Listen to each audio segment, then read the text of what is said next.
I figured I waited long enough. I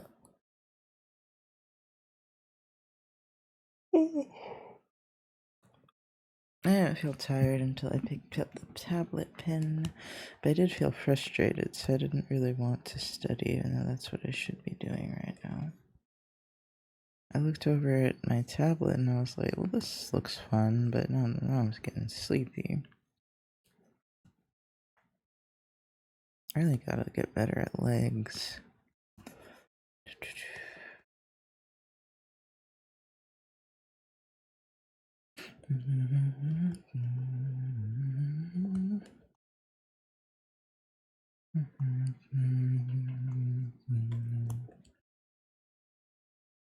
So let's see if I remember anything we learned last night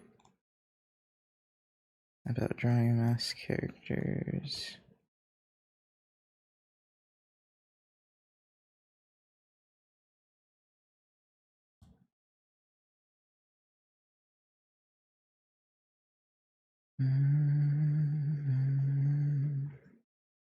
I am kind of interested, like, when I was looking back, I kind of liked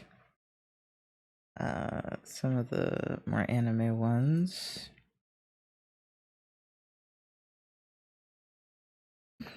But their proportions are so weird.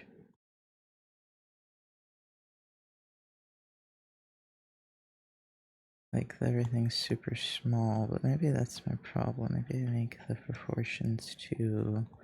I'm not very good with proportions, so that could be my issue.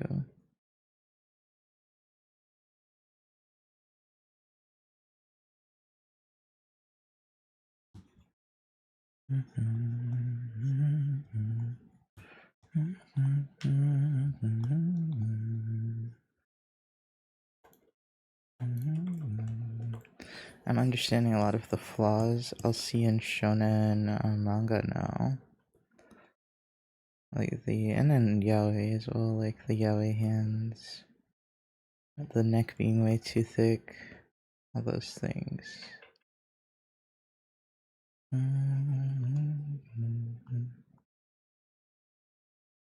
Oh, I have something I need to draw as well. For coffee calm. This just sounded more fun, but I think I don't want to do this alone. It's more fun if I get to talk to somebody while I'm doing it, so... Since everyone's probably asleep, I will probably... It's not a bad face, actually.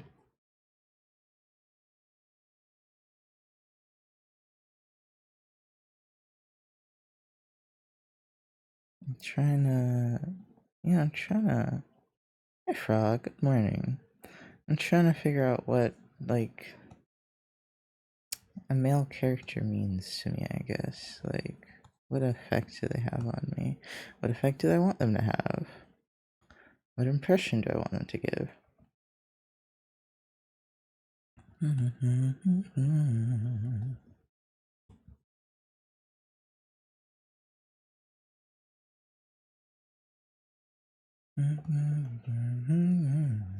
Let's give him a Vegeta hairline, why not?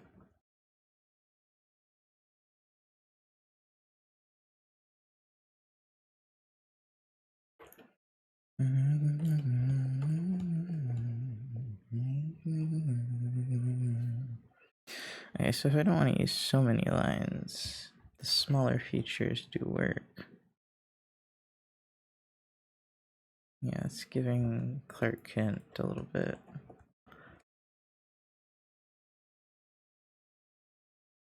I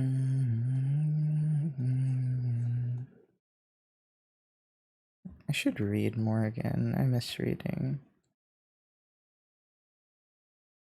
But I don't have really a lot of time for reading. So I should have taken notes. Hold on. Let me see. What do I remember? So I remember sharp lines, a lot of lines. Let's see. Angular. Sharp. Lots of lines. is.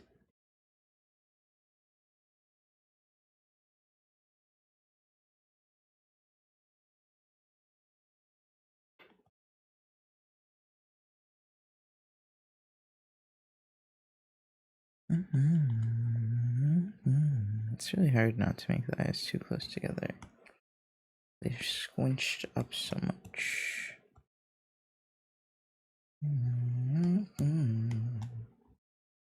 You're not there. Let's just do a straight nose.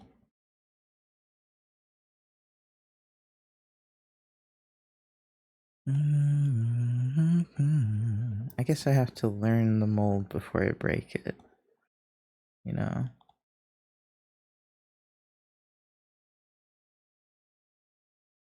That's always the key, is to learn how other people do it and how it's originally supposed to look before you start tweaking it.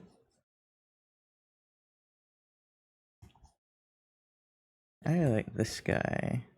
He's good for these poses and expressions.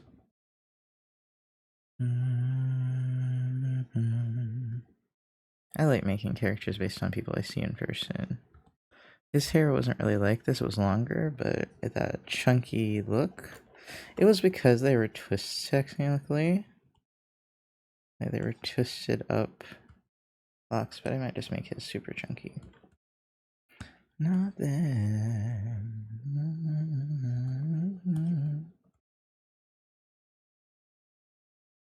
Oh, I want to ask questions, but I think only Frog is here. I was gonna say, are you guys more the suspicious of new people type or the friendly dog type? Because I'm very much the friendly dog type, unless you annoy the fuck out of me. And some people do annoy the fuck out of me on the first try. But not most times. Most of the time I'm good. Most of the time I'm chill.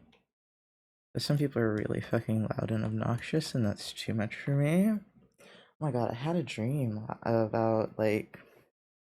Because I was remembering, I just had a dream about this girl that had sensory issues, and I spoke too loud, and it, like, upset her. Not, like, severely, she was just like, whoa, quiet it down a little bit, please, you know? But she also, oh my god, I found out that two people from my LGBT club are dating, but there's, like, at least 20-year gap between them, and I was kind of horrified. I was like, congratulations. I didn't know how to respond because I was kind of appalled, but I guess it's not against any rules, but I was appalled. I was like, homie, what? And it was the younger one, obviously, that told me. Not obviously, but this was the younger one that told me. And I was like, You also learn small features. Yeah, small features. What else have I learned? Maybe broader instead of broad over long. Maybe. I'm not sure.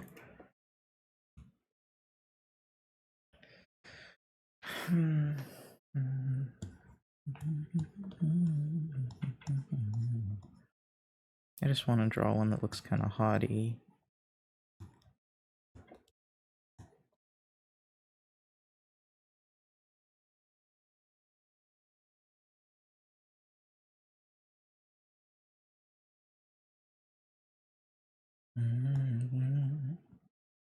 What was I gonna ask y'all though? Oh, I was gonna ask, I gotta remember it, if you guys are more suspicious or friendly. Because I'm finding out my favorite people are actually the suspicious ones. But I am a friendly one.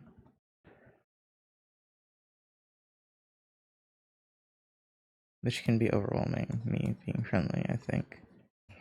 And that's why I always felt annoying when I was a kid. Like, not to my parents, I was a little annoying to my parents, but to, like, my peers, I always felt like I annoyed the fuck out of people. And now I know why. I'm just like, because I'm friendly dog energy. And that's overwhelming. And that, like, it doesn't annoy me and other people, it just doesn't draw me to them, I guess.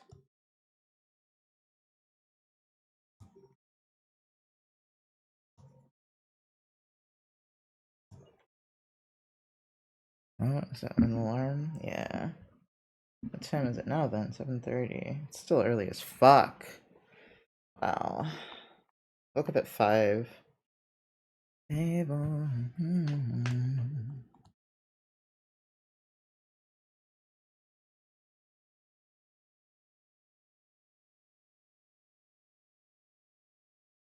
And like also it's a lot more about like personality. They get to have more personality.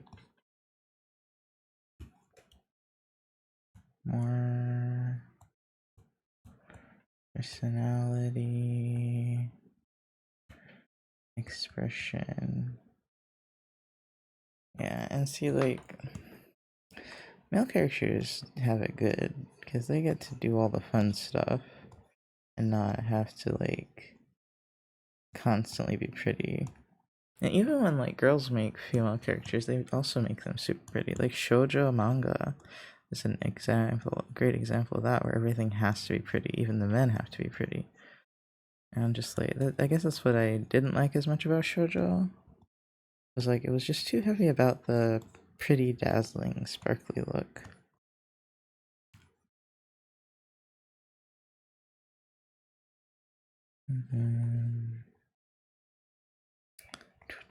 I wish I knew how to draw this kind of hair that I'm thinking of. You know, like the businessman hair.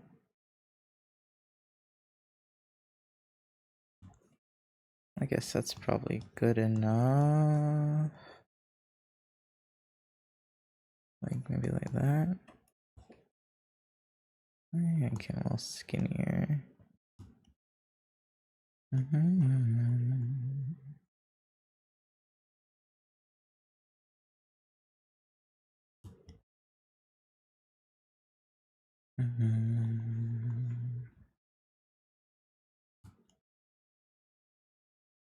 It's supposed to be annoying and cocky and arrogant.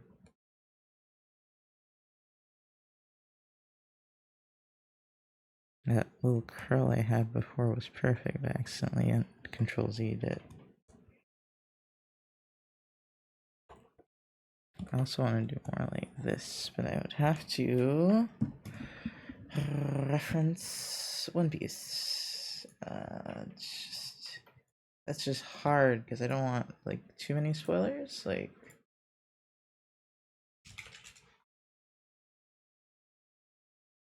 his smell is so iconic. Let me see.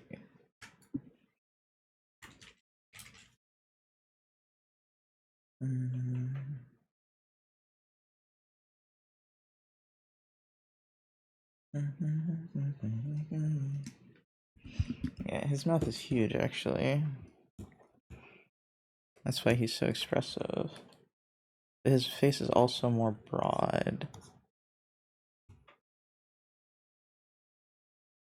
He almost looks chibi, but not quite, because his face is even more broad than that.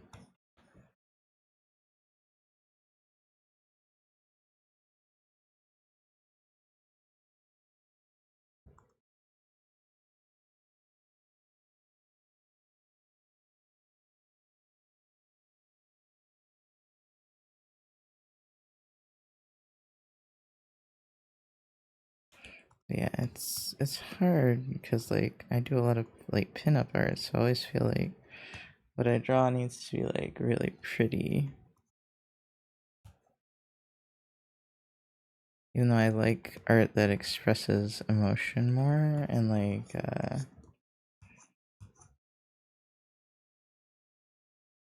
I'm not usually a fan of cartoony necessarily. But I like art that tells a story, like comics a lot, even though I don't read comics as much as I used to when I was younger. Sadly. That's not a personal choice, that's life kicking me in the ass every day. Okay, his cheeks are chubbier, I think.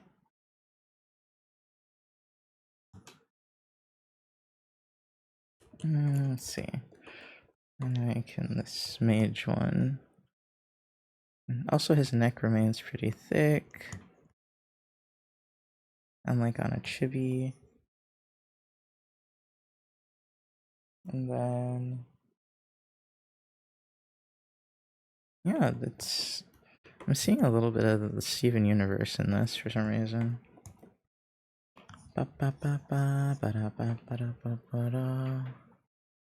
Okay, so let's see. Semi-realism seems like what I prefer with a little bit of cartoony expressions. I'm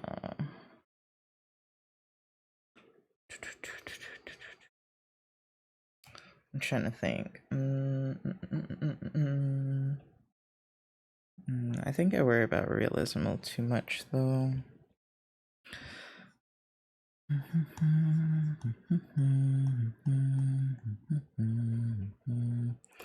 Trying to think what else I wanted to draw. Comic.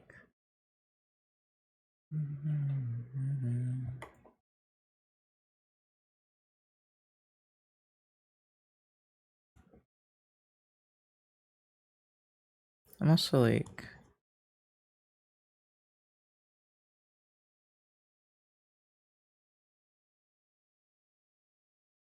I was gonna say something. I also feel like I'm just kind of childish sometimes in the way I express myself.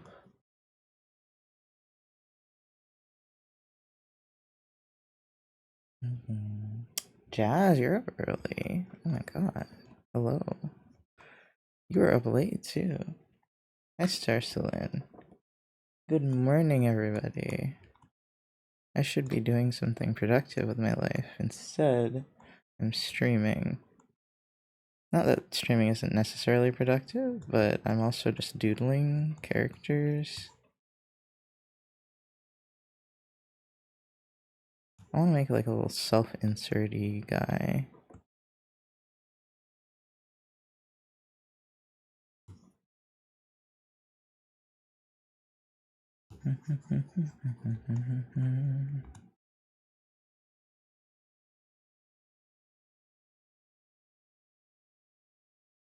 Yeah, Luffy's got a pretty square jaw. Yes, I am referencing Luffy. Monkey D. Luffy.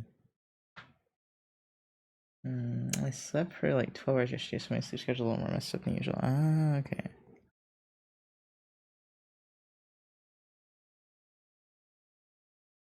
I wanna, like, how is it that Luffy's eyes are like this, but they don't look crazy? Only Luffy gets away with this.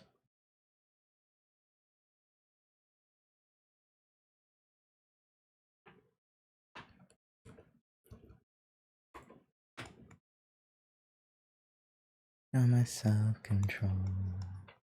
It is, like, drawing male characters is really good for anatomy practice, though, because their muscles are often bigger and more visible. Whereas, like, on women, they're quote-unquote supposed to be all soft and not really visible. Unless you're drawing a very athletic one.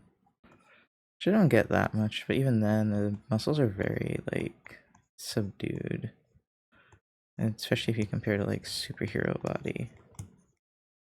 Very diluted.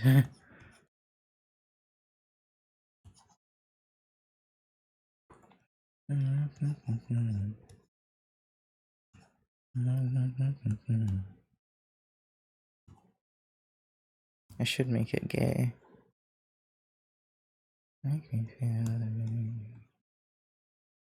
I'm definitely one of those guys that wishes they were more masked than they actually are. Because I was just thinking about, like, oh, I want to make a gay story, but I want it to not be like. I feel like the ones I've tried before, I've made them like too. I don't know how to say it. I think I've made the main character too femme for my personal tastes.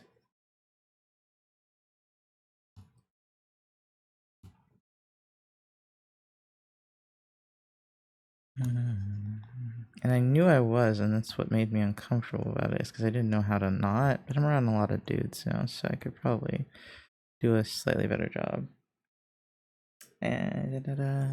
Okay. Are you guys more? I'm gonna, as you guys trickle in, I'm gonna keep asking. Are you guys more the suspicious type or the friendly type? Like, are you suspicious of new people, or are you just like friendly and nice at the start, at the get go? I think I am way more friendly at the beginning than some people are. I'm becoming more aware of this because of Chili.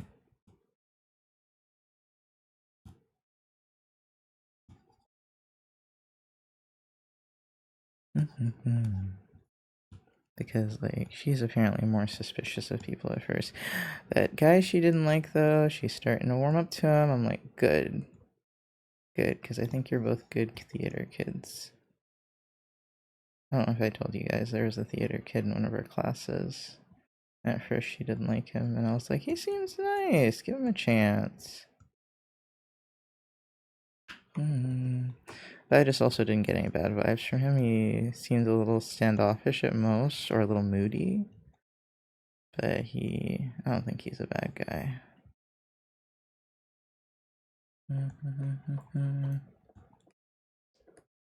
I want to draw him with a tail, just because he looks so, like, tail waggy right now.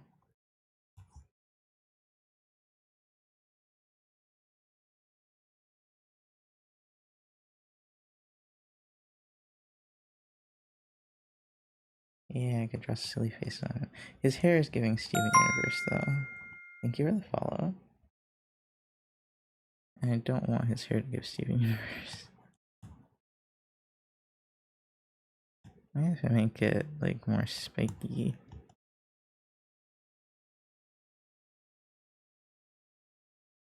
I think I might need to make the eyes smaller, I'm not sure.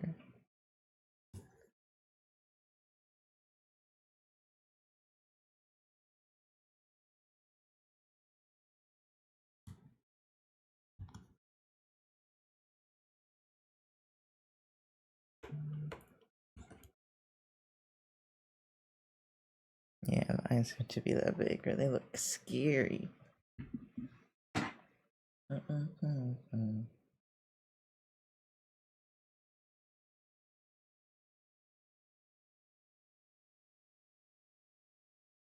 It's strange.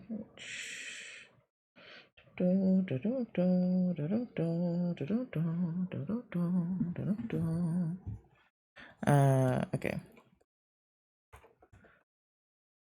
Okay, okay, so that outfit I drew before isn't silly enough right now for this.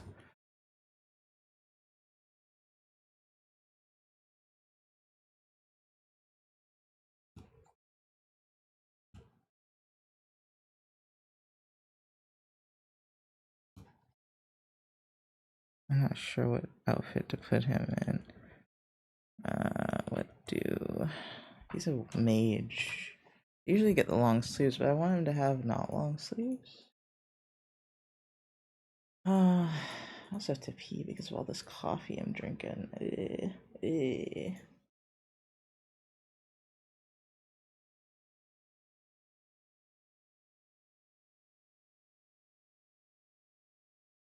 Oh, hold on, let me go to the bathroom.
Okay, I am back.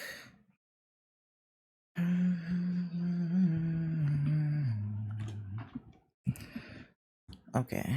Okay. Thank you, Starcelyn. Y'all didn't answer my question. Suspicious or friendly? Or does it depend on the situation?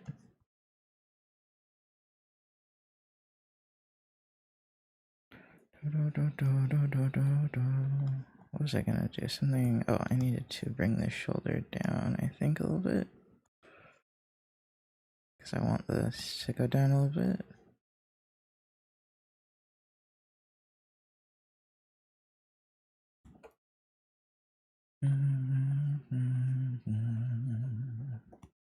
Oh, his outfit. Hi, Pale Paleo. Welcome in. Good morning, everybody. Hope you guys are having a lovely morning so far. No, you probably just woke up.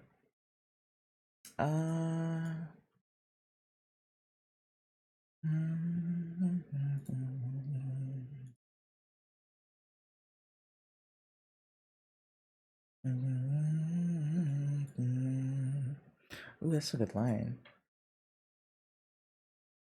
Sorry, I was looking at One Piece art now.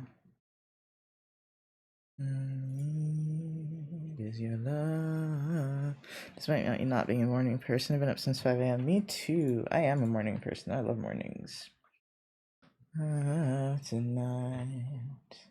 Okay, what else did I need to look at? Oh, outfit. Let's see. How do I give him a mage outfit and not make it super gay, but also make it tight so you can see his arms? Is your love tonight?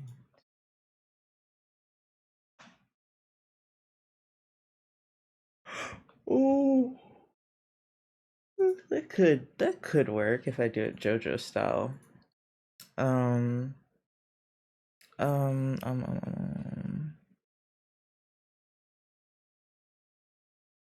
Fantasy medieval outfit. I thought sleeveless would look too gay. I was gonna do sleeveless, but I was like, I'm trying to make him not look gay. Especially because I've been criticized as making all my male characters look gay. So that's not to any of you. That's to one of my. Oh, that one's kind of cool. To one of my coworkers. That's kind of cool. Maybe I will do short sleeves. Let's see, short sleeves versus this. He seems like a guy that could rock some short sleeves.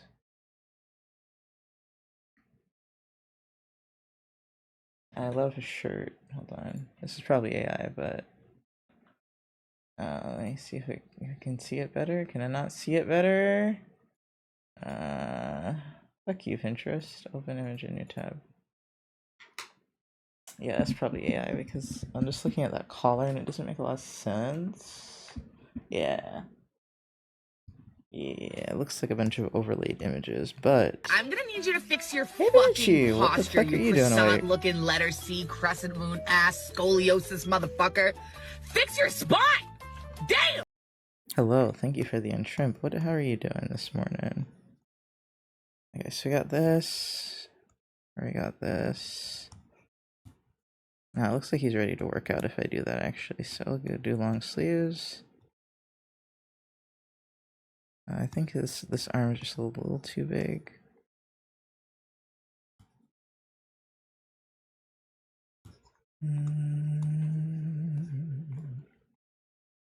Yeah, we're gonna saran wrap his clothes just because it's kind of funny to me actually too. Also because I want to study anatomy. Let's see. What I learned yesterday is I need to buy polos, even though I hate polos. I can hate what a polo looks like. I need to buy one so I can look like a professional little man. That's more like bard or fighter. I see what kind of. That's too extravagant. I don't really want him to look extravagant. Even though he's a mage, not really feeling extravagant for him. You polos? Yeah. I can't believe they want me to wear polo. Polo or a collared shirt? I imagine polos are cheaper. I need to go thrifting. Because I'm poor as fuck.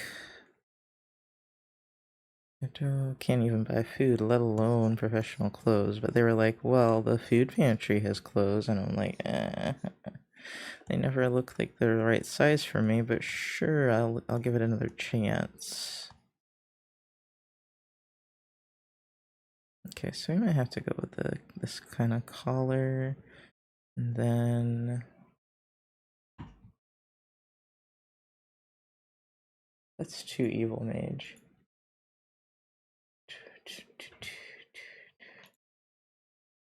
Colors might be cheaper, but button-ups look far better. That is true, but also I'm a little fat, so I don't know if it'll make a huge difference.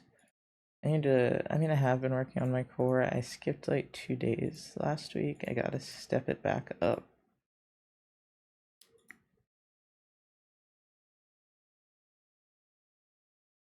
And actually, I skipped a lot of workouts last week. I did work out a little bit on Wednesday, even though I didn't work out with Chili. But I gotta. Honestly, if you're hot and you're wearing a polo, you'll still look good. That's the thing about them. But if you're not hot and you wear a polo, you won't look nearly as good. Like if you're just like built, it doesn't matter what you wear, kind of thing. I guess I was gonna bring the collar up a little bit like this. And maybe give him a necklace. And then, I'm like trying to think if he gets a vest or not. There was a guy wearing a vest yesterday at the thing, and I was just like, you extra motherfucker, but he looked damn good. Button up in a vest, he looked damn good. With I think a little cardigan over it, man was styling on all of us. Hey Beachy. Oh, hydrate, I didn't see that. Oh my god, you have a fleet emote and why is it so fucking cute?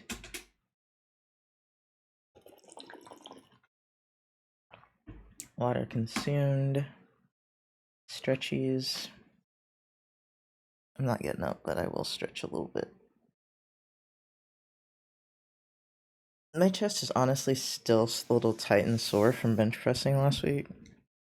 And I was gonna do some today if I can find the time and energy. I should probably schedule it. I'm thinking about like around 4.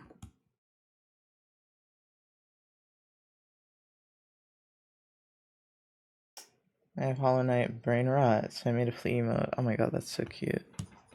Hollow Knight or Silk Song specifically? Brain Rot.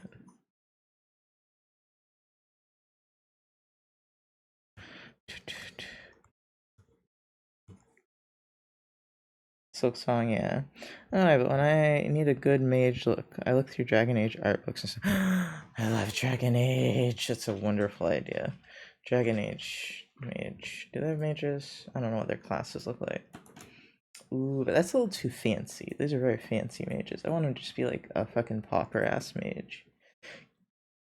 Then honestly, like, oh, that one's pretty good actually. Honestly, okay, wait, maybe I'll take this collar off again. Dorian hits all the boxes for me. Dorian. I haven't played the newer Dragon Ages. Dorian. Oh, he's so extra. And also, why is every picture of him so close up? Where the fuck is the rest of his body? Guys, damn. I know you guys like his little mustache, but damn.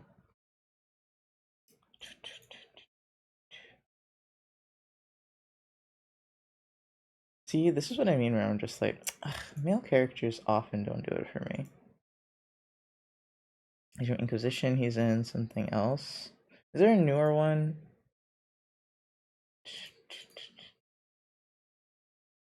Like, a more than Inquisition, because I don't remember.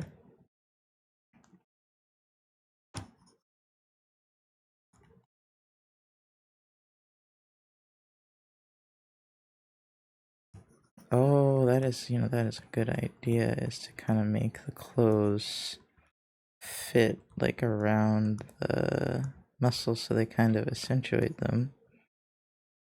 Okay. I see where you're going with this.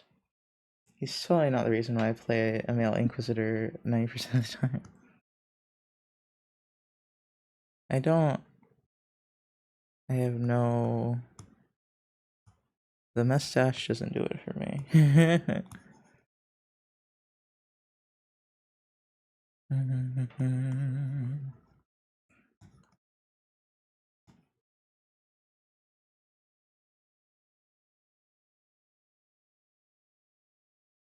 It's too high up, I think, this armband.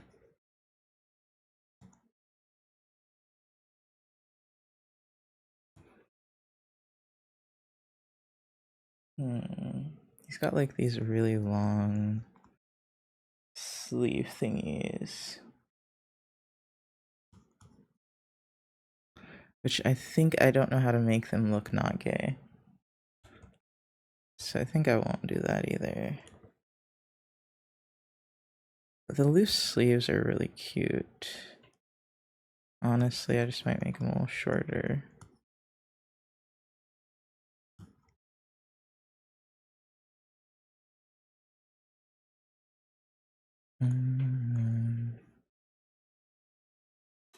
I don't think I'll give him spectacles. Although for a mage, glasses does kind of work, because them bitches always be reading. Oh my god, I am a mage. Such a fucking nerd. Okay, let me take off his necklace again. See if I want the collar. It looks a little too modern though. No, let me see. How do you make it look less modern? Add a bunch of belts? That's probably the answer. Also, me giving him as an example is bad because he's the one openly gay male romance. Oh, I also had the long hair mod for him when I played, so I was able to ignore his mustache, but also his personality and witty retorts made his character. Ooh. I do love a good witty character. I do love a good witty, clever man, honestly.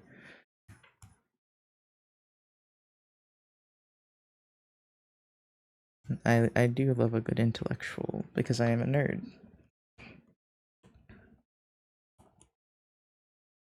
Ugh, there's this guy at work and he keeps giving me educational information and I'm like, you know the way to my heart. Educational. Educational, motivational, and what else is there? I guess creative stuff, but if it's anything where I learn something, I'm like, hell yes. Romance me with education, exactly. Romance me with education. I am a huge nerd. I think I'm just gonna go with this. Why is he buff even though he's a mage? I don't know. Because I'm trying to work on muscles. Another alarm? How many alarms do I have in the morning? God damn. That's the you're supposed to start streaming to right now alarm, I see. But I'm already streaming, so haha. Okay, so and then give him some little boots. Because we don't do feet here. I have nothing against feet, but the internet has something against feet, so and the internet's very weird, so just some boots. Actually, I think that has too high of like some of the sole or something was too high. Something just seems off about it. Maybe I don't know how to draw manly boots. I'm not sure.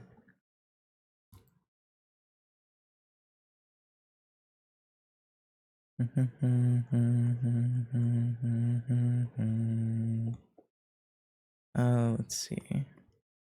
You ever, well, I don't know if you guys have this, but I'm starting to realize my idea of masculinity is heavily based on my dad.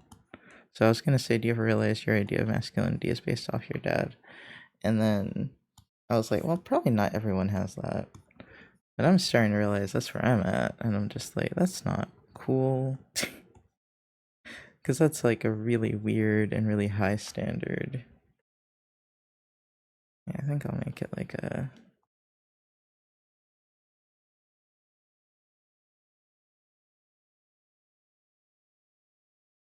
An ad is about to play in 5 minutes. Also, no one will answer me on whether or not they're a suspicious person or a friendly person.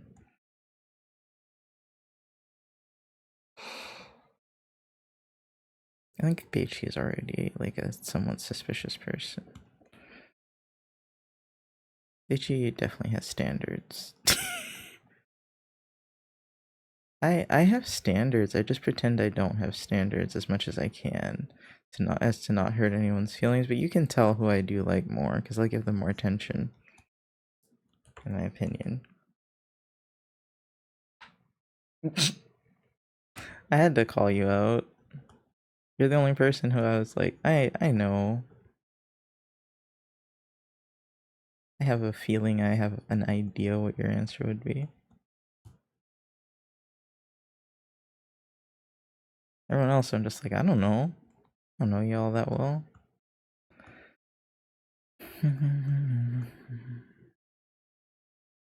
I could give him gloves. He should have gloves. He's a mage. You gotta have gloves when you're a mage. You gotta protect your hands from all that magic, you know? But I don't know what kind of gloves I want to give him. Or do I want... Maybe I want bracers instead of gloves. I'm not sure.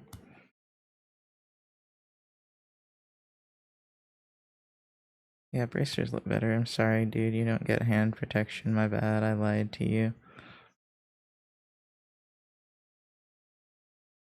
I guess it could be under the braces. Different. I don't hide much of anything. Oh no, not hiding. Oh, you mean like hiding if you whether or not you like someone? Yeah. I just try not to be rude, I guess. Which I guess you can be like standoffish and not rude at the same time. Honesty is the best policy. I used to say that when I was younger. Now I say honesty is a good policy sometimes. Now I don't say honesty is the best policy. I've lived too long for honesty to be the best policy. There are situations where you should not probably be honest. It's not usually like you want like you're lying, but like it's usually like you didn't need to say all that type shit. And that like I've learned that timing is important and like you can't tell an autistic person honesty is the best policy. It's a bad idea. Don't do that. Honesty is not always the best policy. And I hate it because I love being honest. I love just telling people like how I feel, how it is, you know? It's not it's a really bad idea. Yeah, it's like you can't make blanket statements when someone's neurodivergent, okay? No blanket statements. Cause, you know, we'll think it's like actually that way all the time. I'm like, no, they didn't mean it all the time. They meant most of the time when it benefits them. Playing it honest ends with a lot of pain. Exactly. Trust. I've made that mistake. Yeah, nah. We don't do honesty as the best policy. We do politeness is often the best policy, but sometimes you need to be rude too. It's quite complicated social experiences. And I'm pretty alright at them, and even I struggle. You know, for someone that's neurodivergent, I don't do that bad. Most people like me, tend to be a likable person that gets along with everybody. But even the more emotional I am about the situation, the worse it is, basically. Like if someone what's the word? Invokes strong emotions in me, negative or positive, it's usually bad. It's usually bad. You're literally having to then take care of my friends and going, okay, we do also need to consider someone's feelings and the time and place. Yeah, yeah, time and place. My therapist had to tell me that, and I was like, oh, you're right, timing. Like, like you hear time and a place for things, but I thought that was more for behavior than talking, I guess. And now I'm just like, oh, time and a place, time and place. And I still fuck it up because sometimes I'm too excited and I want to say something, and then I'm like, oops. I'm like, oh. So there's so much holding in that's required for good social stuff. Like, you don't know how hard it is for me to remember, okay, it is more important to take care of this person's feelings than to be honest. Like still fuck up a lot. I fuck up a lot often. Like, okay, and I know this was a fuck up, and I was trying so hard not to, but it was a small fuck up. I don't think it really caused a lot of issues. But someone had said something that upset one of my friends. They'd like kind of snapped, and what I wanted to say and what I did end up eventually saying, which I was trying not to say, was to not like when this person like is giving off like a cold aura, to kind of just like leave them alone, and especially don't touch them. And so I was like, yeah, just don't touch him if he's like really like closed off, like, because he's already kind of weird about that. But I was trying not to say that because I wanted to be supportive, and I could tell that she was upset, that she got snapped at. But at the same time, I was like, yeah, but when someone is like really not giving the physical cues that they're open, I've realized you have to be very careful. Because, men don't talk for some reason. Trauma, I guess. So they're not just going to be like, yeah, I want to be left alone right now. And I do it too, where I don't tell people that I just want to be left alone. I'll like try to make it more like apparent through my actions. Instead of just say, yo, bro, I'm about to lock in. Leave me the fuck alone. Occasionally I'll say that, but most of the time I don't. As having a collective group of nothing but neurodivergent individuals, all of us are basically sitting in a circle and throwing shiny rocks we've all collected, and all just staring at them like they're the most interesting things in the world. Hey, I love shiny rocks, okay? I feel you on that. Love shiny rocks. I just vanish when I need to be alone. That's also valid, but like sometimes you're in a situation where you can't vanish, right? So a lot of the times at work, that's a situation where you can't vanish. Unless you want to take like a 2 hour long bathroom break. At least for me, 15 minutes doesn't usually cut it. So I tend to like go somewhere where I can kind of be alone, but I'm usually not completely out of their reach, right? And sometimes people don't realize, yo, I'm moving myself out of this situation because I need to be alone, right? I need to process. I was horrible at work. I did really just vanish. Yeah. See, like, you don't usually want to do that on a job. That's what emotional regulation is for. As far as I know, you don't want to do that on a job usually. I'm like, you can disappear for like 15 minutes. You've got a good 15-minute bathroom break in you. And after that, you kind of have to show back up. But I mean, that used to like really stress me out when I was younger, the concept, but now I've gotten so much better at emotional regulation that I'm just like, okay, what I probably need is to put my earbuds in so I don't have to hear everybody, but I can still be functional, right? Or just like things to lower my stress, like make sure I'm fed and watered, let's see, what else is there? Speaking of which, let me take a sip. Yeah, the sound is a big thing for me. So earbuds help a lot most of the time. Trying to physically distance myself from where it's crowded. And just taking that time alone for 10 to 15 minutes and trying to like establish why I'm upset. And usually it is just, damn, my social battery is empty as fuck, and this is a really loud place. Like, I would say, like, that's it 95% of the time, or I'm stressed about, what is it? About, school, coursework. And I feel frustrated that I'm not getting it done, you know? But, you know, that's a whole different thing, and I am allowed to do my coursework at work, so as I said, it's just about boundaries there.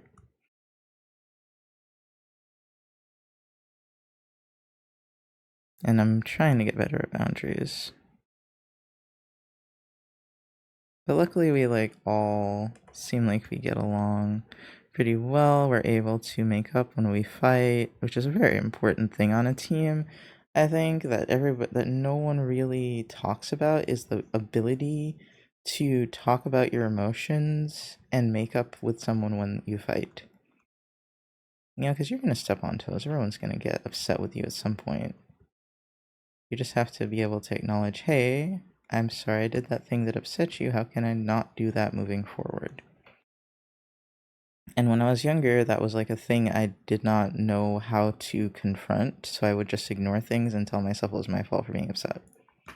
And yeah, that's not the best course of action. I forgot I was drawing the same character, kinda. I really like the one where he's sitting though, that one's really cute. And it makes me happy. So I might make his eyes a little bigger for that shonen main character vibe.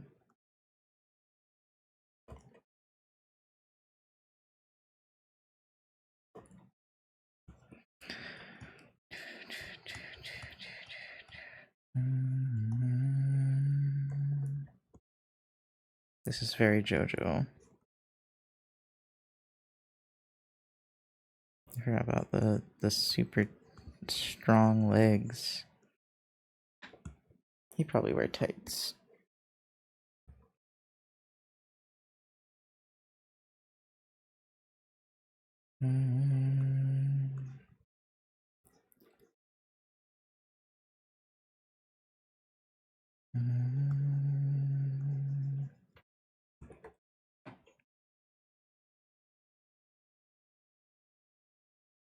Okay, hold on.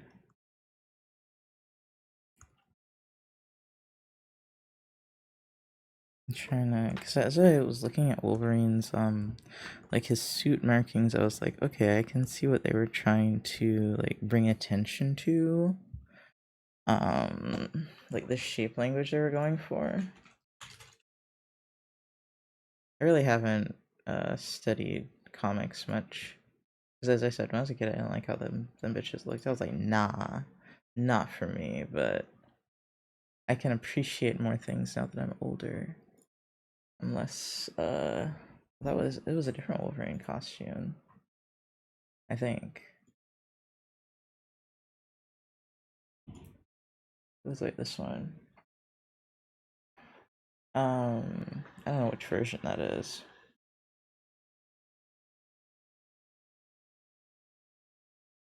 Hold on. Revamped original is the one I'm thinking of. Yeah, so it's like they kind of went for like a boxy look, but they also like had this thing that kind of narrows the hips. I was like, that's interesting.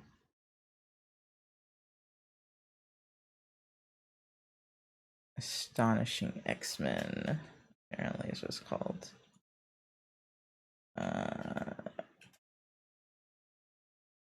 Wolverine. So cold. Okay, yeah, so it does kind of go in like this. And then kind of have this darkness on the edges that kind of narrows the hips, which I thought was very interesting shape language. And then this kind of accentuates the shoulders, the shape. So that was cool too. Now for him, I don't know what I want to accentuate.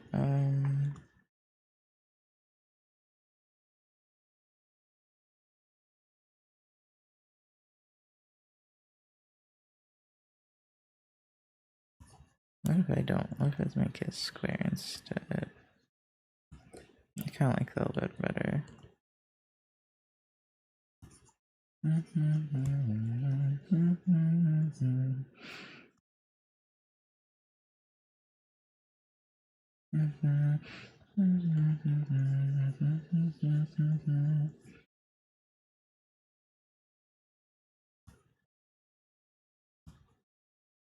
And then I also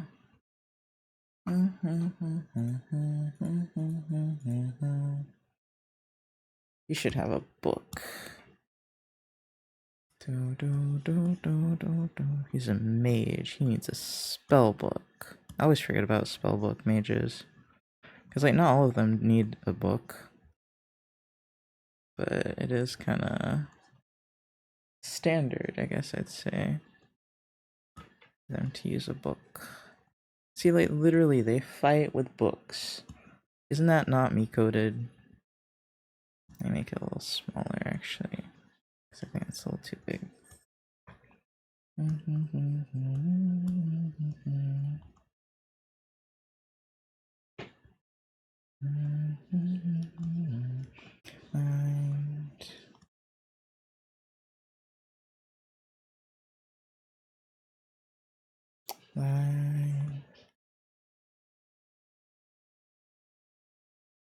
I don't know how to draw the strappies right now, but what do I do with the shoes? I don't think they had laces. Well, maybe they. No, they didn't have laces. I don't think for medieval stuff.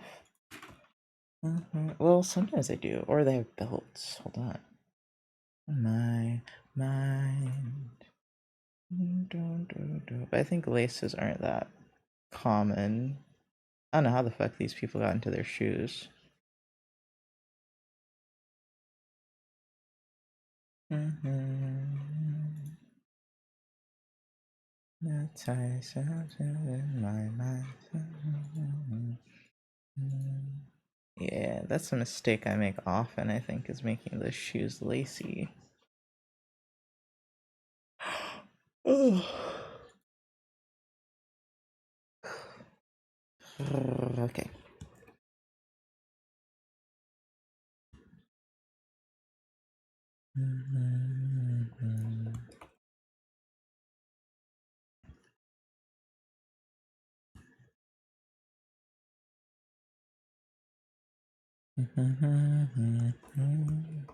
Another thing I'm having to realize is like that not everything's about me, and that I'm a self-centered person.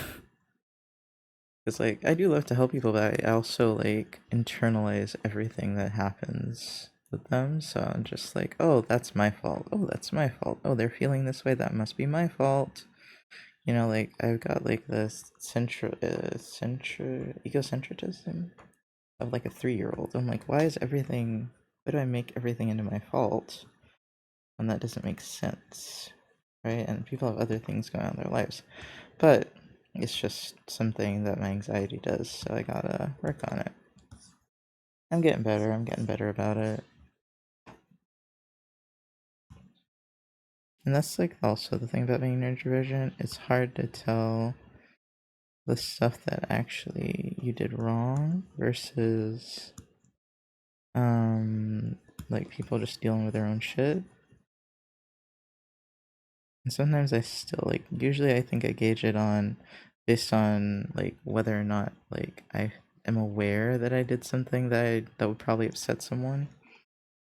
And then but if I didn't like logically, then I mean not that I don't have blind spots, but I'm like if I can't logically deduce that that would have upset someone, and you also don't tell me, then I have no options to find out that I did something that upset you.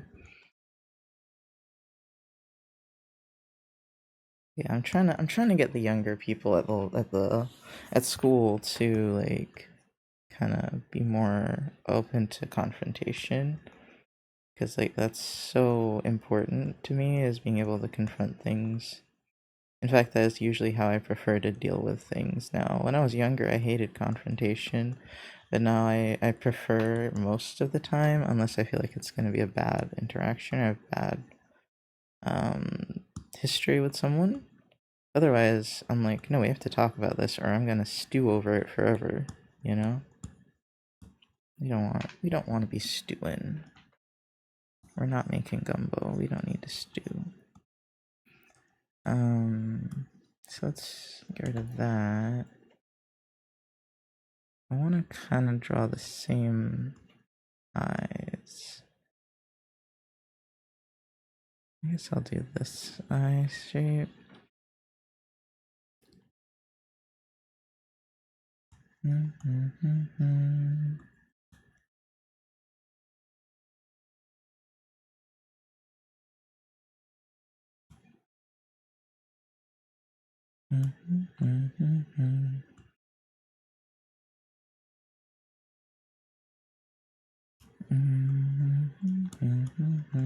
I should probably get to drawing something normal now, or not normal, like productive. But then, like, also when I upset someone, or I feel like I've upset someone, but they won't tell me anything that I did wrong, it gives me such bad anxiety, and I freak out sometimes. Which is another lesson I'm learning: is don't freak out. Like, technically, no one like is obligated to tell you what you did wrong. If you did do something wrong, it's just like it doesn't help the relationship, in my opinion, when you don't tell people what they did wrong, unless it's like something small, and they don't do it often.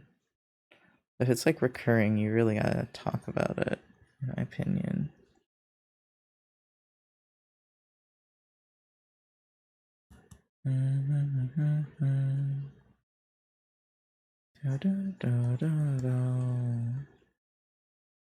I hunger. I had pizza already, but I'm hungry. I think anything with like a lot of cheese just makes me hungry because it makes me feel like bloated. I'm starting to realize that might be why pizza makes me so hungry.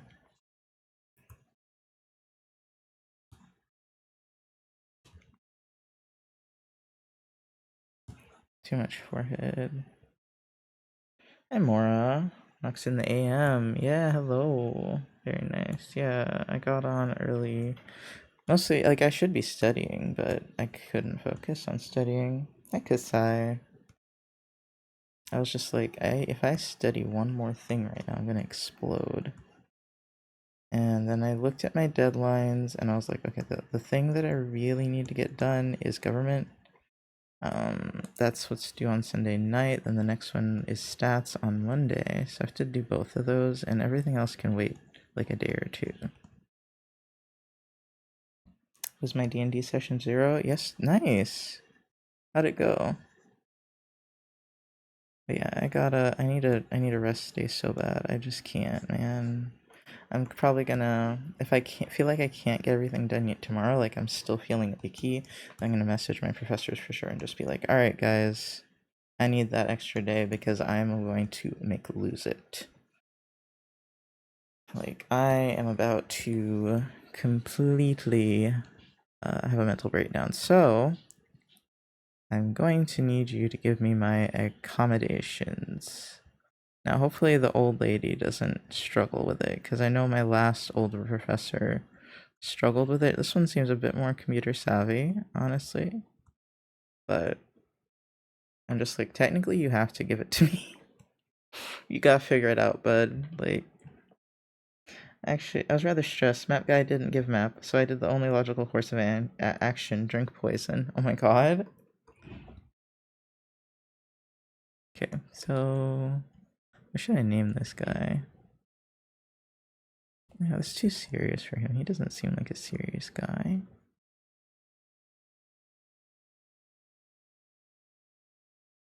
Let me make his face a little more like broad, I think. A little less sharp, just so that it kind of fits with this picture a little bit more.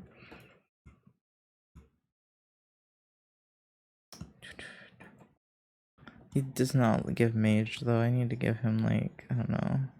I'm trying not to cover him up too much. I guess he can have a hood of some kind. Yeah, the hood makes him look more magey, less fightery.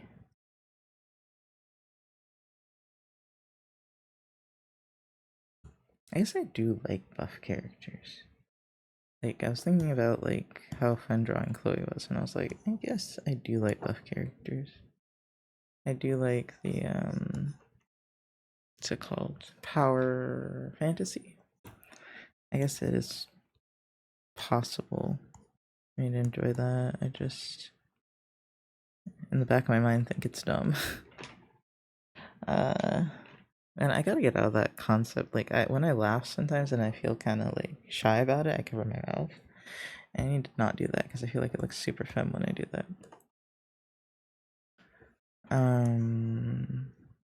Okay, so hold on, what was I thinking? So we got him, we got Fighter Dude. I keep thinking of the name Jamal, but I don't know if I want to do that for him.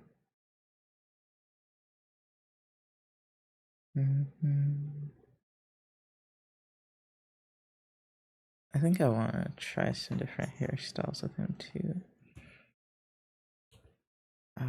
Yeah, his hair is very fighter, and then if we pull his hair down, make it longer, he will look less fightery, more magey, probably. Let's just do a normal, like... Ugh, I don't like the ponytail, though. Yeah, I don't like that. Yeah, no, I like his hair short. Never mind. Let's see. Nah. Leave his hair short. I don't need to duplicate that. Okay. My housemate offered me a taste of beer. I've never tasted alcohol at all, but thinking it would be good to comprehend things. Oh, beer is awful. Awful one to start with.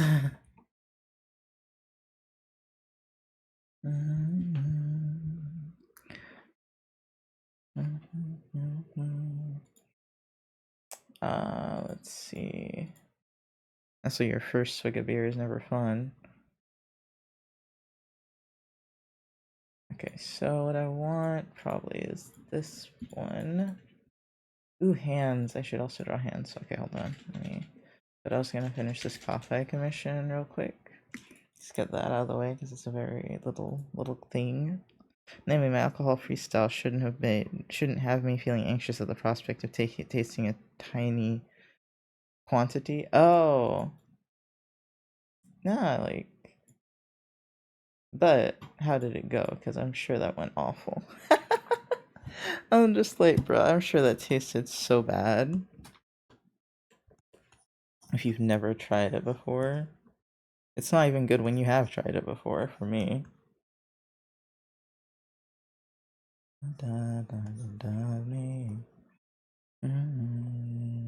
Okay, I don't know how to draw that fucking hat. Hold on. One day. I think this is the outfit. Yeah.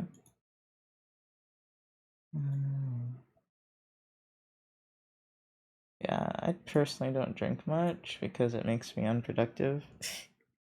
Just a silly reason not to drink, kind of, but hey. Like, I'm not opposed to drinking, it's just like if I'm not with other people, I just don't usually. It's like, it's just not. I have too much doing, you know? Real good time. I can't even get myself to play video games half the time, let alone drink.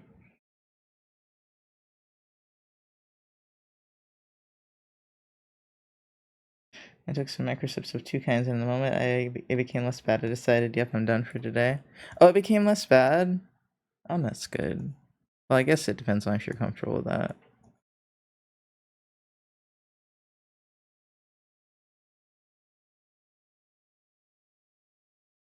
It's just a good time. Yeah, it's not pleasant. I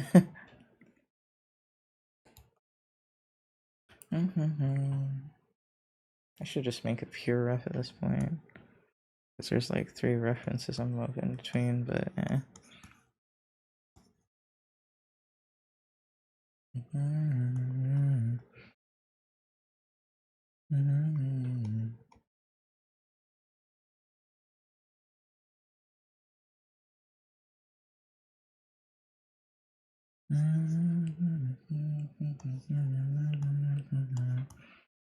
I need to make this one like cartoony, which is kind of hard because I've been doing not cartoony.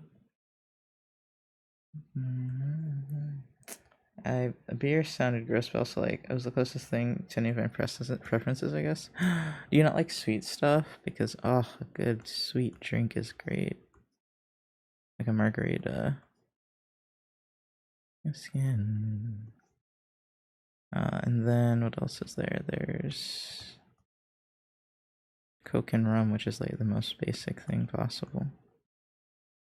And then I can't think of anything right now for mixed drinks. More so wine just makes my nose go no. Oh yeah, it is a little acidic. So I could kind of see that. I didn't think of wine. Wine's like not what I think of when I think of alcohol.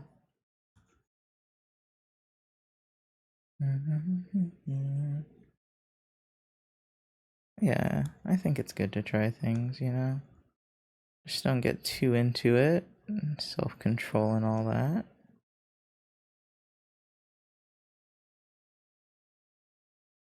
I love grapes, I hate raisins, and I hate grape juice. Oh, I hate grape juice too. And I also like grapes.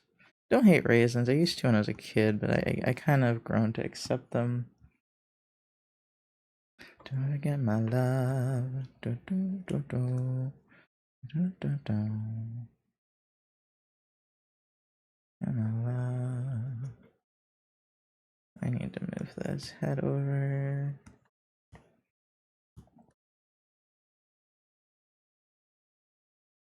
This is I don't know if you guys know Blushly, but this is a little coffee commission for them. My red relationship with grapes implies wine is not an ideal start. Yeah, that makes sense. It doesn't taste like grape juice because I hate grape juice. Because like grape juice has like this weird artificially taste for me. Any artificial grape taste is awful for me. But no, it doesn't really taste like grapes at all. White wine is a little easier to take down, I think. Am I allowed to talk about alcohol without a disclaimer on? I don't even know. Anyway, I think it's good to try things out. Not everything needs to be tried, but you know, some things it's good to just know if you. It's just a good experience type thing. Not everything. You don't need to be trying everything now. Don't quote me. Don't take it out of context. Ta-da.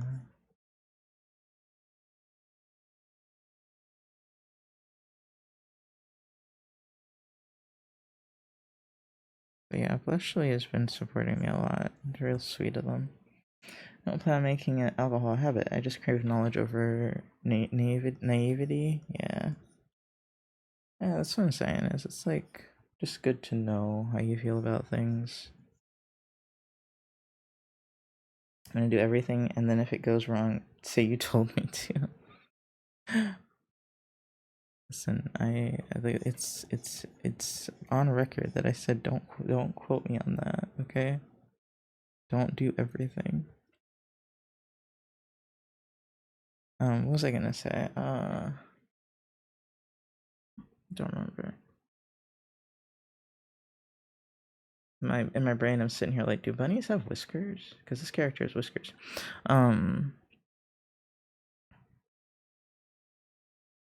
We were talking about this yesterday, where it was like, one of my coworkers was like, a lot of people that he knows that reads a lot don't experience much, because they're too busy reading about it, and then they go, oh well, I guess I don't have to do that because I already like read about it, and then but they kind of rob some of the first-hand experience, and I was like, that's an interesting point of view. I haven't really considered that. I've always wanted the experiences, regardless of if I read about them. In fact, reading about them usually makes me want them more. But I can see how some people would be like, "Ah, well, I'm reading is enough," you know. Like, if I know how it feels to be under the effects, I could probably tell if I had an alcohol equivalent of accidentally eating someone else's edibles. Accidentally. You mean like if you took a sip of the wrong drink?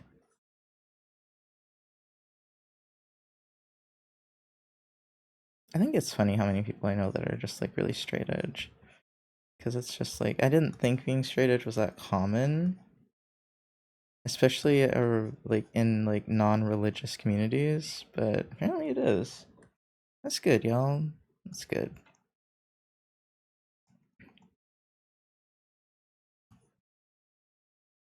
Nor had weed either, because like, yeah, that one's a little more common to not have, I feel like if you're gonna be straight edge, that is definitely one that you probably won't try.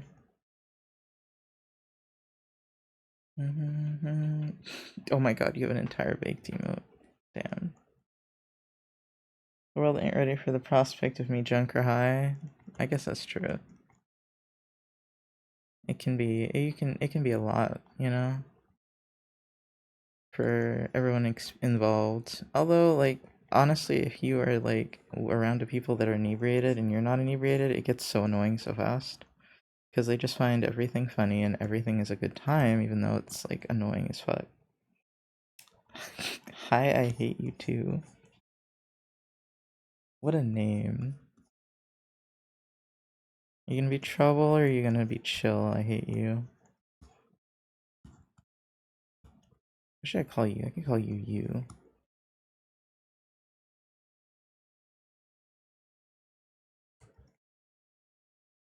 You two is fine. Chill, you gonna be chill? Alright.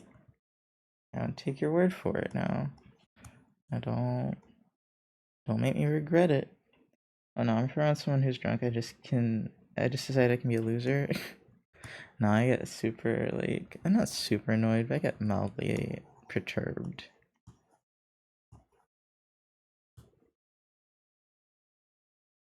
Because like it just makes you extra stupid, you know? You wanna do stupid shit. And you don't make the best decisions most of the time. So it's like frustrating. The characters this is Blushly's bunny boy. But I don't know how to draw his hat at all.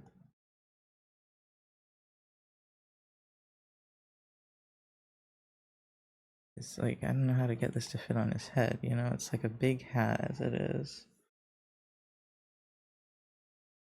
I guess I need to make his head a little smaller, like more like that.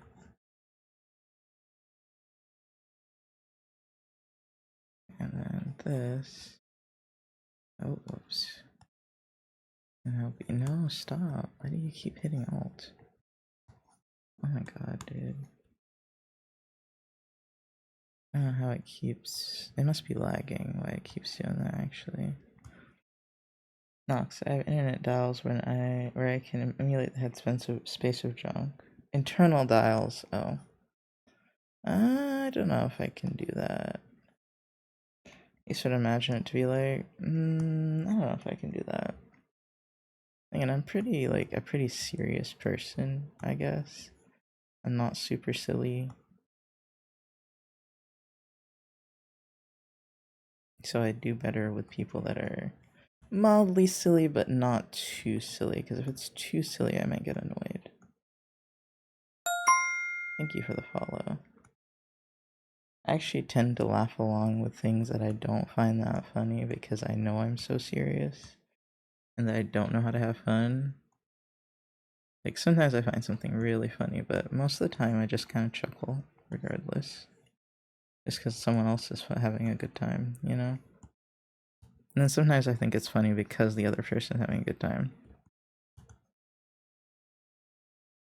But I'm talking about like people that get, because I've met these people, that get hired and or drunk or both, and will watch stupid YouTube videos, but like, you know, like car crash compilations or something. Or like people getting hurt. Yes, I've met a lot of men like this. I don't know what girls do when drunk. Other than gossip, maybe. And I'm talking about in the most stereotypical way. Stereotypical cis type of people. This is what I've seen from them.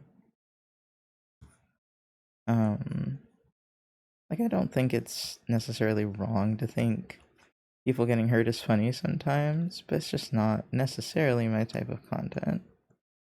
And so I think I usually feel like kind of guilty watching something like that, even if I think it's funny. I feel a little guilty.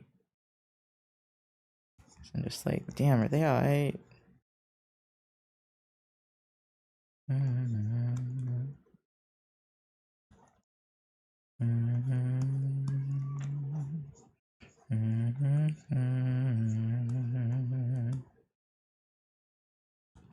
It's kind of like, it's a dual type of thing where you kind of like, I don't know. Guys are allowed to like a lot more fucked up shit. But like, I've had people that, like, tend, at least the ones I've met, I tend to be very like non-violent interests, and then dudes are all violent interests, and I'm just like, how do y'all ever date? Like, how are y'all getting along at all? Because I don't see it. Y'all like completely different shit. I'm like, see, this is why they need the night out with the boys, is because like, or with the girls, is because like you actually don't share that many interests.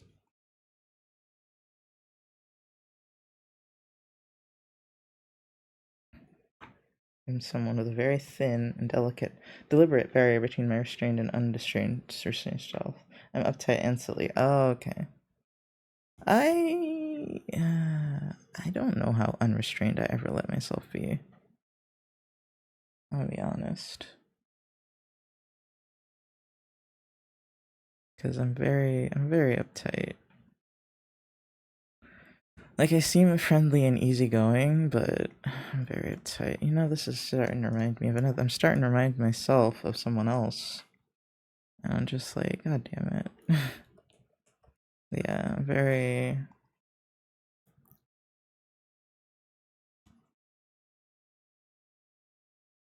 I'm very. What's the word?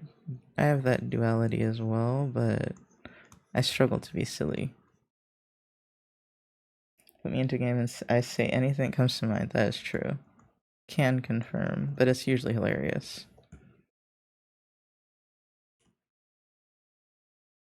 Beachy is really funny if you guys don't already follow Beachy.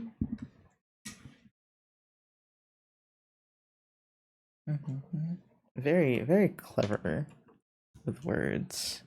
Especially if she's insulting someone. Super clever.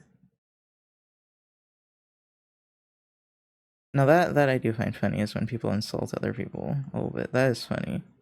Not necessarily to their face, but they do something stupid or fucked up and you just absolutely roast them. That's funny. As I said, not necessarily to their face. Because like sometimes you don't need that amount of confrontation. Although, like, as a gamer, sometimes Beichi does do it to their faces. And I'm like, you brave soul. Valorant VC was so good because I just hate all Val players. Half joking. Half joking. I just realized you use the tags. So does Jazz. What are they called?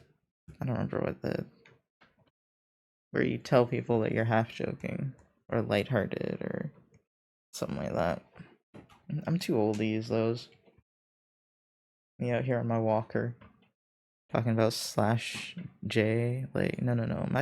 Back in my day, we used JK. You know, that's so long ago now. Blushly. I've always used tags. I need my tone tags. I just now kind of realized. I guess considering how harsh you can be with words sometimes, I guess it makes sense that you'd want to use tone tags. Because, like, just so someone knows you're not trying to eviscerate them.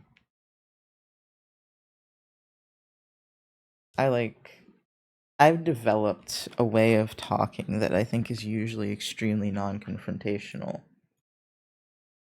Like, ooh, that's another thing. We had a lot of, like, little things happen this week, but two people in my quote-unquote group kind of had a little bit of a spat.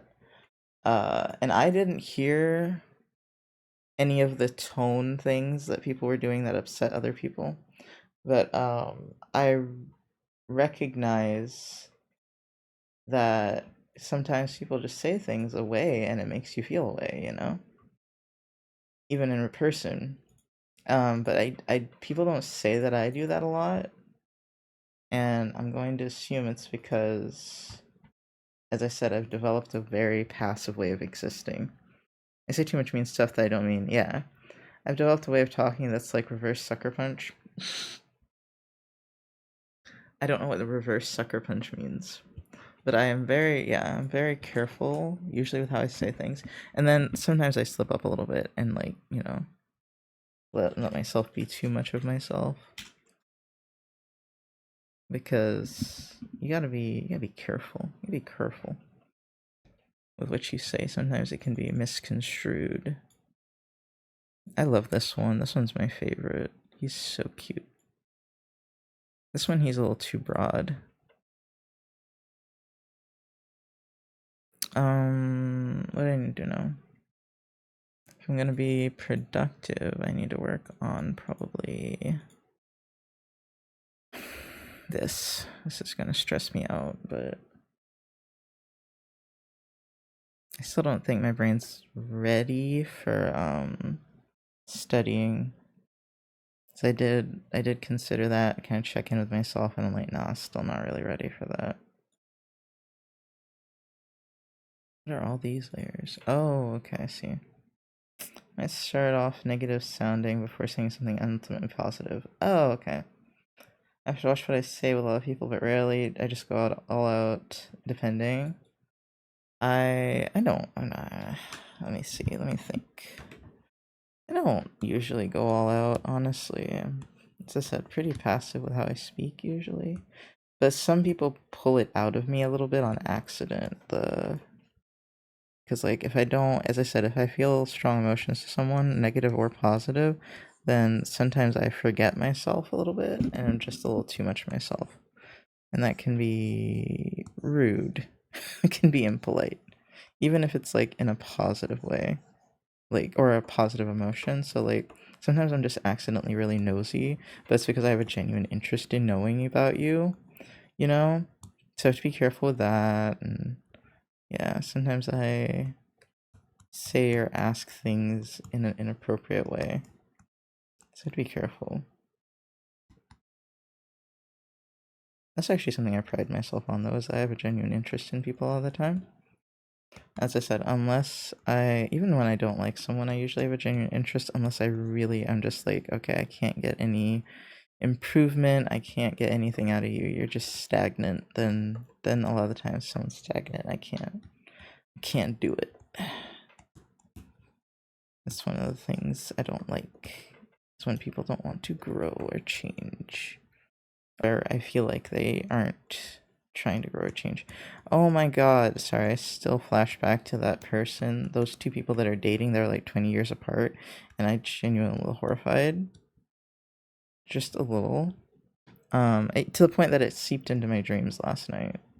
So you know I'm a little horrified. You're being a bit of a weirdo right now, and I'm happy to get to see your unrestrained self or something as a hypothetical example. Oh, okay, yeah. So like you say the negative part first. So it might be misconstrued if they don't let you finish the sentence. I think I try not to do that. Unless, as I said, I'm really just free thinking. Like I turn negative words positive. Yeah, you start off negative and then you turn it into a positive. So like if someone didn't get to hear the rest of the sentence, they'd think you were being a dick. Yeah. As I said, I avoid that. I tried to start out because like when you do that, people are less likely to listen to you because they're too busy being offended. So I try to start with the okay, now I don't want you to take this the wrong way type shit, you know? Because a lot of people will take it the wrong way. And then they won't, as I said, listen at the end of what you have to say.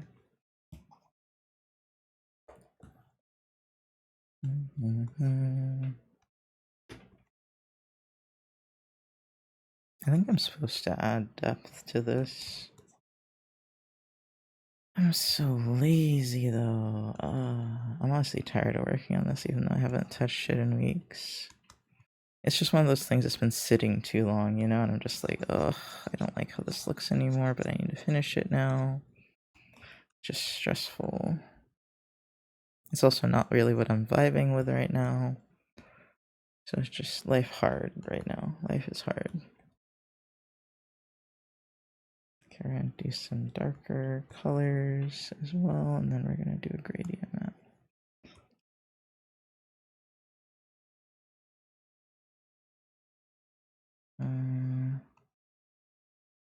Don't know where to put darker colors.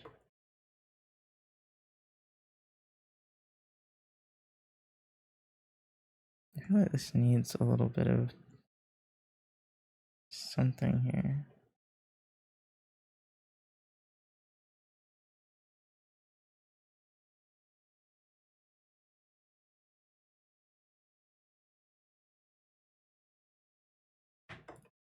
I really do need to be more confident when I talk in person, though. Especially when I'm not like around a new group, I do struggle to speak up because I feel a little. I guess that's normal for a lot of people. Sometimes the initial bitter is how I can say the most sweet compliments. Hey, you do you, man. I'm the one that's trying to be the most agreeable, you know. I hope that makes me an okay leader, is like being agreeable but also having boundaries. Because I'm just like, you know, I want to meet people in the middle and be like, all right, I understand where you're coming from, but you can't do it that way. Because that's going to make a lot of people upset type shit, you know? Why do I keep saying type shit? I hate it. It's just like, it's gotten into my vocabulary now and I can't get rid of it. Okay, so let's make this. It doesn't really matter. Let me do a gradient layer.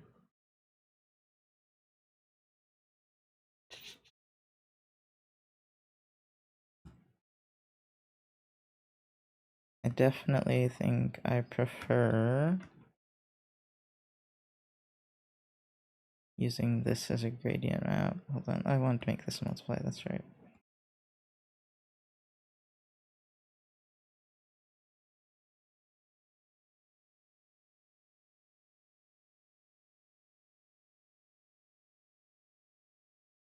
Okay, this needs to be a through layer though, I think. No, it won't be.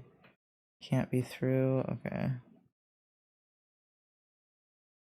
How do I want to do that then?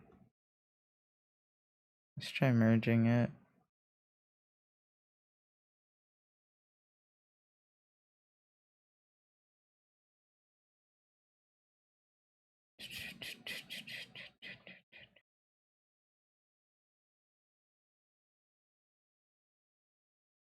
Oh, no, I didn't want to do that.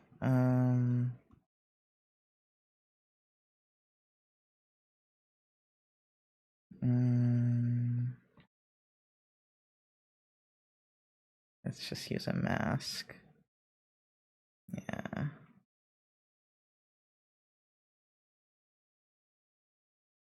So everything's like kind of lighter. So you're not getting as much of that blue. Okay.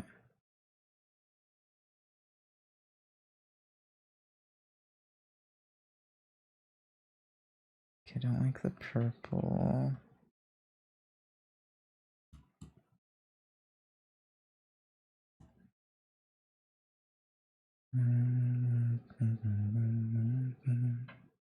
Okay, so then I want one here that's a lighter.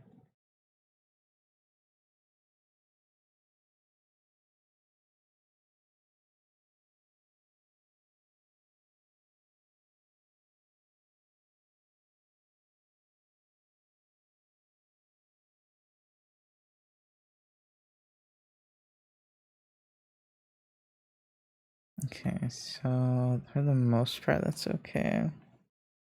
I think I want this part to be a little darker.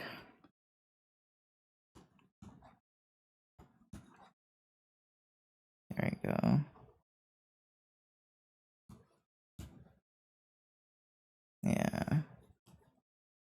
can be this color instead. Like this, maybe a little more bluish. Actually, no.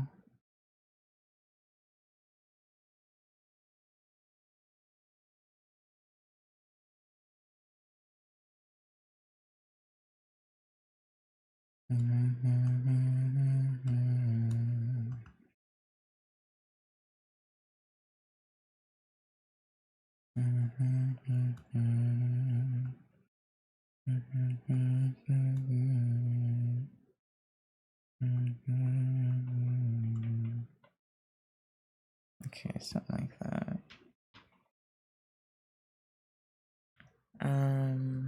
Type shit. Being agreeable is fine. I consider myself agreeable in areas too. I guess I also decided it's worth the hassle to set a precedent of let me finish before you react. That is to say, I agree with you to an extent. Oh, okay. So, like, you want you want to make sure people are, like, not gonna jump to conclusions when you speak because that makes you uncomfortable. Okay. It's kind of human nature to me to jump to some sort of a conclusion in some regards, right? But you should still, like, I feel like the brain works so fast that you're gonna get there, you know, before you even mean to.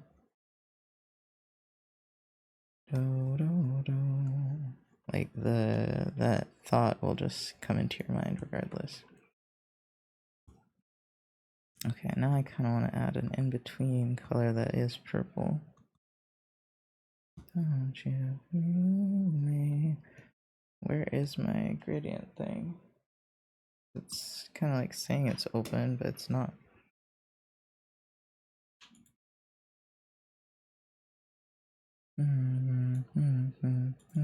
Oh, it's hidden, that's why, probably. Oh, that makes a lot more sense.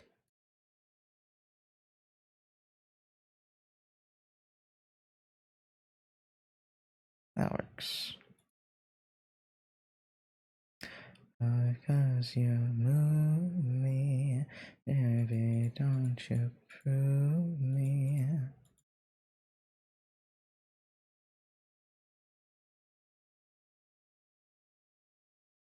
Okay, I want this gone. Baby, don't you prove me from this time. I think I'm just gonna use gray and multiply layer it. Okay, let me hide the ears as well. I think I can hide the ears, yeah. Actually, what if I just... You move me, baby, can't you prove me from this time?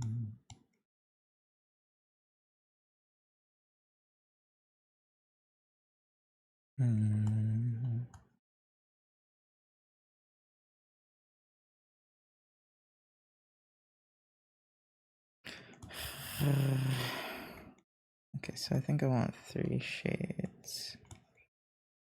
Move me, baby, can't you prove me?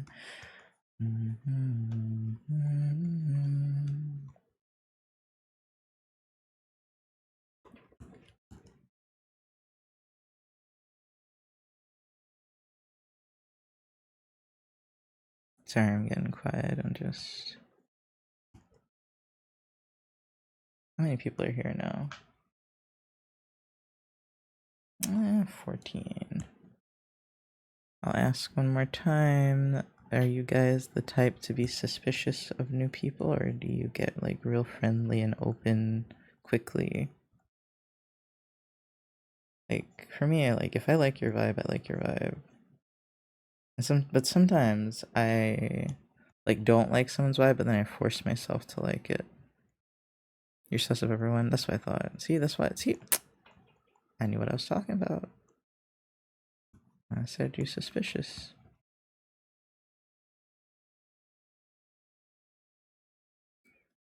I'm not, like, I'm am a suspicious person, but I lean more towards not listening to that than listening to it. If I like someone's vibe, like I immediately like you, you know, but that doesn't happen all the time. A lot of the time, I have to give people a chance. Sometimes it's not a mistake to give people a chance, so don't get me wrong. A lot of the people I've given chances did not deserve a chance.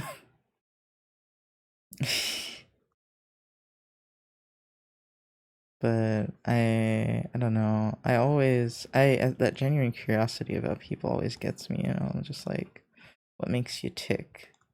But as I've gotten older, I've gotten better at being like, okay, it's not worth knowing what makes you tick because you're crazy. Not good crazy, they're just crazy crazy. Like dangerous crazy. And I do love to know more about people. And I'm also very accepting of a lot of people's like bullshit, which I probably shouldn't be, but like, you know, like if people have problems, I'm always like trying, that's why I would make a good therapist. I'm always trying to be empathetic towards it, you know. I'm like, I may not have experienced that or know what it's like, but I don't want to judge people for what they're going through, type of thing. Now, the people like I know this does not always extend to, say, people that don't understand social cues. I think are one of the ones I will judge just a little bit, because I'm just like, all right, we gotta step it up. If you're an adult above, say, 25, there are some social cues you really have to know. Like, and I would 100% start studying that shit. I don't care how you want to learn it. Like, you can learn it from YouTube, you can learn it from experience, you can learn it from a book. But you gotta put in some effort on that one. Because, like, the amount of people it makes uncomfortable is substantial. And, like, it also makes you work less well in a team a lot of the times when you don't understand social cues. Like, even if some people on the team are neurodivergent, or the whole team's neurodivergent, like, at some point, you have to have some social skills.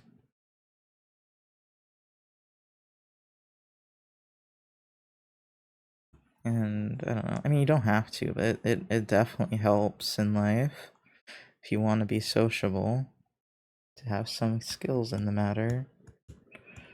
It's easy for me to say because I don't know where I got my social skills from, because I used to be really awkward, and I still am sometimes. But for the most part, I warm up a lot easier now, and I genuinely think that was because of streaming.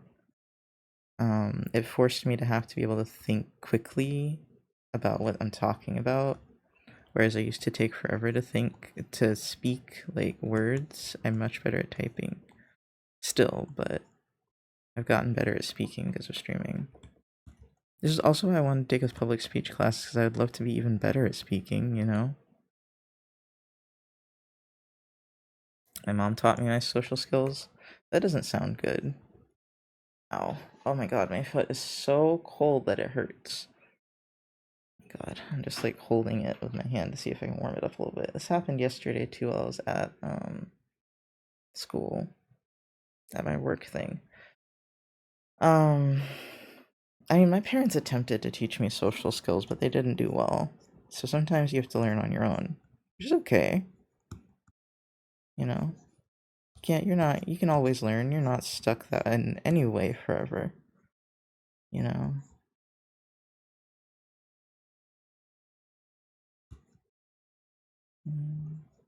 But I don't want to sound ableist when I say that, because I know some people are just like, you know, they're not gonna get it.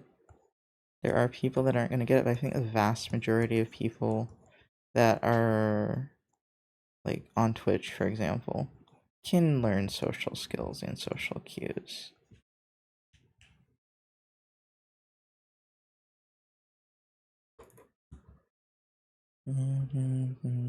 Ooh, that looks good. Oh, hell yes. We doing it. Next to my mom, I can say some pretty mean stuff, so it's not negative. You know, my mom is pretty mean. but I'm not good at saying mean things on purpose because I feel too bad, right? Like, I'll think some shit about people, and then I'm like, I can never say that because you'll never speak to me again if I say that, right? So I just have to have a lot of self-control, even though I can totally be a bitch internally. Like, when I'm angry, I see now I'm a little scary. Because, like, I don't get angry often, but you can, like, hear the, like, I get an edge to my voice, you know, and I'm just like serious, and I'm like, I'm not about to deal with this bullshit. Okay, you don't deserve to. You can't don't have the right to treat me like this. I don't deserve to be treated like this type shit. God damn it, bruh. Stop saying type shit. Like, one or two people at my school said it, and now I'm like, it's in my brain. I guess because it's shorter than saying type of thing. Type shit. But yeah, my hands are cold too. I think being able to be rude without cursing is a good skill to have. Like, to be able to cut someone down without fully disparaging them is like a good corporate skill. And just like debate and things like that, it's good to be able to cut someone up without like necessarily using expletives, you know? And even without being like super cruel to them or anything, just to like be able to cut down someone's confidence, it's a good skill to have. I don't really have it, but it's a good skill to have because sometimes you have to stand up for yourself, and sometimes people won't listen to you unless you give them a verbal lashing. You know, some people don't just want to step to you for no reason, you know?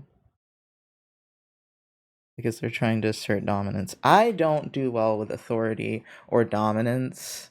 I just don't. I wasn't raised to deal well with authority. I That's why I guess I have to be the authority, is because I don't do well with authority. Right? So I'm a pretty good leader. I'm not a great follower. Unless like I totally don't like unless I look at it from a I'm learning standpoint, then I'm a pretty good follower. Like, I'm good at being a good student, for example. But like, if you're just trying to exert dominance over me, I'm like, no. I think it pisses a lot of people off, honestly, when you do that. Anyway, it's not the best form of leadership to just be like, well, I'm the boss and I say so. It's just gonna bring people back to their childhoods when they ask a question, and their parents were just like, because I say so, even though that doesn't answer the question.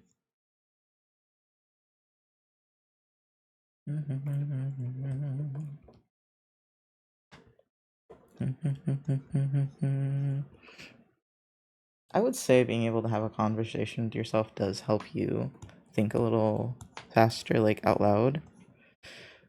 Like, because I used to freeze up, and I still do occasionally, like freeze up and not know what to say. But as I said, that I have to have very strong emotions for that to happen. Most of the time, I can keep a conversation going just by myself, and people appreciate that because a lot of people don't know how to do it. So when you can keep up a conversation with someone who's like more quiet or kind of like awkward, and you just like keep coming up with things for them to answer, eventually they start being like, okay, I feel a little more comfortable now, you know? We're building a rapport. At least that's been my experience. They don't approach people that seem like they definitely 100% want to be alone, you know? I know myself, so I don't even enjoy talking to myself. I don't talk to myself that much, honestly, unless I'm in a really energetic mood. But on stream, I'm always talking to myself. You know, sometimes I'm talking to you guys, like right now, but oftentimes I'm just thinking out loud. Sometimes, like, if you can control the thinking out loud, it's a very useful skill as well, because, like, if you can filter the thoughts, then you can say what you're thinking, what's on your mind, but you don't say the things that are really out of pocket. And I think that's something people struggle with when they try to talk more.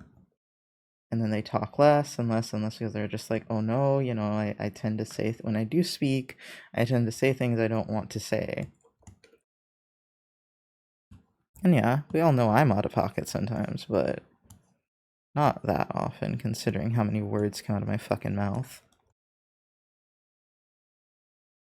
And when I am going to be a little out of pocket, usually I know beforehand or I apologize. Like, sometimes I'm like, okay, I'm gonna say this and it's gonna make a lot of people mad. And other times I'm like, oh, I said that to you, specific person, and I'm sorry that I said it that way. I didn't mean it to sound that way, you know?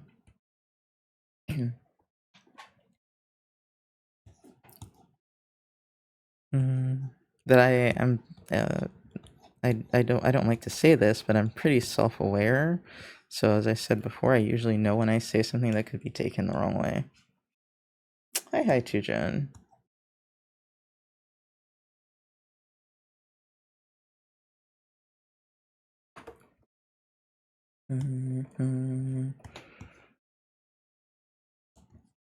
Yeah, I'm still trying to navigate knowing how to navigate more complex relationships with people. I'm learning, this is like, you guys get to see me talk about learning social stuff in real time.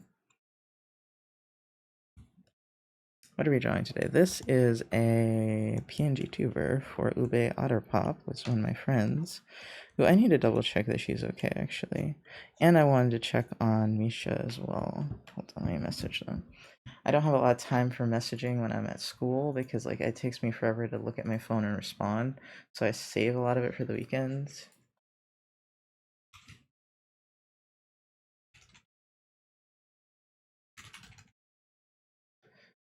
Okay, and then Ube. Where's Ube? Can't be that far down there.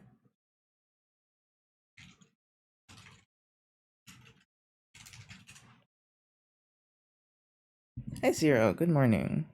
Man, that coffee I've had really helped. The coffee and my ADHD meds feel a lot better, but I know I should use some of this energy for studying. It's just like, it's thinking about studying is bringing out frustration, and that makes it really hard to study. Like, there's tired, there's burnt out, but once I get to frustration, it's really hard for me to learn. So I'm trying to just give myself a little bit of time, cool off, not worry too much.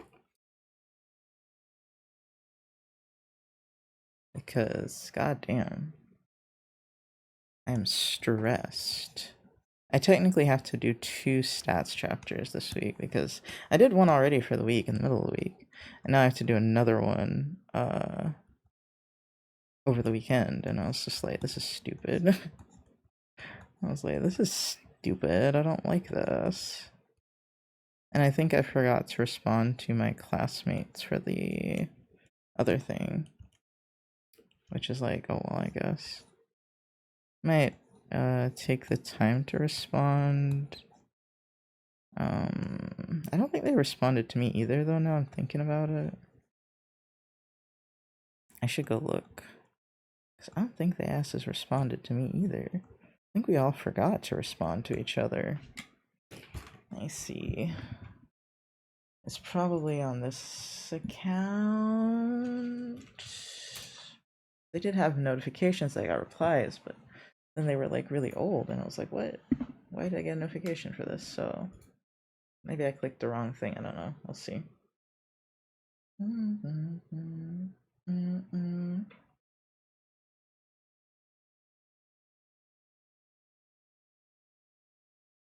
Yeah, not having coffee for the week was like really hard. That was rough.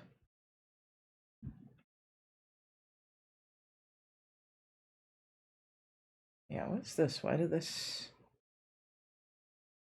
These are old, yeah. Oh, maybe I can't see them because the discussion board got closed. Yeah, she closed it so that we couldn't, reply. Oh well. That bitch. She didn't do that with the first one, but I didn't even get to read my, classmates' responses, so that sucks. I don't know how I didn't get the notifications for them on my phone, but I guess she closed it so fast, you know. Didn't have time to look.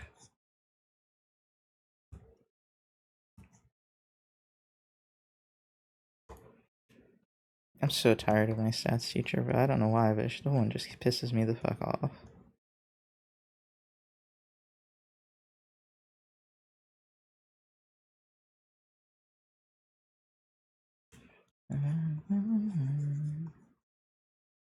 Let me see here. No. So we're doing 3 layers of shadows.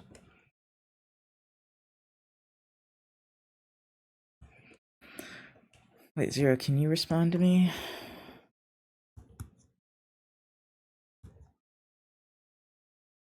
Yes, I will start singling people out for my questions. If I know that maybe they'll answer me. Feeling a little unhinged this morning, you know.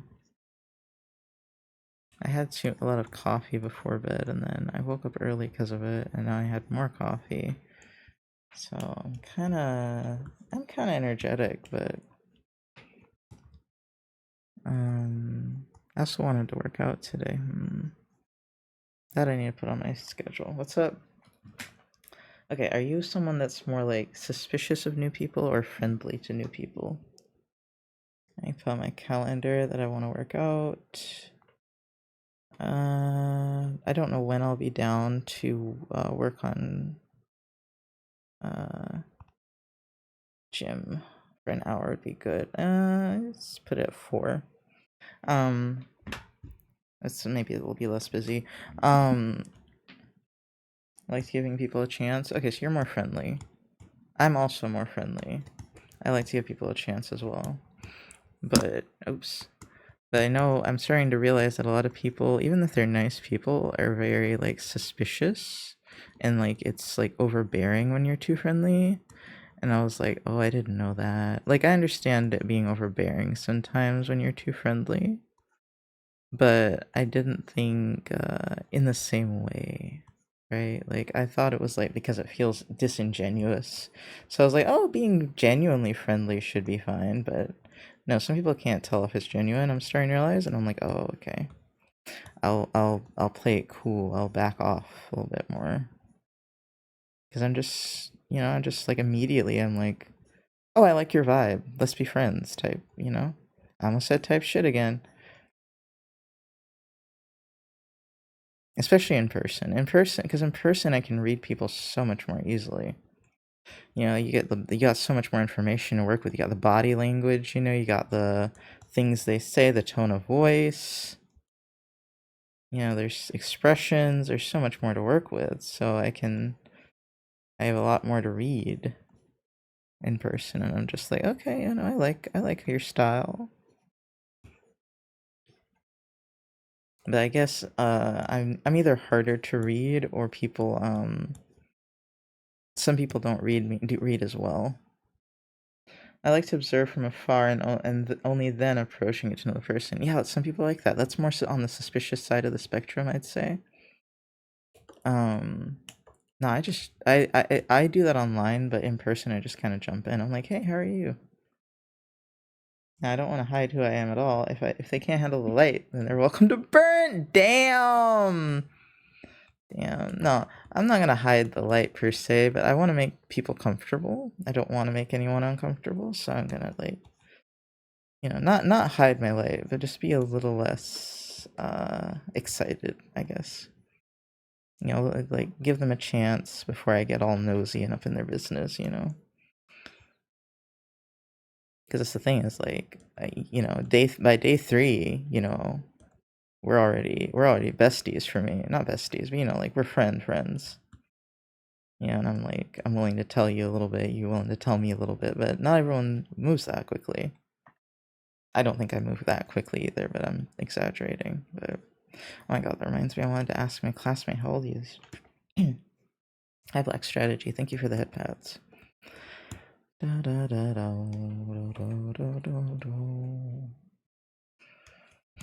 I keep smelling incense, but there's no incense burning, but I think I'm smelling the incense that's like on my desk. Because like I keep occasionally getting a whiff. And I'm like, the fuck? I don't know what flavor incense I'm smelling. I think the last thing I lit was rose, but that reminds me I also need to meditate.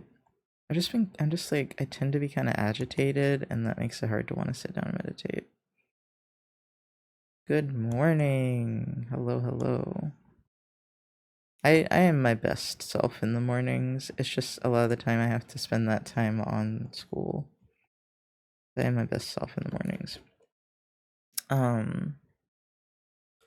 Yo estudio, aprendo or aprender.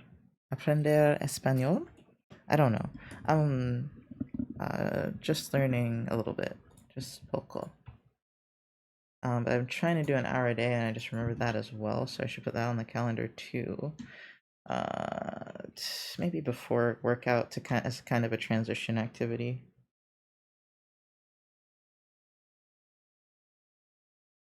Finish. I'm trying to do it for an hour a day. Let me see. How do I say I'm learning Spanish again? There's aprender. Aprender. I need to work on my R's, not just the rolling ones, but the other R's as well. I'm learning Spanish.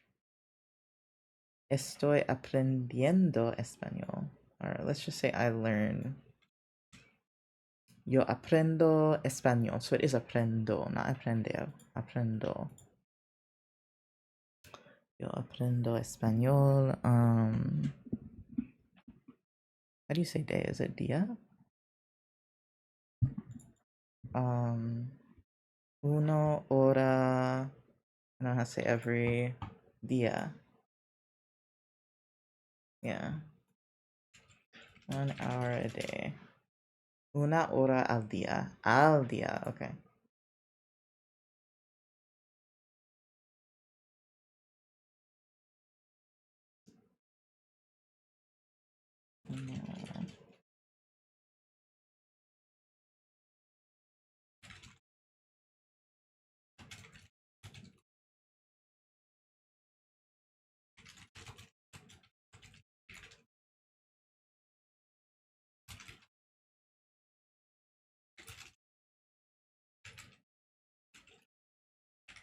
God, could I type? No, I can't.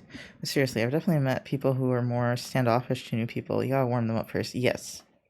Yes. And that's what I'm realizing. I'm realizing you gotta slowly turn on the oven for them. You gotta let them preheat a little bit before you put in the cookies and baked goods. Gotta warm them up a little bit. And I'm like, okay. And they're sweet. I'm just like, I just didn't realize. Because like when I don't like someone, I just don't like them. Right off the bat, we don't vibe. I'm not, but it's not often that I don't like people.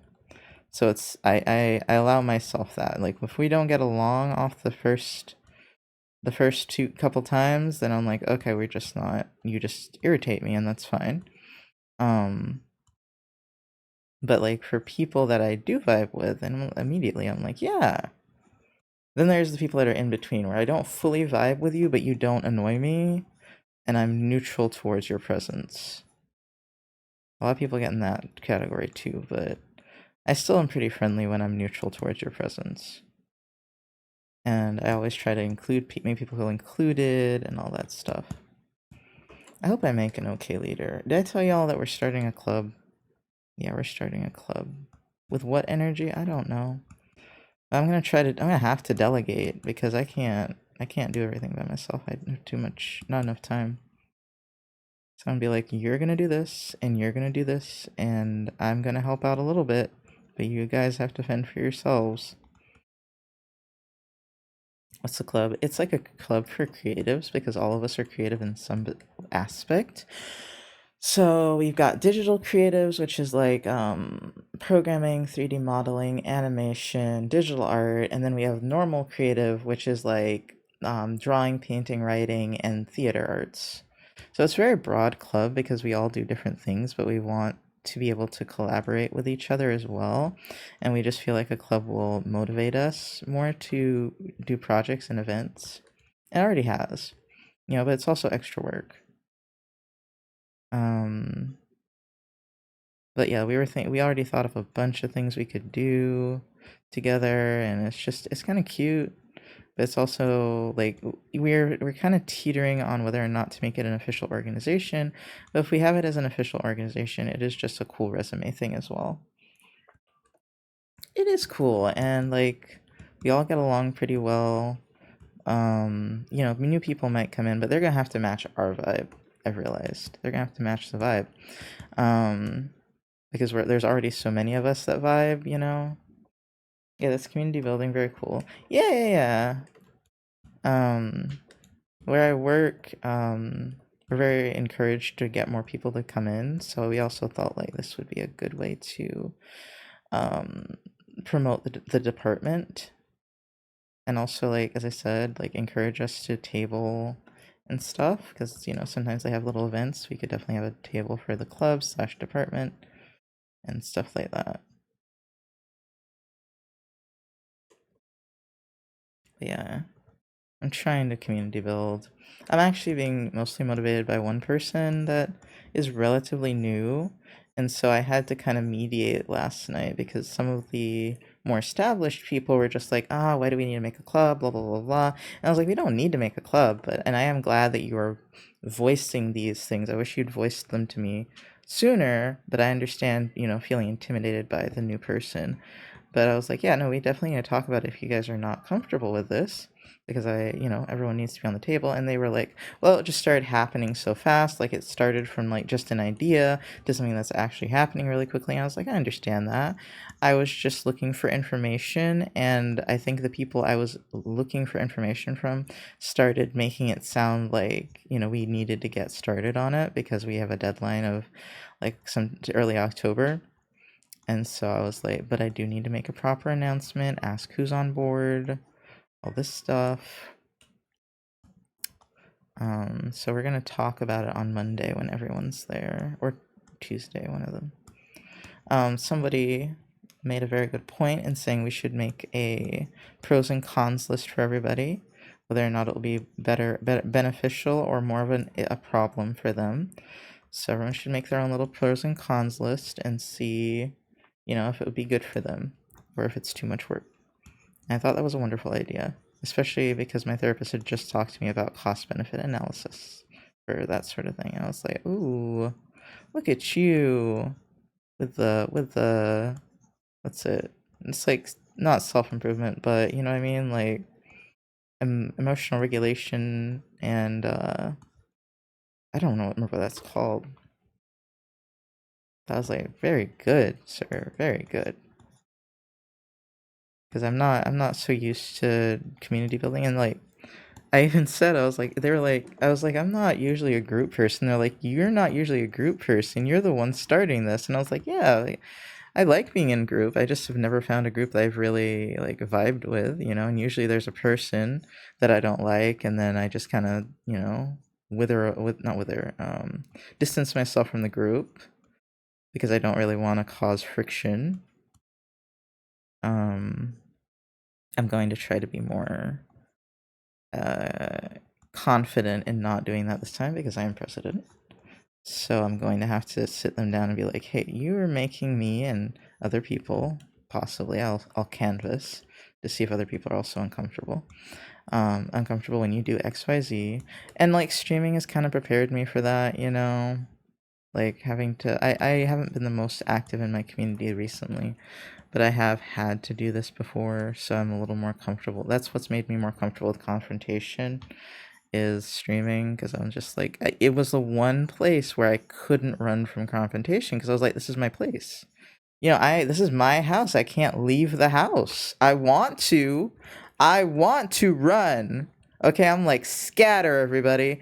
But I couldn't run. So I had to learn like kind of how to be confident, how to set my own boundaries, how to advocate for the boundaries of other people.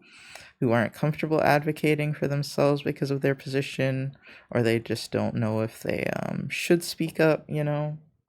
El presidente Knox. El presidente. I call Chile profesora, and there was another thing I started calling directora, because she's like, for the like flyers and stuff, she's kind of the communications officer, and she was like looking over our art and stuff and our ideas, and helping like pick out what we should go with. And so I started calling her directora. I like calling her things like that. It's cute.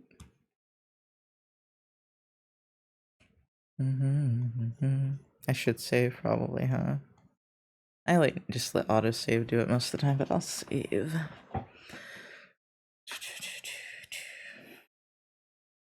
Yeah, I'm trying to be an active community member.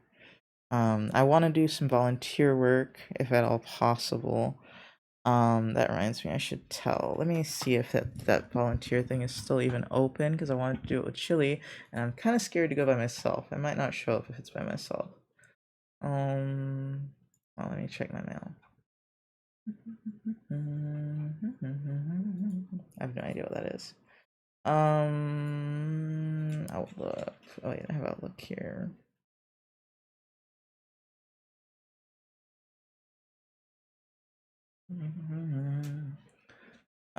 It might not be called that. What's that lady's name?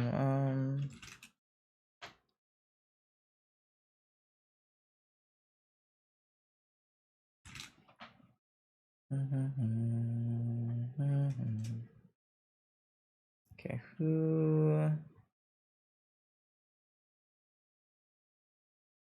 usually sends out these emails? Not this one. I don't remember her name. Oh my god.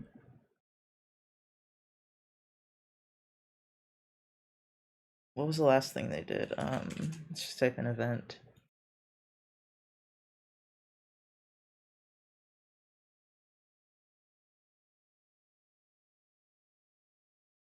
No, not you.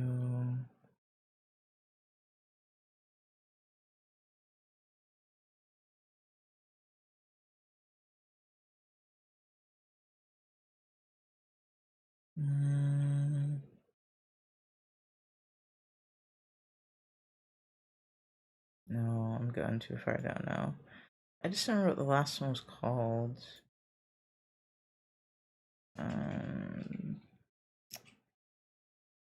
It's actually really hard to find too. Let me see. Am I checking their email? I don't remember. Let's try this one. Oh, there she is. I think. Maybe? No, that's old.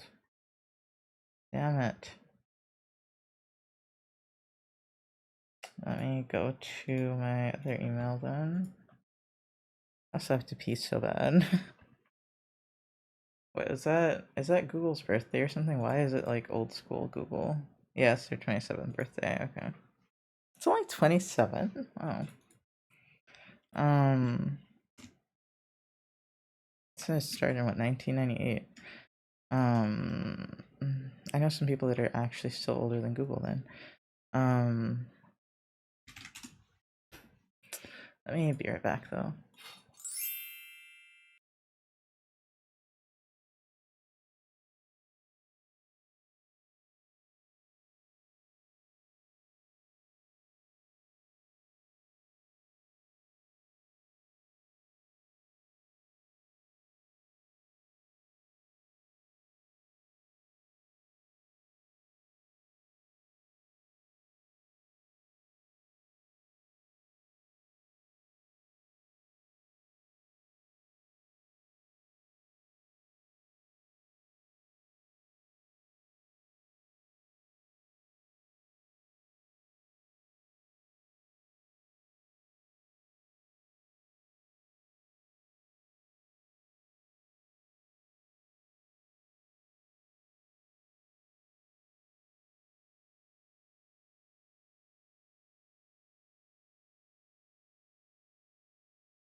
Okay, I'm back.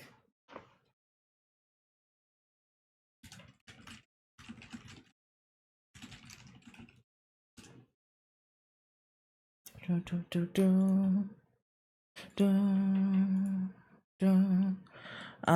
on. What was I gonna? I was still looking for that thing.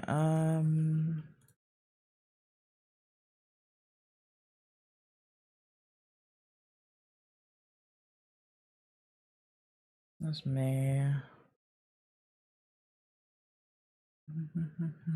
But I don't have anything for fall for some reason.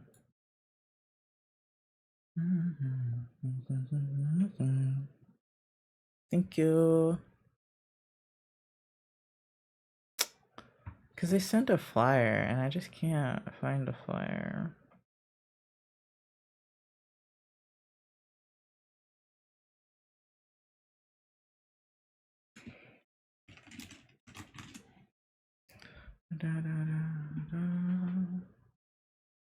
So yeah, volunteer.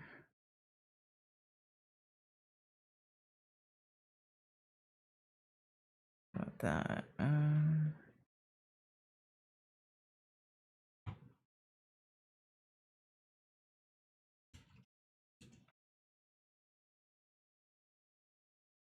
Community.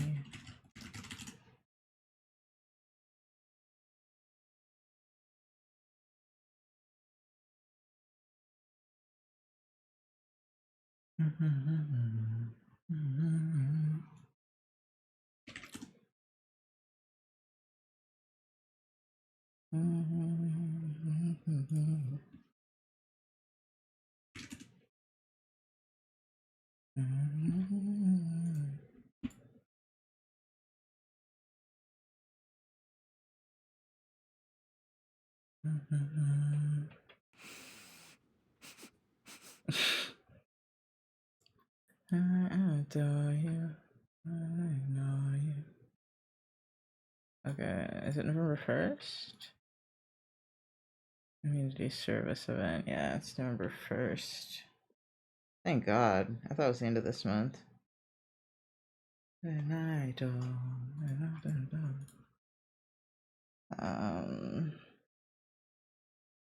Is there a way to sign up for this stuff?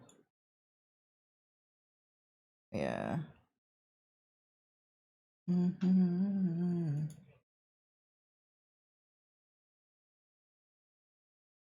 Field trips and events. Of course, that's empty. I adore you. I'm cold.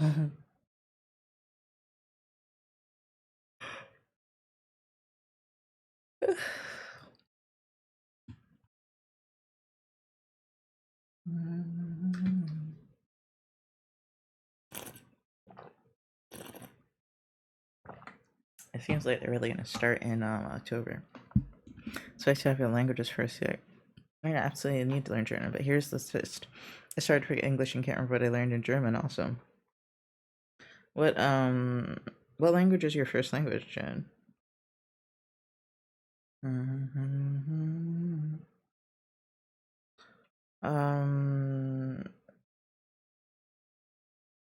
Calendar. Sometimes I just have to like close my eyes and try to focus. I could have sworn there was one at the end of the month though. I just don't see it, so.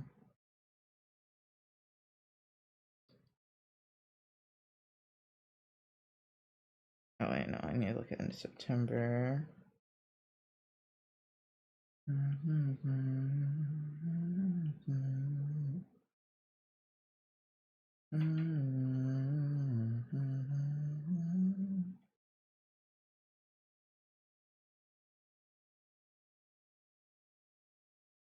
I guess it is November 1st. Let me put my calendar. Video a service. Alright, to keep it in a secret for now. Okay. But I was gonna say I also learned that extra hours you use helping out the school can count as community service, and I was like, I should do that. I need to really sign up for volunteering. I just don't know what time is good for me. Yeah, actually, Ukrainian. Oh, that's difficult. It's a difficult language. I mean, I assume I don't know a damn thing about Ukrainian, but it sounds different enough from English, or I'm just like, that sounds like it would be rough, you know? I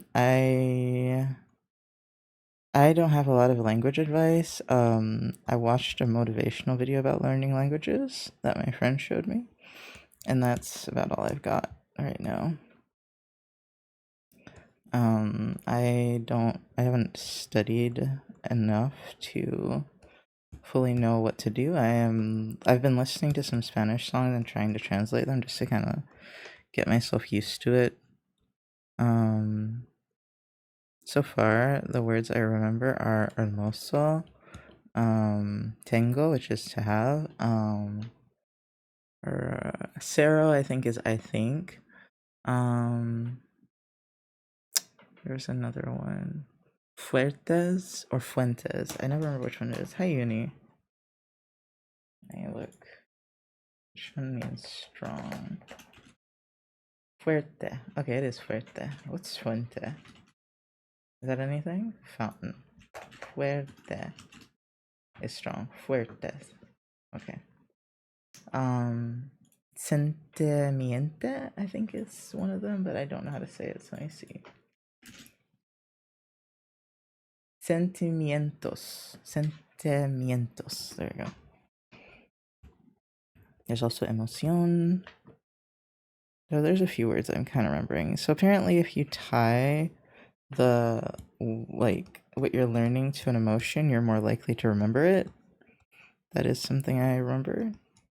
And I was like, bet I know how to do this.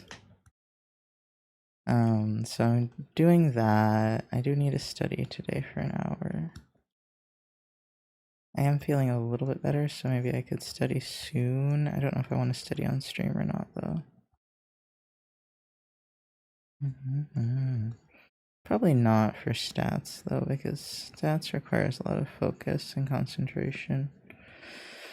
It's a horrible subject. Luckily, I like kind of understand. I don't know what I would do on a midterm, though. I don't know how well I would do. So I don't know if I'm remembering, if I'm retaining anything.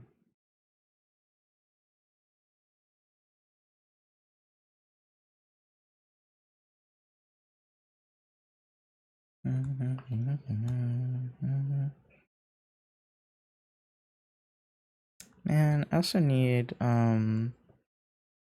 okay, need is a strong word. I want cologne, because I have been taking the bus, so I've been getting real sweaty, and I don't want to be smelly.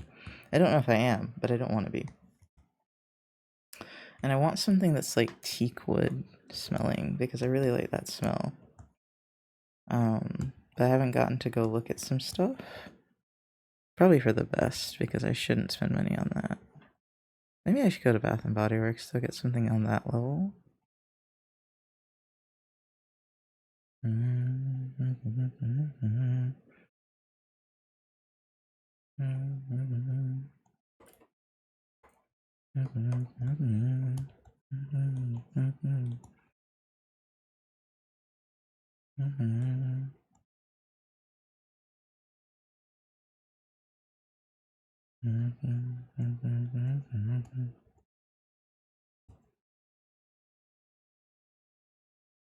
Despite my life like being in pieces, I'm pretty happy.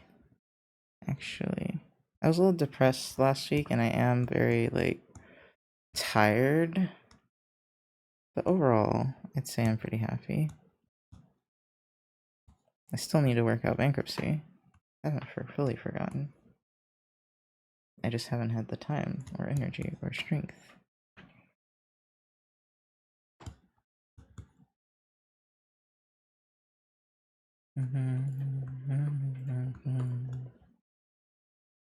Stats has made it kind of hard to keep up with everything. So I don't really know what to do there. Until I get a letter about someone freezing my account, I don't really know what to do there.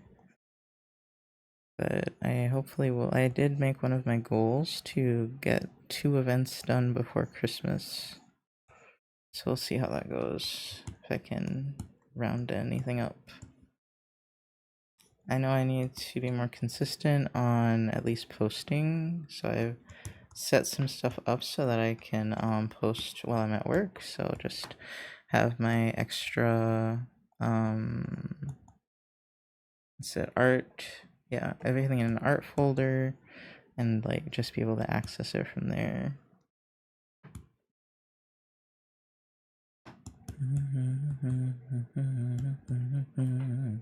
Hopefully my coworkers that I don't want to know about my thing aren't too nosy.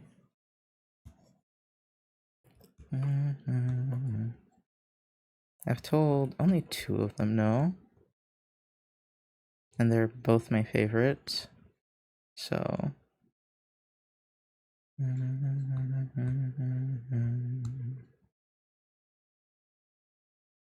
I don't know if it's that I don't trust the other ones, it just feels uncomfortable. Right? It's just like, I don't want you to know. I'm not on that level with you right now.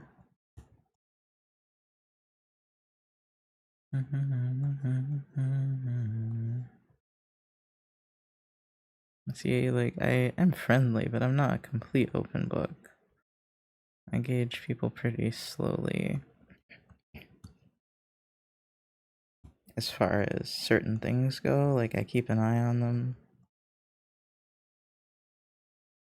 And so, especially with my streaming account, I'm just like, if I don't want you to randomly pop up in the next, like, 10 years, then I'm probably not going to give you my information.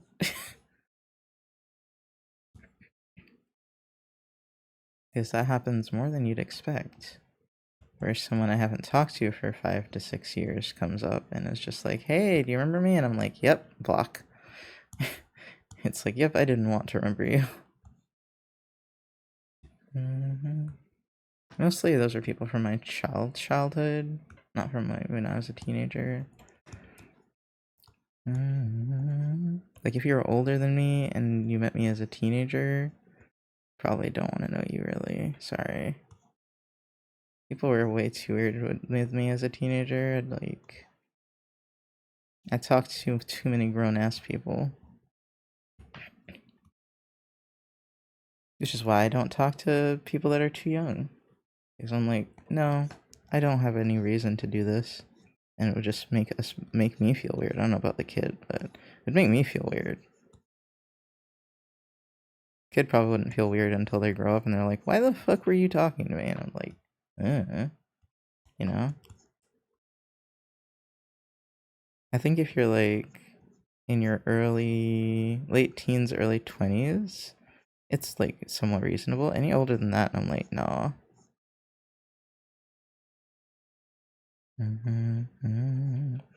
Because like I used to have a 16 plus ish type of vibe here a few years ago, but I raised it because A, the mods were like, fuck them kids, and B, I don't know, I just was like, I can't see myself being friends with someone under 18 at this point in my life. I can see myself being kind of a mentor figure, I guess, at most. But even then, not to someone that young. And it more than like my interactions, I wasn't even that worried about my interactions with them. I was like, I don't really want to have a space where adults are talking to kids. Just don't want it. Preferably not. Because I don't want to have to moderate that shit. Don't want to, shouldn't have to, yeah, no. None of it. Oh, that's bright. We're gonna mask this again. Okay, let me go in with a gradient. Let's drop off some of this, I think.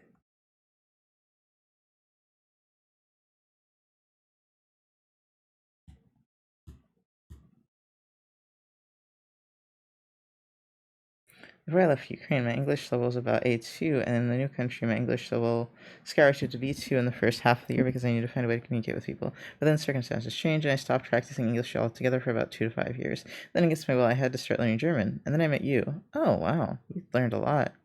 Managing communities online sounds like a lot of headache and hard work. It can be. Once you learn to, like, be confident about boundaries, it's not as bad. It gets better. Hashtag it gets better.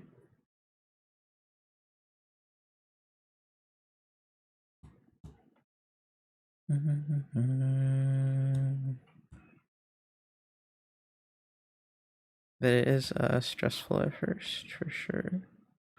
Especially when you're someone who doesn't have a backbone like I used to not have.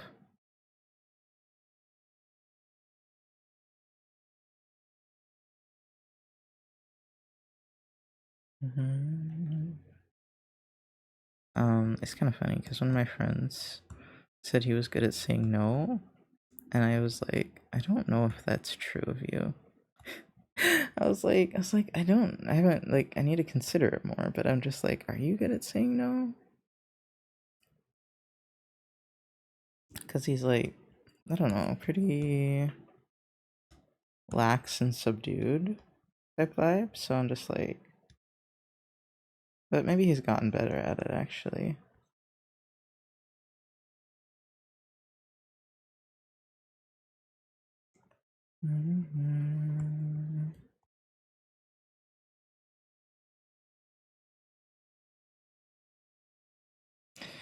Managing communities online. Oh, sorry. Yeah, it is. It's not just online. Managing communities is a headache.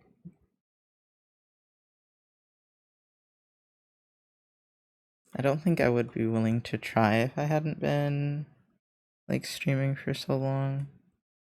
I feel like I would have felt too unconfident.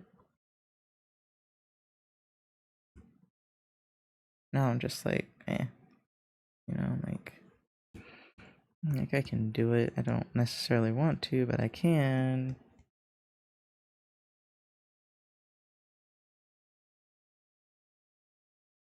Let me see if I can.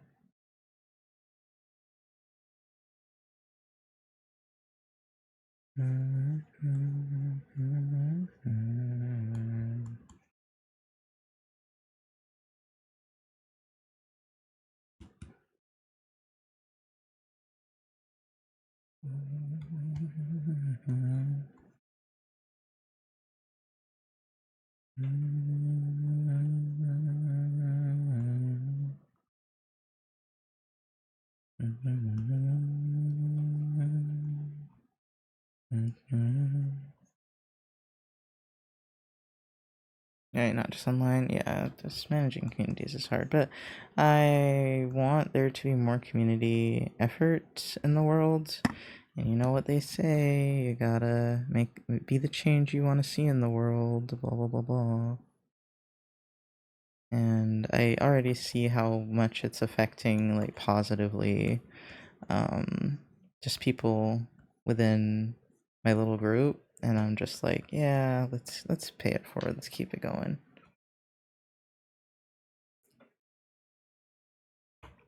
Like, community is so important. Feeling supported, feeling like you have a place where you belong, all of that's very important. That guy, I'm good at saying no, Nox. Silence bottom, the tops are talking.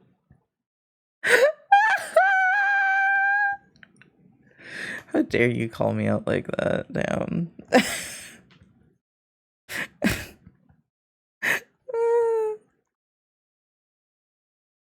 I just, I was just like, not that far, but I was just like, huh.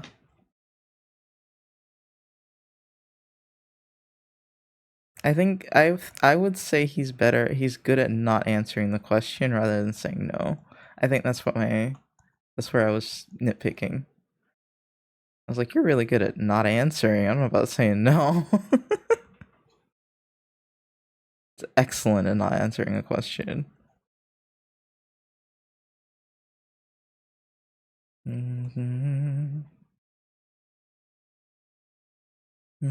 Which, you know, you can see how much that would peeve me as someone who, like, if you've ever seen me respond to a DM, I respond to every single question and every comment in, like, this, like, really formulaic way.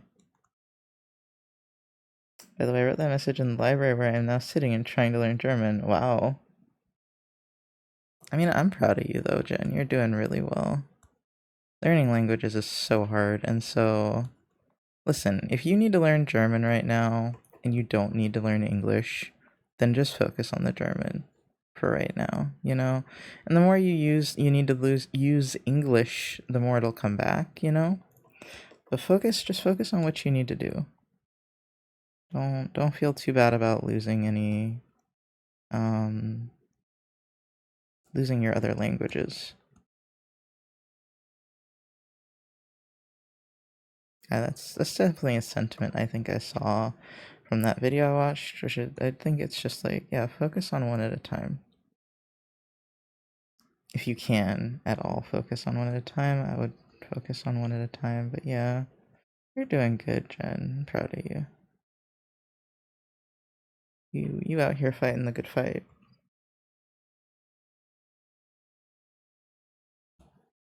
I know a lot of people that are just very strong, and I wouldn't consider myself to be strong. But I'm not, I'm not meant to be the strong one. I'm meant to be the motivational one, the inspiring one. Right? Like, I feel like that's more my role in life, is to make sure people keep going. I think I'm pretty good at that from what I've seen. It's just being like, yeah, you can do it. I believe in you. We can keep going. Remaining positive, despite a lot of bullshit, is, I think, one of my, I was gonna say superpower, that sounds silly. You know, it's like one of my strong suits. There we go.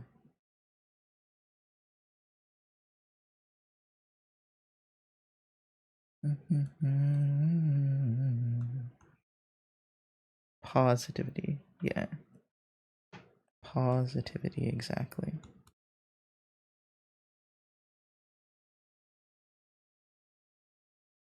That, and I'm an okay mediator. It's funny because we were gonna make someone else in the group the mediator, because I mean, I can't be both the president and the mediator. Hi, Leia. Good morning. What time is it? Almost 10. Okay.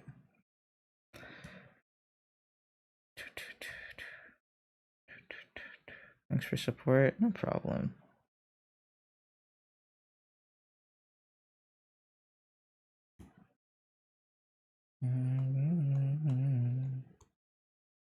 I don't think I would have much confidence in my ability to inspire people if so many people hadn't told me that I've been inspiring to them by now.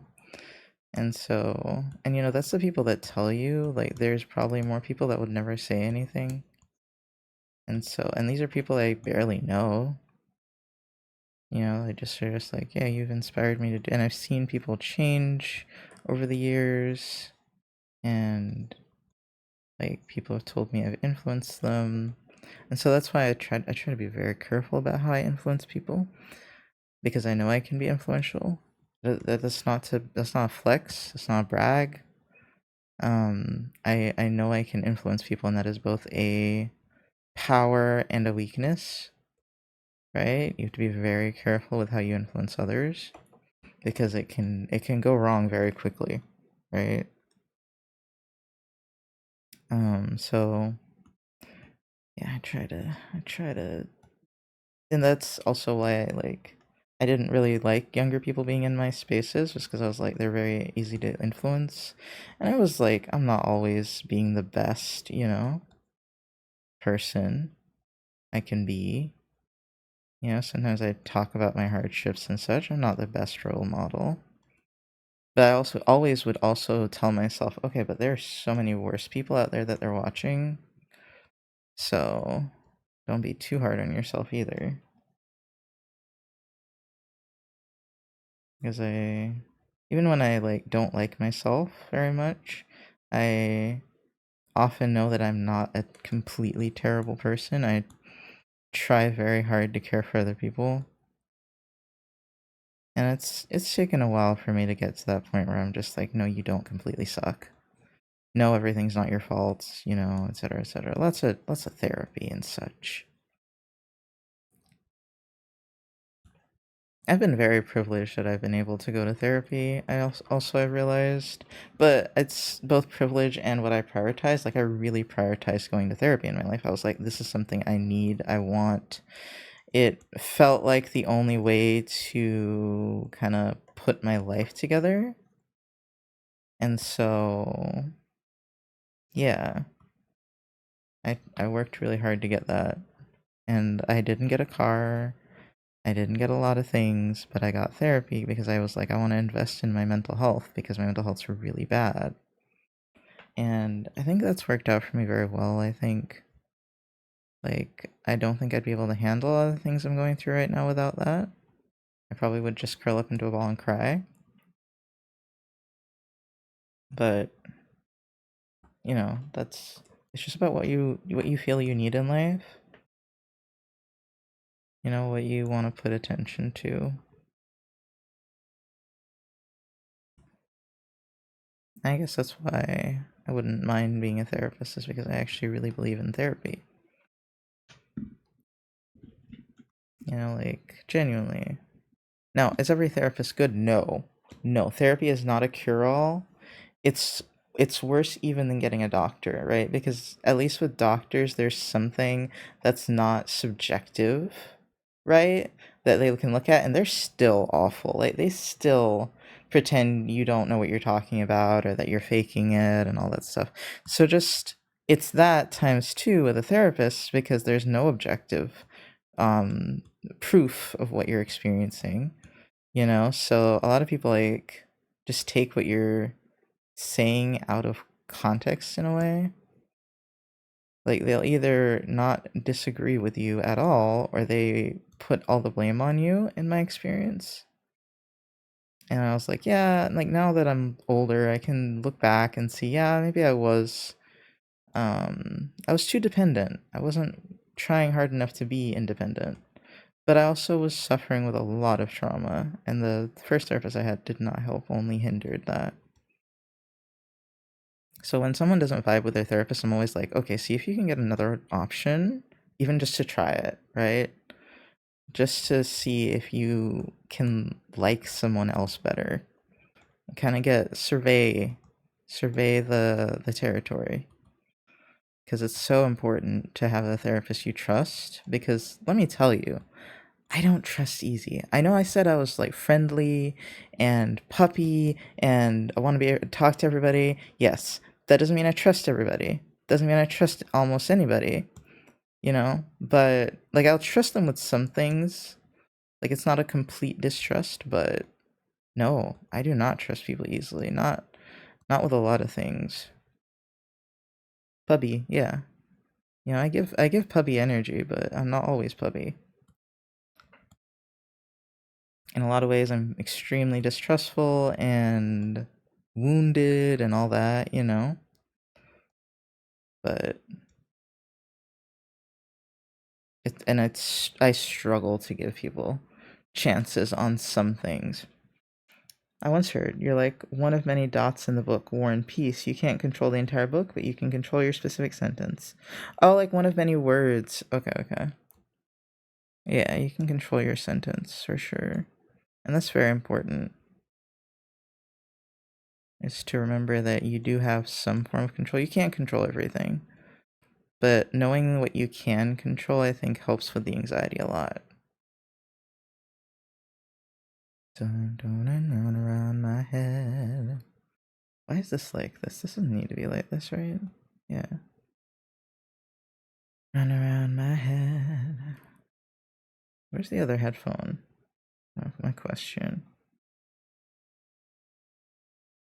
There's the other headphone.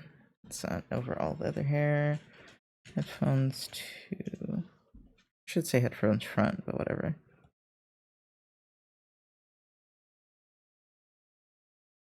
Yeah, and I worked way too hard on that hair. Delete that.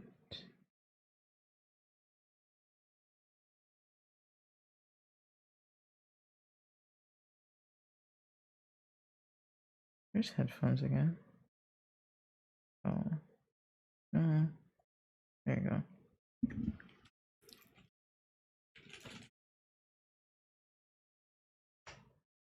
Yeah, and oh my god, I don't even go on social media. Even though I know like there are some things that are important to know, I don't go on that shit anymore, man. It's so it's so stressful. Like you go on it and people are just like the world's ending. Everything is falling from the sky. And then you go outside and you talk to people and it doesn't feel like the world's ending. Right? Like in some aspects, yes, things are pretty bad. But like and I don't think we should all just like completely ignore the problems in the world. But oh my god, people make it sound so much worse than it is because on a bureaucratic level, we're doing pretty poorly, yeah. But like on a everyday community level, I feel like we're doing all right. Like the kids are okay, as they say. Like I think trying to be active in your local community if that's at all possible for you really helps with the anxiety. And sometimes that means like for me to try to appear to be something you're not, like a cis person. But I'm also realizing like once people get the chance to know me, they don't really care about me being trans. It's as far as it seems. Like I'm a likable person despite that. But I'm very careful about how I introduce it, right? I don't want to be overwhelming with it. Because I feel like if you give people something that's too much information at once, they shut down. And some people might see that as like deceptive, I guess. I think some misinformed cis people would think that's deceptive. But it's more about like handing them the information in a way that's palatable. Like I don't think a lot of people think about the concept of persuasion enough, but now that I'm learning more about it, I'm like, okay, like, and that is like what we were talking about earlier with communication and like timing and semantics and all that. The way you present information, the order in which you present it, all that stuff affects how people receive the information. I think that's interesting. The art of conversation, yeah. Well, it's not just conversation for me though. Like, it's not just about the conversation. It's about how I'm presenting myself, as I said. Like, and some of it, like, I wish I could present myself a little more non-binary. A lot of the time, sometimes I don't care. Sometimes I'm just feeling that mask, but sometimes I'm like, I'd like to be a little femme some days. I'd like the option, you know? But there's also an appearance I'm trying to maintain. So there's like a duality there. But anyway, um if you can appear to be one side or the other, even if you are. Oh, okay. It was nice to see and hear you again, but my time is out is over. See you next time. Have a good stream, and thanks for the support once again. No problem. Hi, Tujen. You have a good rest of your day or evening. Thank you for stopping by. Yeah, I think without realizing it, I kind of set things up so that I wouldn't be abrasive to people as an experience, right? Because knowing me is an experience in some ways. Like, not, once again, not to be like, I feel like I say a lot of things that sound like I'm bragging and I'm not. I really am an experience. Whether it's good or bad is, you know, because it depends on the person and the point of view, but I am an experience. As what did Jan describe it as? I don't remember if it was a roller coaster or what, but yeah, I'm an experience. So I like to give people the best chance they have at enjoying it, you know, learning from me, you know. I think our greatest ability as species, the thing that makes us humans, is our ability to communicate. I think nothing sets us apart from other animals more than that. Yes, we communicate very, very well. We can, you know. It is a very powerful gift, I suppose, that we have that we don't utilize nearly well enough. Some of it is because people aren't well educated, in my opinion. I think everyone wants to communicate well. I think a lot of people just don't know how to, between emotional regulation and just knowing how to communicate effectively. Sorry, my hands are cold. But yeah, what was I gonna say? What was I saying? It's an experience that I want, and I want people to have a good experience with me. So I realize now that the way I set it up actually worked out very well with like identifying as femme last year. That set a lot of people up to like be okay with me and not be threatened by me or feel like I was weird. And then coming out as trans after a lot of people actually already knew me and I had already gained favor with them, I think also helped. For new people, they don't see me as very different, I don't think. But I also like it would be harder for me to bring it up with them. Now with them, I would have to have pretty good rapport before I do anything like that. Like pretty good rapport before I tell them anything. And it sounds really negative. It is a little negative, don't get me wrong. I'm also used to it being a little negative. But hold on. There we go. And then hold on.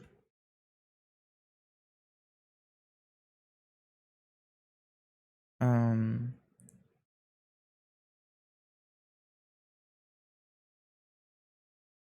why is it like this?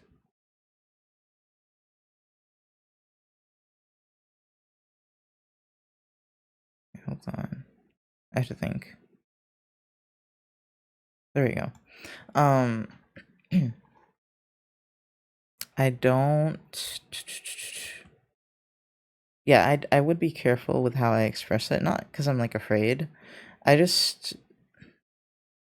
I like when people like me, right? And so I want to set them up to not hate me because there's a lot of misinformation and there's a lot of misunderstanding about being trans. So a lot of people have this weird preconceived notion here about us being a certain way. A lot of it is about us being like too showy and too whiny about, being trans. That is a lot of the concept that I have seen on trans people here. Like a lot of people, like even the ones that did know me before, like they over apologize when they misgender me a lot of the time. And I'm like, no, you're good, you're good. Like they'll be like, oh my god, I'm so sorry. And I'm like, chill out, man. It's alright. I know it's a new thing for you. I need to be a little more stern with them now because I feel like they've gotten a little lax with misgendering me because I've given them a little too much leeway. And so I'm gonna tighten it up a little bit and be like, all right, we need to talk about this. But I don't know. I think I see it as an experience, an attempt to teach people that we are people. Like an opportunity to teach people that we're people, just like anybody else. And I think the best way people learn that is through experiencing it, you know? And I am lucky, I am blessed that apparently I am a fairly charismatic person and people like me, right? That gives me more leeway with influencing people, right? And making them like understand that, as I said, we are people. Making us seem likable, all that stuff. Because I think that's another thing is like we're portrayed as not likable and not normal and hard to relate to for cis people because we're not just portrayed as people. You mentioned earlier that you influence people, and I think I feel that. I get inspired to communicate with people better when I listen to your streams. Aw, thank you. Yeah, and like, if it's, as I said, if it's something you're emotional on, you have to be really careful how you communicate that because like your emotions will come through, and it doesn't mean you don't communicate about it, right? But maybe you need to like really think it over, really practice on what it is you want to convey. Um, so like I mull over things I talk about on stream all the time. But I just also really enjoy talking about hard topics on stream or talking about things that people are unfamiliar with. And sometimes I do just, like figure it out as I'm going on. Hold on. But yeah, I think if people could, and that's also why I like to talk about where people might be coming from when they're ignorant or rude or anything, whatever you want to call it. I do like to think about where they're coming from, and I like to explain that as best as I can. But yeah, just realizing that we're not very threatening, even though the media likes to portray us that way. I'm not a very threatening person by any means, so I think I'm a great candidate for kind of being the spokesperson for this at school. I'm not threatening, but I'm also not like so standoutish that everyone's gonna notice me. And I think those are the two things that annoy people, quote unquote, about LGBT things, and they're not used to it. It's fighting against things that they thought were like solid structural things, right? And that creates anxiety because you're just like if you tell people that something that they've always known as being one way is actually another way, they feel betrayed in a way. They don't want to believe it, you know. And like when I was drawing these yesterday and the night before, I was starting to realize like the difference people put on men and women just that by like how I was expected or how I would make them look more masculine. I was like, oh, this is like they're portrayed in a way very opposite to women, right? You want sharp lines, you want angular, you want lots of lines that are like accentuating features that you completely drop on a female character, right? And that kind of gave me a little bit of a insight into how people see gender in a way that I don't see it, right? And I was just like, oh, for you guys, it's like this huge divide. For me, it's never been a divide, really. It's just been like as a spectrum, like most LGBT people see it as. But even when I was a kid, I was like, it can go one way or the other. You're not beholden to certain things necessarily because of your gender. And, we can blame my parents for that, even though they're not very LGBT friendly. They definitely were against gender roles and saying that people can only do something if they're born a certain way and all that. And I don't think they realized that they instilled that in me, but I'm going to, and I think they might think it was a mistake if I tell them. But I'm very grateful that I wasn't as pigeonholed into as many gender concepts as a lot of people are. So I'm very open-minded about gender. When I was younger, I used to have a few more hang-ups than I do now. And I still definitely have toxic masculinity and a lot of things. But no, I compared to a lot of people, I don't have much at all. It's usually hard in general to hate somebody once you get to know them. There are exceptions, obviously. Yeah. And that's like why when you're being persuasive, you want to find common ground first. And I think a lot of people like a lot of people don't want to find common ground with each other, especially if the person is presenting in a way that you don't like, right? Like in a way that brings you anxiety, right? So the thing that I'm really self-conscious about is my voice, because I feel like my voice like makes me read as extremely LGBT. So it's harder for me to reach out to people than it was before. It's harder for me to speak up than it was before because I don't want people to listen to me and be like, "Oh, you're XYZ," you know? Because I know people will just, it's natural to make assumptions, honestly. It's not healthy or good for society, but it's natural. But I don't like when people make assumptions of me, especially here, because those assumptions tend to be negative, right? But yeah, hold on, let me think again for a second. I feel like I'm an okay spokesperson for being queer on campus. Okay spokesperson for it. And I've done something very bold, and I didn't mean to, right? I didn't mean to do something so bold, right? But what I did last year, presenting as female, that wasn't bold. Me changing genders between semesters, that's a little bold. Me going back to classes and professors that I saw last year and just changing genders, that's bold. That's bold as fuck. Like my history class, that's bold as fuck. Because I had history like 1301 or whatever with him, and then I have 1302 now, and I'm just like, bruh, that was unnecessary for me. Not spokesperson for Queer LLC, yeah, trans LLC specifically at this point, but and all the other LGBT, like out LGBT people at college that I know are, they're usually kind of over the top, right? Like there's one person that comes to our little group, like our lab, and they are like very like non-binary-esque, mask presenting, but with titties, but with eyeliner, but with platform shoes type shit, and that's fine, right? On one level that's fine, but then on another level they talk like they've been talking about things like polyamory, and I'm like, bruh, that is so far above where most people are at mentally, right? Like, and I know they feel comfortable to talk about it, probably because I'm there and I don't like make a fuss about anything. But at the same time, I'm like, this is not a good spokesperson for this, because they're throwing too many darts at the wall, right? There's too many things that people are unfamiliar with going on here, right? So if they're not an open-minded person already, they're going to shun this, in my opinion, right? And that's not to say, oh, we have to be a certain way. It's more, I'm just saying, as a spokesperson for Bridging the Gap, not a good candidate. And as I said, that doesn't mean you can't be that way. That doesn't mean there's anything wrong with being that way.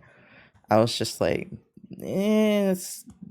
you have more of the things that they associate as bad going on, right? Like polyamory, that's so heinous, and like all this shit. And they're just, I don't think there's anything wrong with polyamory. I'm very clear about that.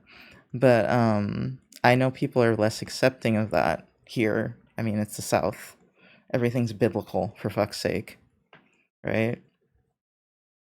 So it's one of those things where you hear it and you're just like, I don't know if I would be talking about that openly, but all right. I guess I'm running a big scheme. I didn't realize it, but I'm running a big old scheme on how to make LGBT people not, I guess, more palatable for the average Southern person. But I don't want it to be like, oh, you have to be palatable. I want it to be a stepping stone. You gotta start with a level 1 queer person to bring others into the fold. Starting with level 5 might scare them. Literally. Literally. That's literally what I mean. I'm like, it's not that these things are bad. It's not bad to be this way, but for the average Texan, that is just too much to start with. Okay, they will choke. They will choke on this. So I'm like, this is not level 1. This is advanced queer.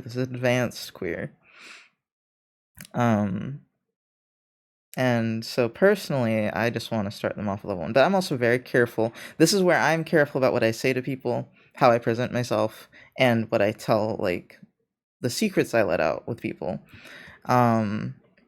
Like, I'm very friendly and mostly open, but there are like hard lines that I have, and that's one of them, is like trying not to appear in a way that people will find blasphemous, you know. Try not to be too blasphemous. It's almost like a respect thing for me with them. I'm just like, I'm not here to make you like certain things, right? I'm just here to make you understand that people are people.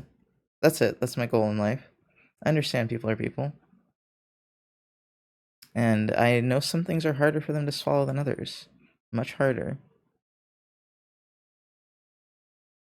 So I guess I'm always kind of like on high alert about that thing when I'm talking about it in public.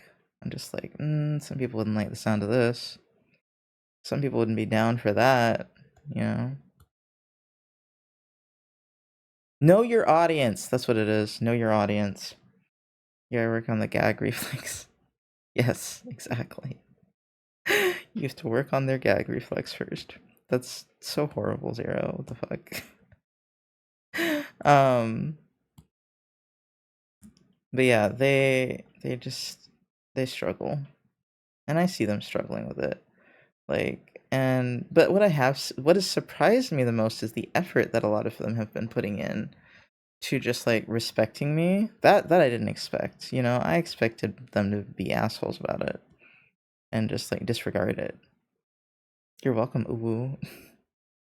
Or to like kind of ice me out, not really like include me on things anymore, like, literally anything. It wasn't as bad as I expected. So I'm like, you just gotta feed it to them in bite-sized pieces, like a small child.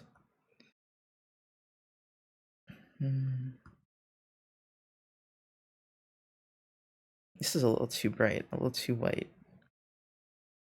Wait, actually, I just realized it's not.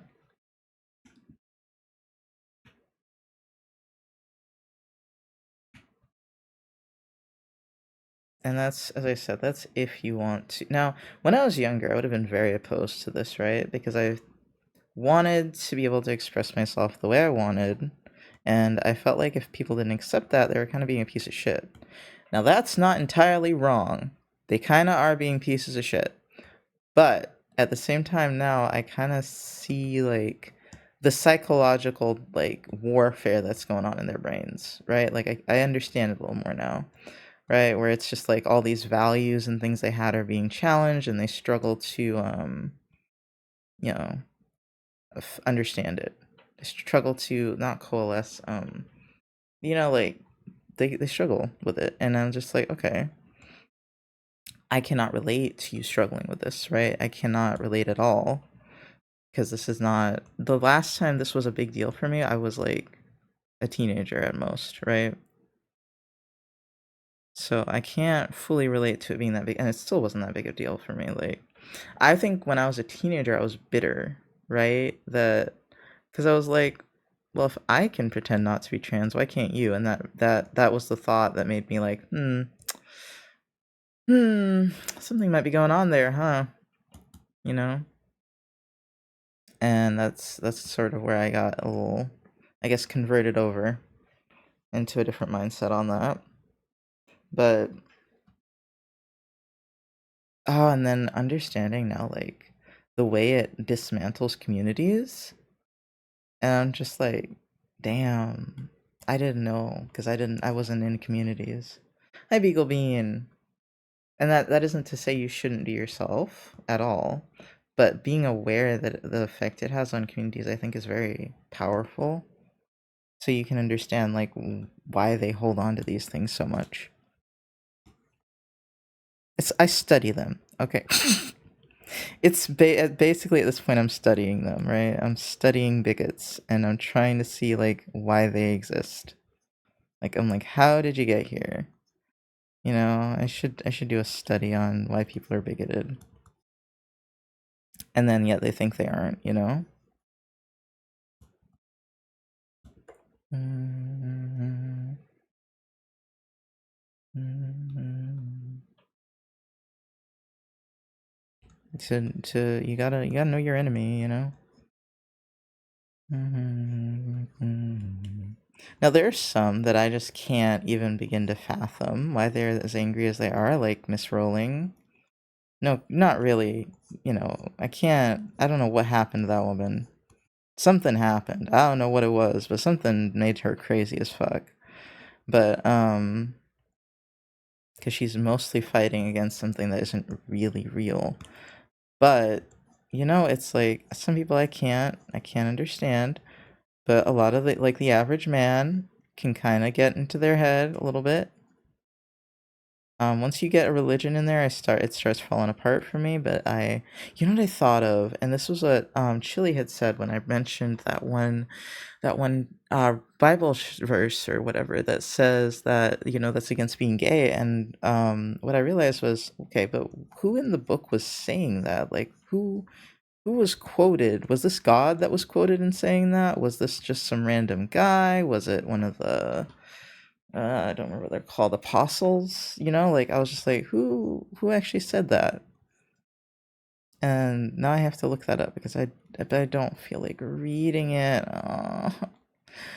Oh, you must know your enemy. Know thine enemy, but thine enemy is so fucking boring.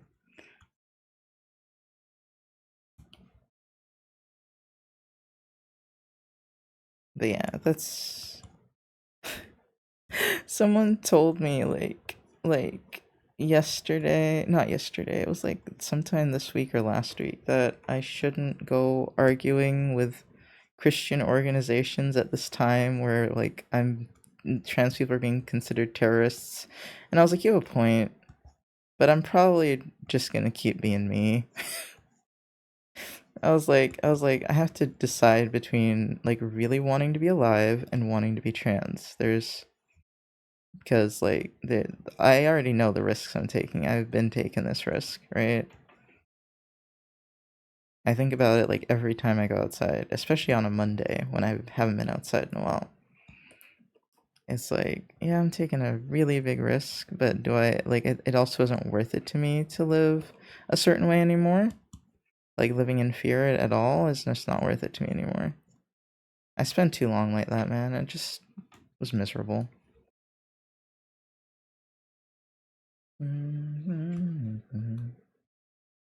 Now, should I flee the country? Probably. Am I considering it heavily? Heavily considering fleeing the country, but, you know, it is what it is. I can't remember what one of my old preachers said back in high school, but it was homophobic, and the school protested it. Thankfully, he got canned from our church. That's good. A lot of people don't get in trouble for that. Oh, no, I don't think. I think under this current administration, I couldn't. But if it wasn't under this current administration, I probably could have gotten that guy at school in trouble because he was saying it as a part of the organization, and it was, you know, pretty homophobic. But as like, you know, I can't win under this organization or administration. I mean, but yeah. It was at school. This dude said this shit, and I was just like, bruh. It's just like, love the sinner, not the sin. And I'm just like, dude, did you really just like that's your argument? Oh shit. And then, oh my god, there is this guy in my class, and I am convinced this man is gay, but he's in one of the Christian groups at school, and it's this is don't do this to people. Don't do this to people, but it's one of those does he know he's gay type vibes? And he's a nice guy. I sat and talked to him for a bit the other day, but I was just like, you know, he grew up very sheltered, you know, homeschooled, all that shit. And I'm just sitting here like, homie, do you know? I mean, he might not be. By all means, he might not be, but he's also in the perfect situation to not know. Give him some time. Yeah, I was like, he wants to get into the church, like he wants to be a preacher and all this stuff, and I'm just like, homie, do you know? Poor guy. Like, even if he's not like LGBT, poor guy. But you know, in the same breath, this guy at the one of the Christian organizations I fought with, he was talking about his friend who has those types of urges, but suppresses them because he knows the actions go against God. And I was like, dude, that's fucked up. That's fucked up that you would let your friend do that, and not just be like, dude, go live your life and be yourself and have fun. And I'm just like, homie, and that's when I started getting angry, especially because I didn't want my friend to start thinking that way about herself, you know? I was just like, homie, I'm literally about to fight you because you are influencing young minds in a terrible way. Right? You're telling them to hate themselves and this literally leads to suicide, but all right, go off, I guess. Then my friend escape route. No, it's not it's the fact that his friend is gay or at least bi, and he encourages his friend to suppress being gay or bi because it goes against God. That's what made me mad. I was just like, you are a terrible friend, first of all. I was like, homie. Oh, like that's your example? That is a horrible example.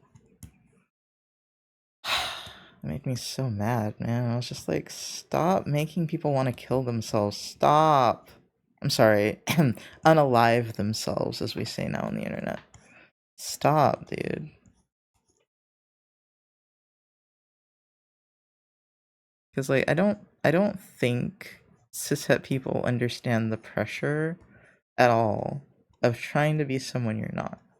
Like for an extended period of time. They all like probably went through it in high school, you know, a little bit. you know, trying to be fake, trying to be a popular kid, all that. They don't understand it on a, like a deep intrinsic level of everyone saying you being yourself is like evil. Even I don't understand it that well because I didn't grow up that way. But I can only imagine the type of trauma that causes. You know, I already felt like I was evil for other things, you know, that weren't my fault. I can't imagine what I'd feel like if I thought that being gay made me evil or being trans made me evil. I never thought it made me evil. I thought at most it would make people hate me. I did not think, oh my god, this divine being that controls everything is going to literally say I'm a horrible person because of this. I was like, ain't no way. Ain't no way. First of all, that would have just made me spiteful towards him. I was already spiteful towards the man, you know, but I can't relate. It's very sad, especially because they often prey on people that are in like really tough situations. Like literally, they have this event where they go down to some place in Texas where spring breakers love to party, right? And they take the kids back to their place, you know, that they're staying at, so they don't do drunk driving, right? And I was like, oh, that's nice. But while they're driving these kids, they're doing the have you accepted your Lord and Savior Jesus Christ? And I was like, okay, that's fucked up. I didn't say that, but I was like, homie, what mode are you using to make the texture? Right now I'm just using normal, then I'm adding multiply on it, and then I'm using a gradient map to kind of change the colors. I'm being very fancy today. I don't usually do all this. But I'm trying to use more gradient maps, more multiply layers. Yeah. A lot of people drove horses in Texas. Oh my god. You obviously have not seen the highways where people are speeding every day. Not just the highways, like every road in Texas, people are speeding. They just got somewhere to be, I guess. I don't know. Oh my god, I'm hungry. Oh my god. But I don't want to eat.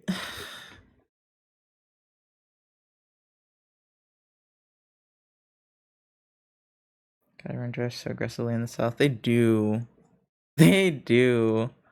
It's all the pent up emotions, I guess. They just, you know, have a desire to run someone off the road with their car. Because they have to let it out somehow. You know?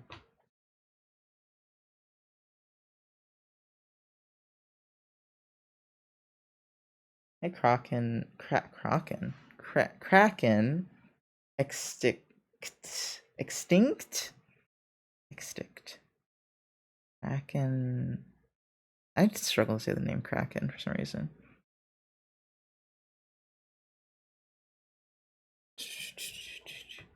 How does one signal a turn on a horse? You use their blinkers. What? What, their eyes? What are their blinkers? I actually, I say both blinker and indicator. I think indicator is the British one. Eye patch thing they used to blind the horse. Oh, people usually struggle with the second part, so it's kind of refreshing to have someone struggle with the first part. Thanks. Blinders? Okay, they are blinders. Okay. I see now. I see the pun. I don't know anything about horses.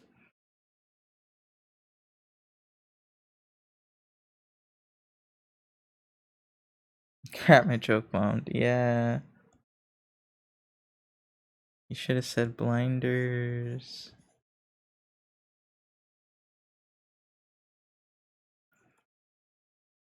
Oh, we're gonna eat this really quick. Because I don't want to take a lot of time. I was gonna make like eggs and bacon at some point this weekend, but I don't know if that's gonna happen still. Happens all the time. I could have a slice of pizza. Pizza. Do I have anything else? I also have wings. I was given free pizza and wings on What day was that? Thursday. Oh my god, my voice is disappearing. Alright, let me go grab something to eat. I haven't taken a break. It's been like 3.5 hours. Holy shit, no wonder I'm so hungry. Okay, be right back. Oh.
I realize now that I should have timed how long I've been working on this. I'm gonna say 2 hours out of the 3.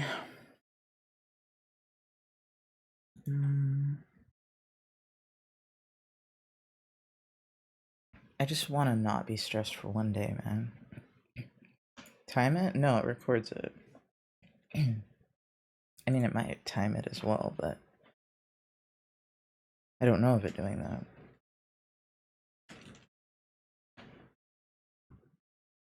Boom, boom, boom, boom, boom, boom, boom, boom, boom. No, it's wait. How early did I start? Damn.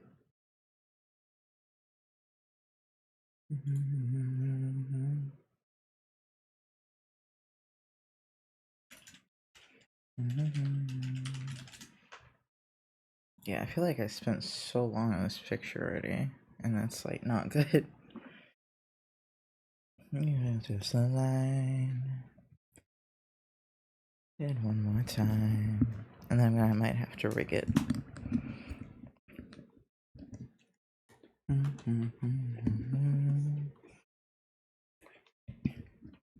Let's go look at that hair. Thank you.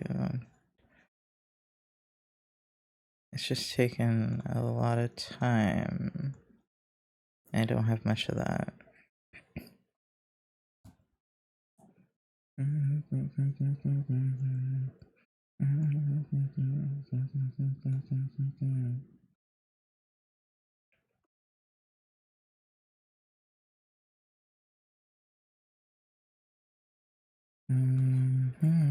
Oh, I guess I'm getting anxious about time because I don't want to study today.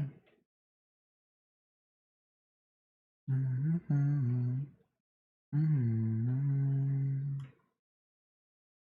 came in here tonight. Thank you. I'm gonna, yeah, I'll rig it another time. I guess there's not a lot to do. The tail, the eyes. Because you came in here tonight.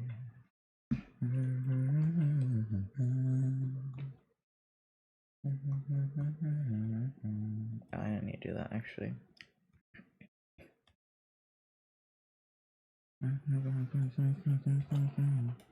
Yeah, I'm getting depressed. Damn it.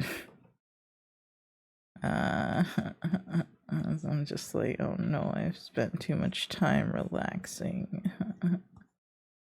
I like feel genuinely queasy thinking about working or schoolwork. They took an entire study day from me, man. Relaxing is good, I know.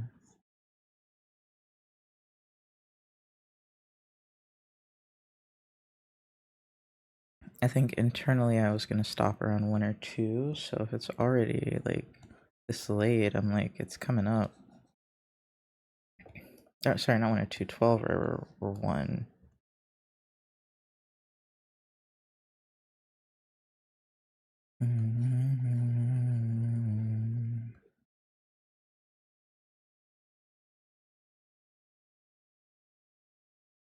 Thank you for the hearts, even though I didn't hear them throw because I haven't restarted tits, or it might not even be open. I don't see it open. There's dopamine at you. I could just have another cup of coffee if I want dopamine.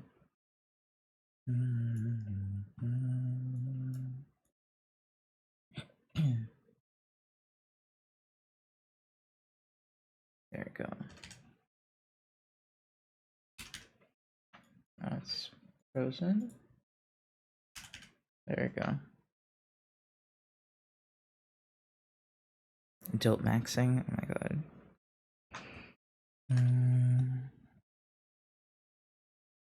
I also might change the music. I kind of haven't been paying attention for the past several hours. Well, I won't lie, I've been just in my world, drawing my things and talking about trans issues. I love that, like, Schoolwork is what's making me, or coursework is what's making me stressed out, not being trans in America right now. And like that, that's fine. But statistics homework, now that's a nightmare.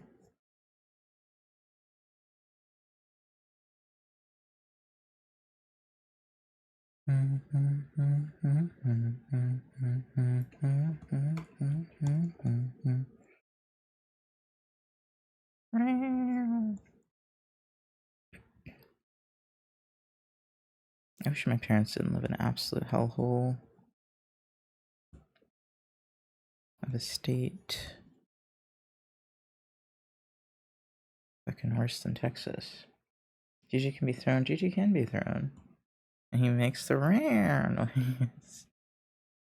Dun dun dun.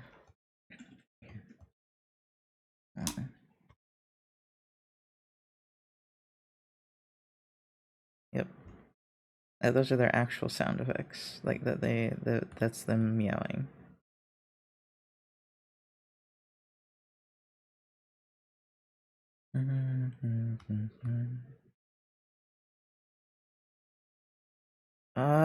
I can't believe how quickly I'm getting depressed. I was just like, bruh. Such pain. This looks like it should go down one.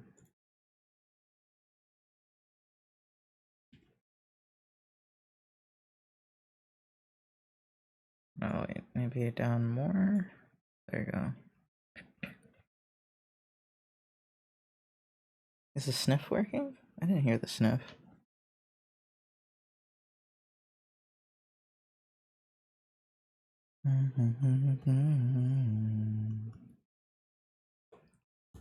My god, brain, shut up.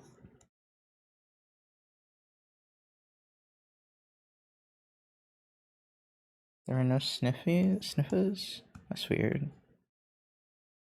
I don't know what to tell you about that.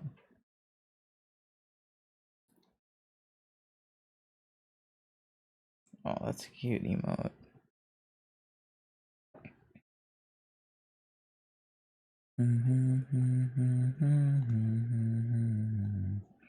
Unless Mix It Up isn't working, but I think it is. I didn't snort, did I? I don't remember.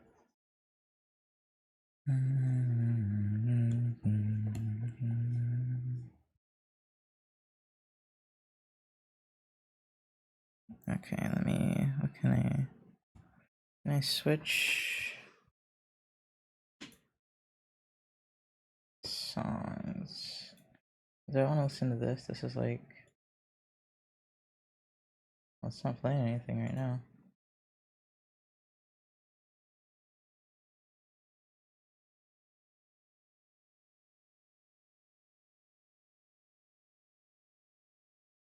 I'm trying to decide if I want to listen to like the R&B sounding ones.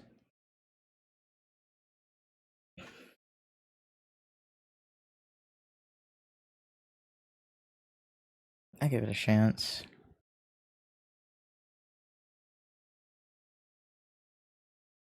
I'm depressed. No, brain. Maybe I should work on something else, because, like, I just want to get this done, but I'm starting to, like, beat myself up for how long I'm taking on it.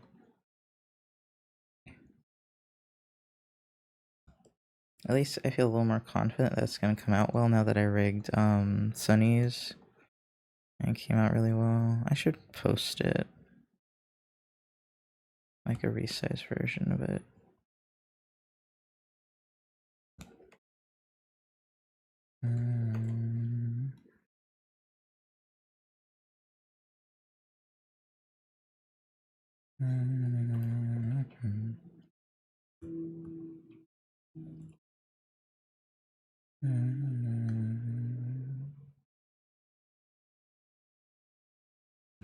Yeah.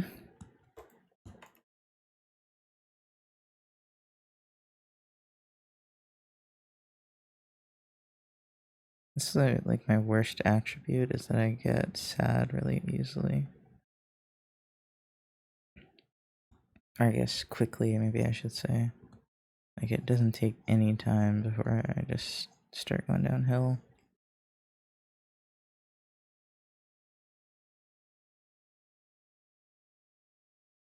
Thank you for the hydrate. We can get through this. So we're more or less done now with the hair. I need to maybe do some highlights. Highlights.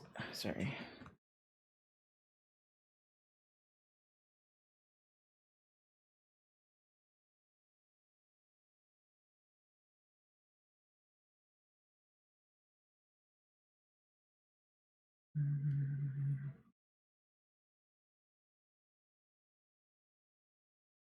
Ow. I hate how many parts there are to this hair, but I guess it'll look good in the end when I rig it. If I rig it, probably have to actually. I don't think I get an option.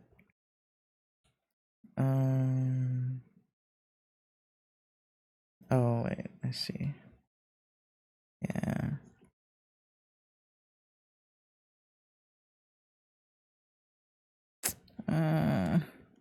Sorry. My cries of mourning for my mood.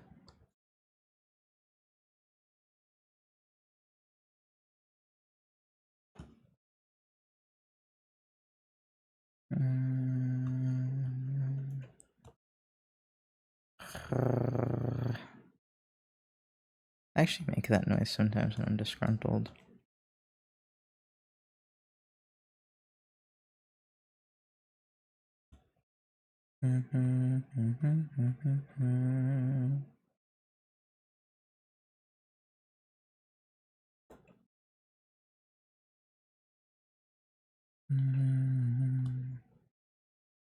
Maybe it's time for a distraction. Yeah, I just need a moment to finish this.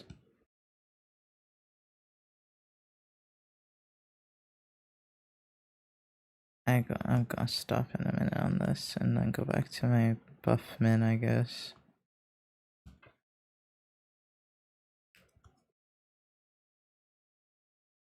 I'm just kind of trying to lock in, you know? Get this done.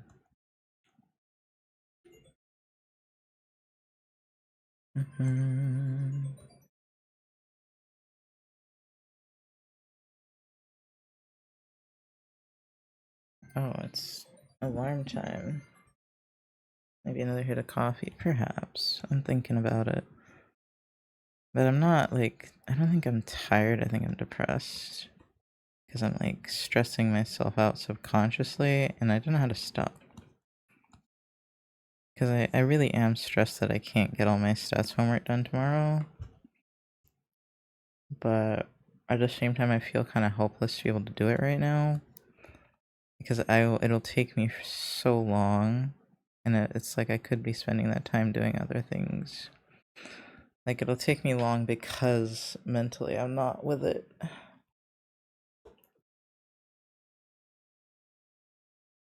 Okay. Okay, did I color most of this mouth? I didn't think so.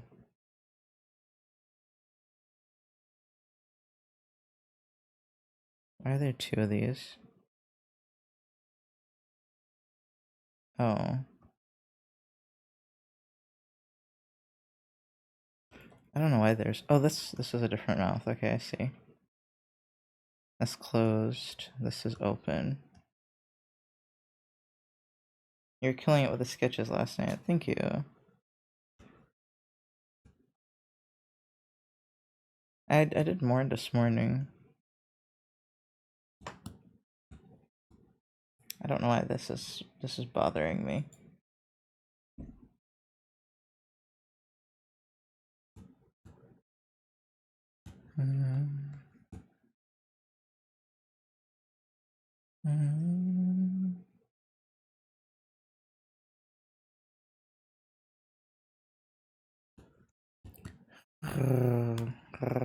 Sorry.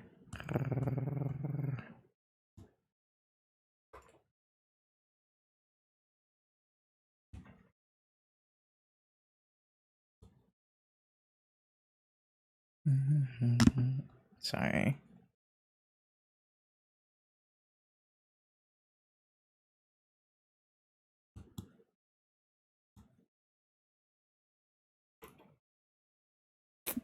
Okay, this is not hitting for me either.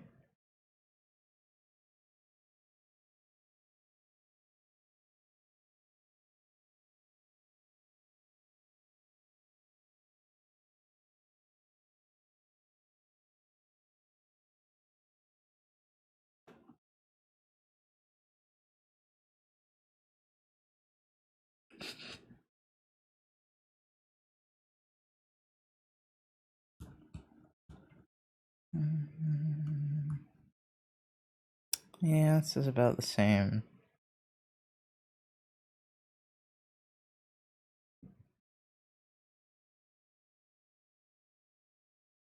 Well, actually, hold on. I didn't give him a chance.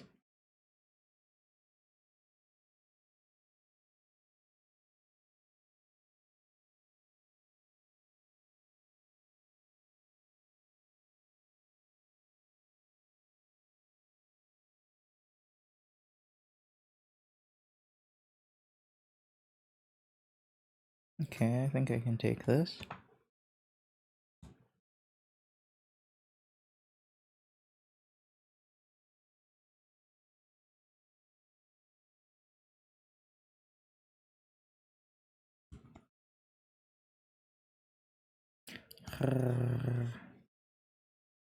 Oops, sorry.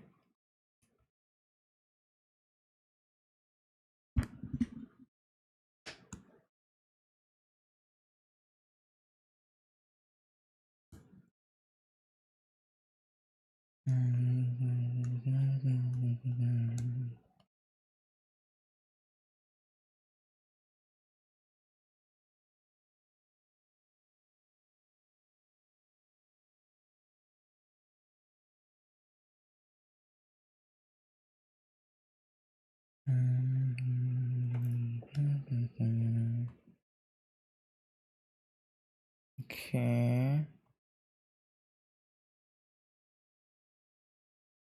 Okay, I think that's acceptable.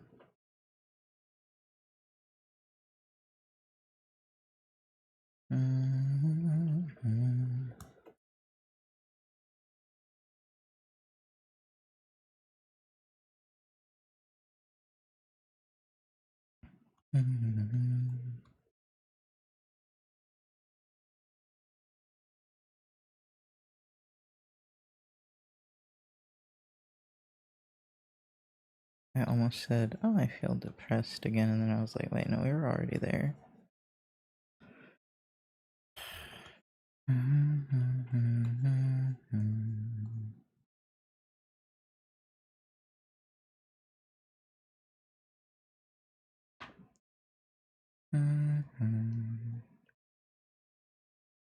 Okay, and then the pearls.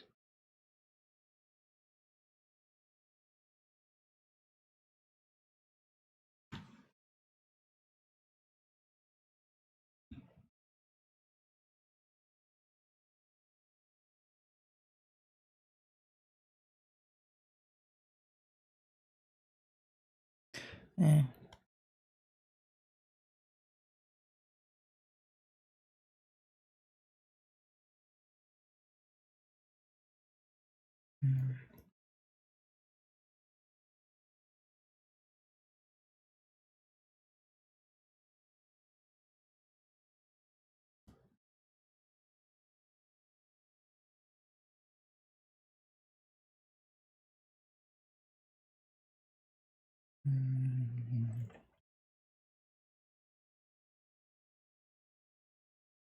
I don't know if I like this song or not.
Okay, she's getting me now.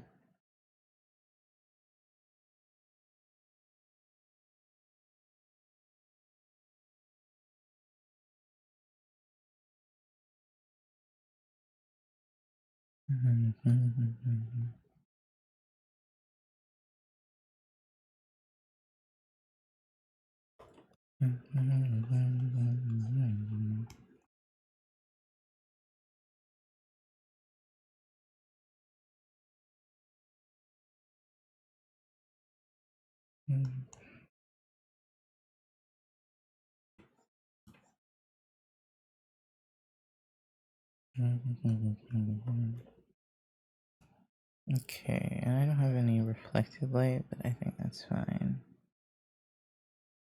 I haven't done the eyes, I think that's also fine. I'll do that when I have a little more energy. But for the most part, it's done. My hands are cold. I'm cold. I'm freezing, man. Let's save.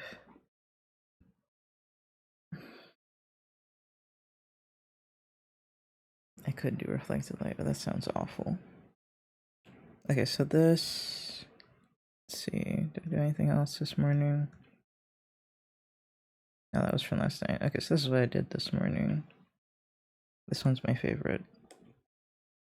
Alright, let's save coloring and just spam the airbrush tool. That's a smart move.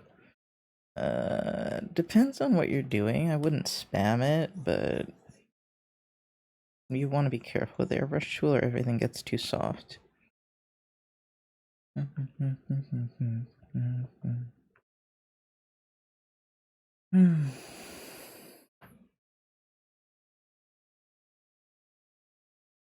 Trying to think of what emotion I'm feeling. I think frustration.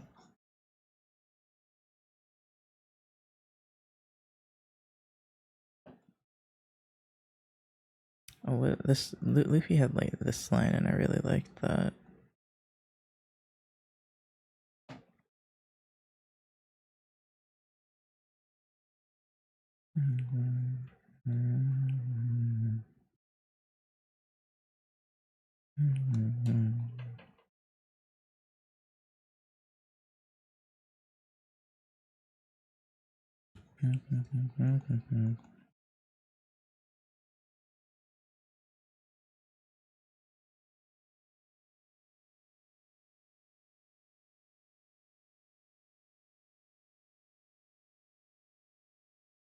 Yeah, I just realized.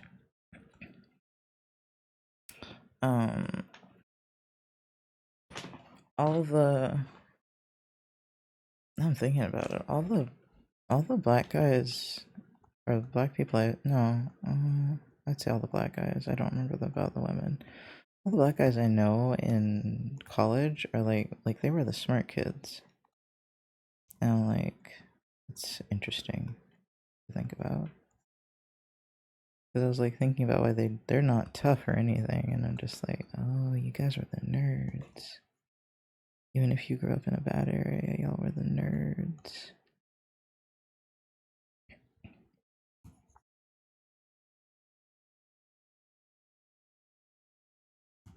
Well, except one. One of them's not that nerdy, but well, he's nerdy. He just doesn't act nerdy. Not like the other two.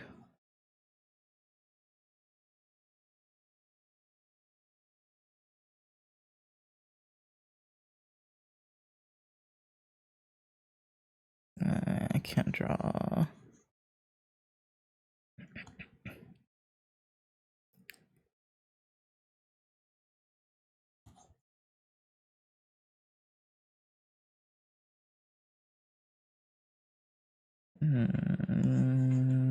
Yeah, I feel frustrated.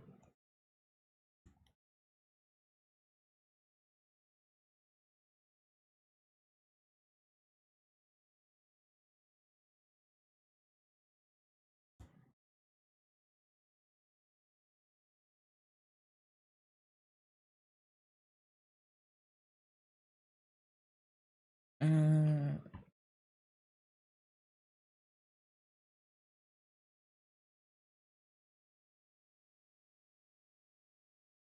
this list is called Mellow Bars, and I'm like, I don't know if I want mellow music or not. I can't decide.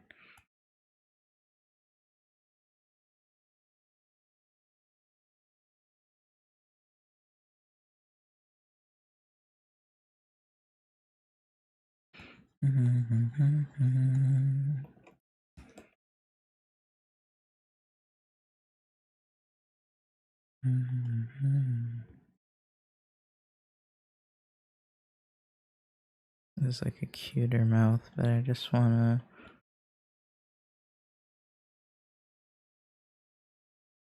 I wanna do like a exaggerated mouth.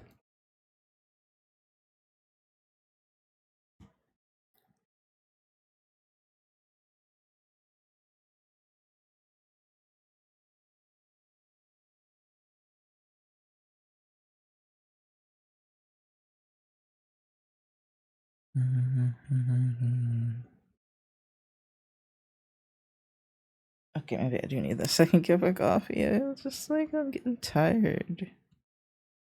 Thinking I've been up since 5 in the morning, so I guess that kind of makes sense for me to get tired now.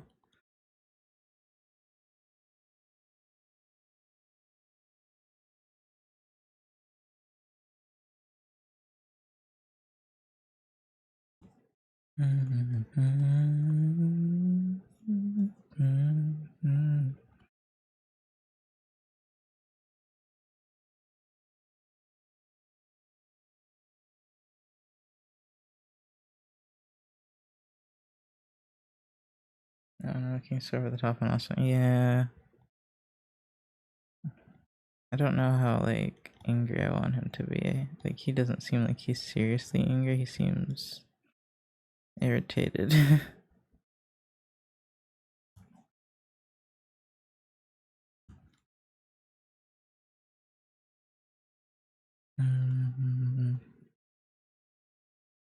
If you're looking at all your friends, just know you're looking at yourself as an interesting line. I wouldn't mind that. I guess we could all be a little bit better with money, but that's about it. I like my friends.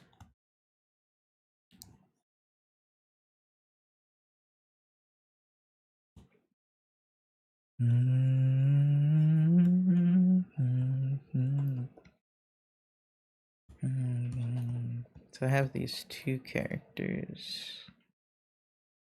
I haven't been able to draw him well today. Oh wait, I see now that I've looked away.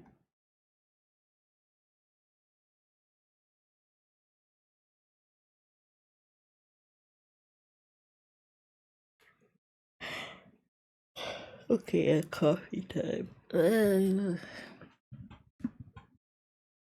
Struggling to exist. Probably need to walk around a little bit too, so we're back.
Alright. I'm cold.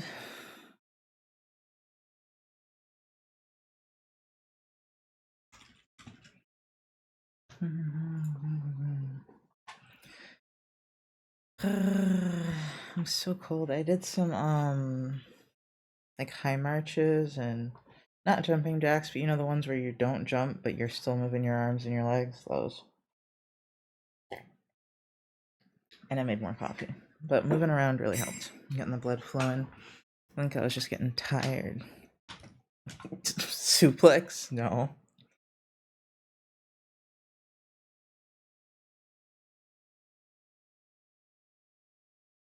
I know this one.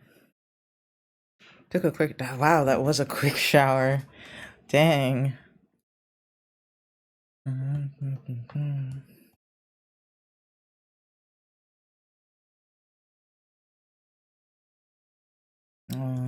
Okay.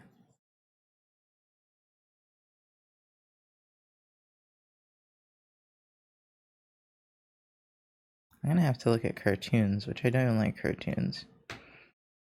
I've never liked cartoons, even as a kid.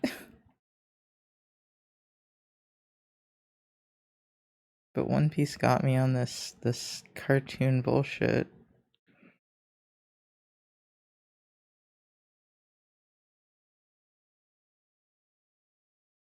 Found the One Piece while you were gone. Damn. You beat Luffy to it?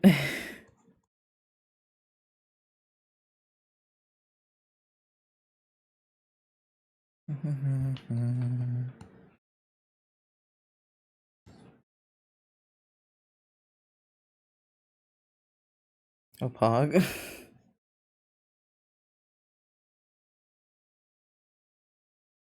I'm gonna give him little spectacles. I want him to have little spectacles like this. Yeah. I don't know why I don't like long hair for him.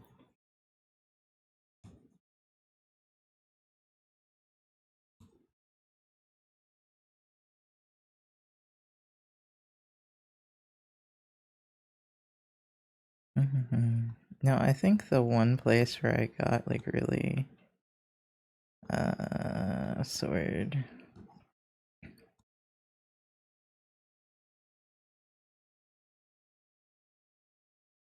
Hold on, I got distracted by the proportions. The one thing I got like gendered heavily with was my art. My mom would make weird comments every time I drew a guy that looked like a guy, honestly. So I think that's why I avoided it. It made me so uncomfortable.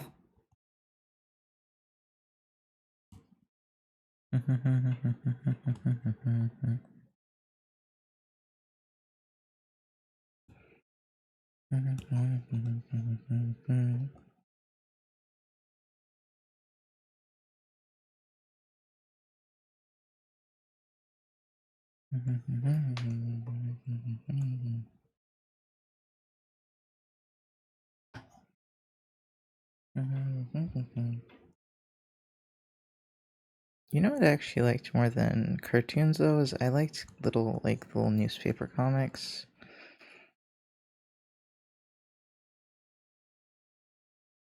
I didn't mind those for some reason.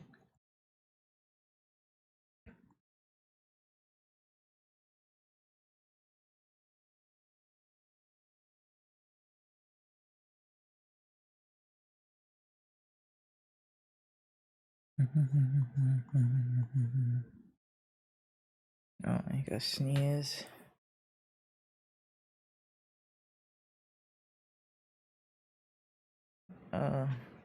Garfield's pretty lit. I love that fat motherfucking guy. Yeah, he's really popular right now.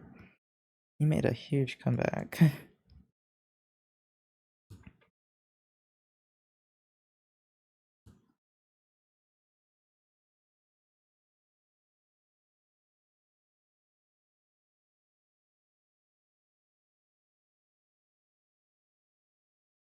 Yeah, I didn't like cartoons as a kid. I was a weird kid. I liked Disney, but anything that was too like simplified, I thought was boring or ugly.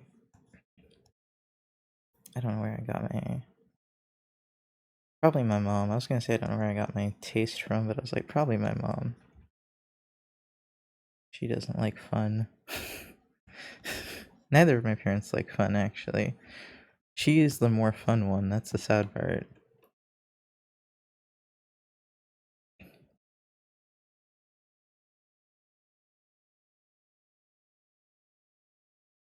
I had the worst How to Draw Garfield book as a kid. It would start off with 3 circles, and the next instructions would be this finished sketch. Oh my god, one of those.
Sorry, I'm thinking real hard about faces and, like, once again, what I want to convey.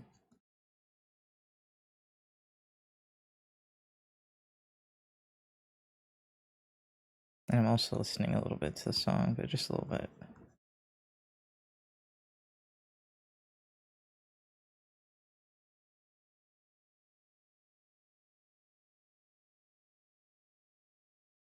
I really love the concept of, like, unconditional love or positive regard. I was thinking about this earlier.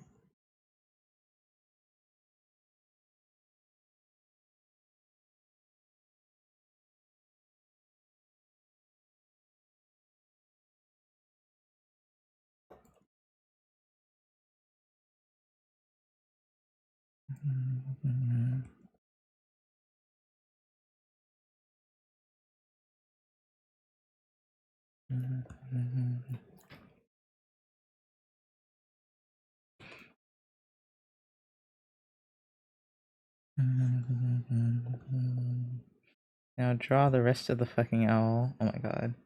Unconditional love. Oh my god.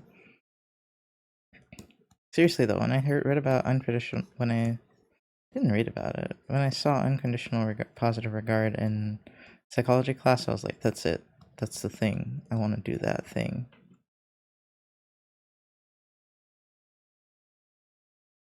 Alright, like, fuck me, I guess. But, you know, you have to have boundaries with it as well, which I suck at. I'm really good at unconditional positive regard. I'm bad at boundaries. Like, being loving and forgiving, I'm pretty good at that. Like, it might, even if I get angry or bitter sometimes, usually by the end of it I'm fine, unless it's like trauma. But boundaries, man. Highly conditional positive boundaries.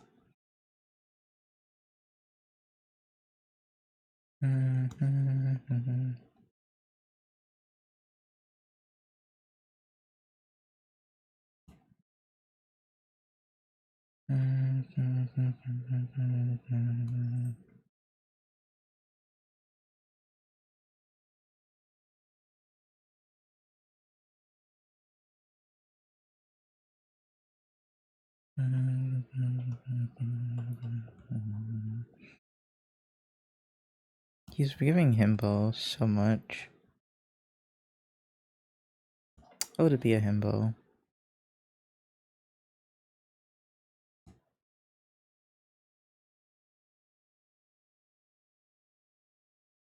Not your eyes. I got time.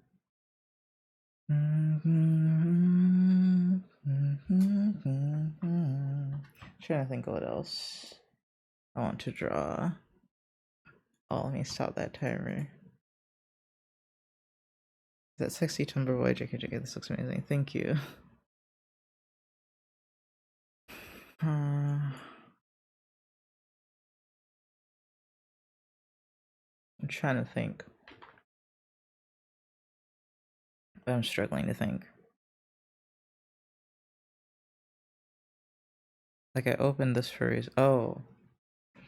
I was gonna type in expression chart. Thank you for the follow. I want to start singing again. I used to sing a lot. I used to practice, and Chili sings, and I'm just like, I should sing again. This is not your eyes. Then I got time.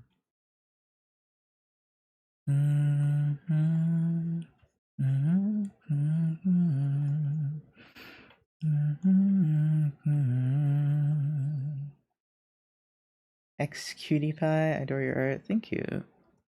I think I'm gonna draw him like all beat up.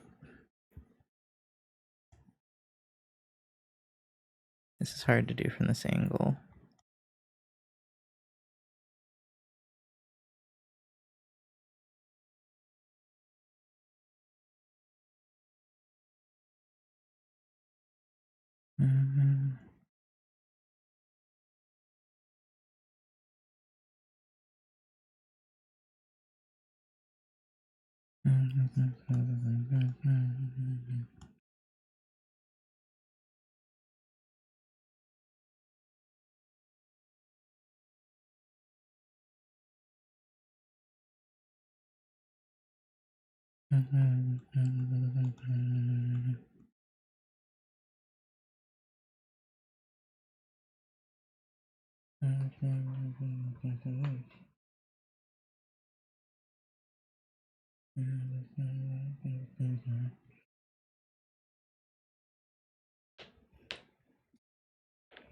He said black and then he said hippie, and I thought about how I'm black but also kind of a hippie. And I was like, that should be a genre. Black hippie should not a genre. It's a genre or something. I don't remember what those are called. Subculture? Subculture. I want black hippie to be a called subculture. I'm not as bad as my parents on it. My professor is also like 8 years older than me, but she's also a black hippie. 100%. She's the yoga, Pilates, eat healthy, go on a cleanse, bitch. Like 100%.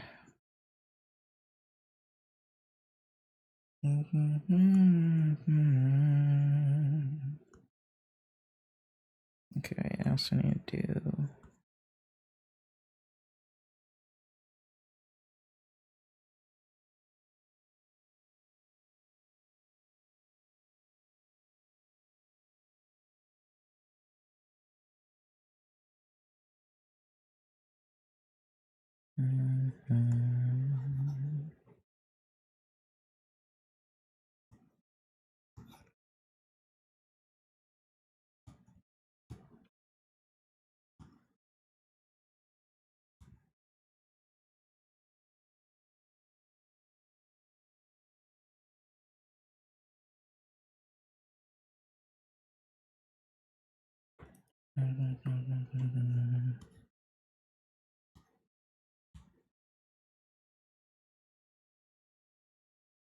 This song is so sad, by the way.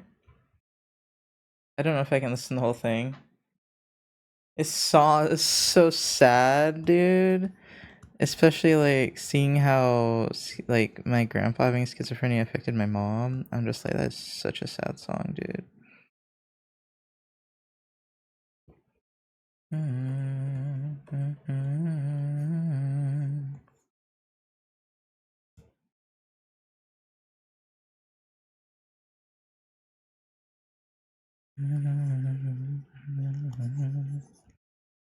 I never thought I would be like a bubbly person when I was a kid because I was depressed as fuck. And now I'm just like, I am so bubbly. Or at least I try to be.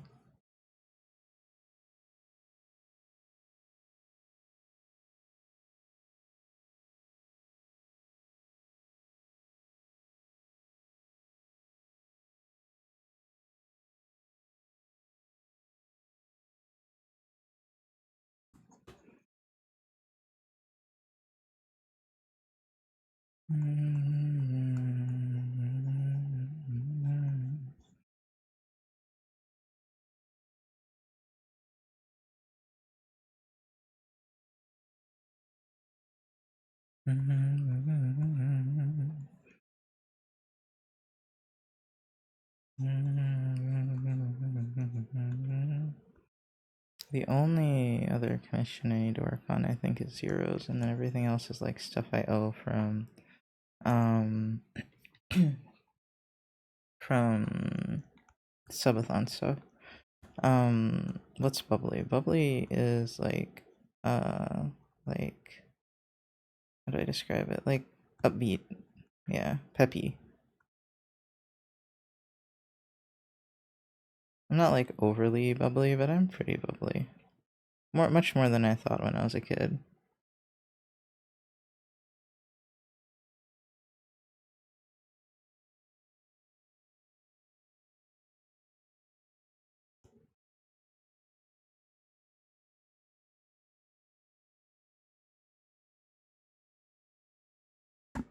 Oops. Sorry.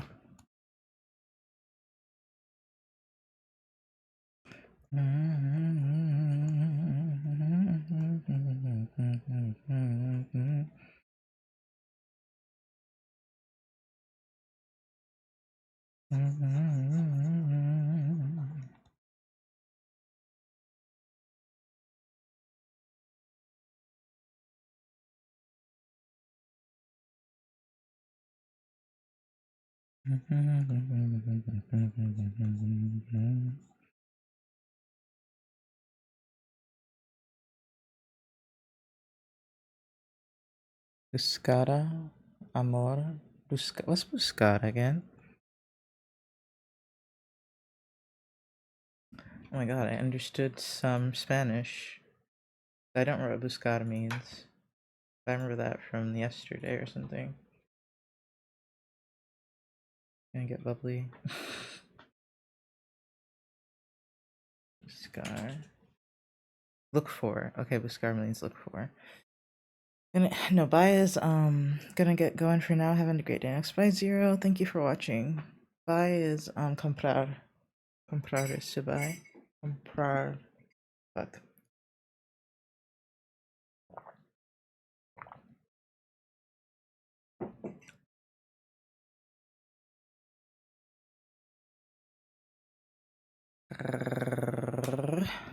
I'm feeling a little better.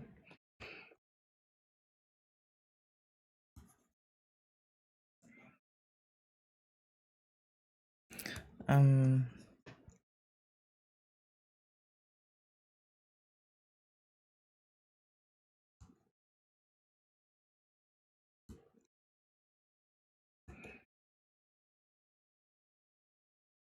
Let me see.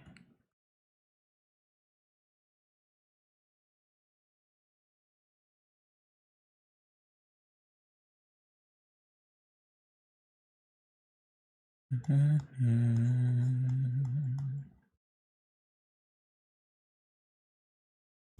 sorry if you couldn't see what I was doing.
Straight up, straight up, straight up, straight up, straight up.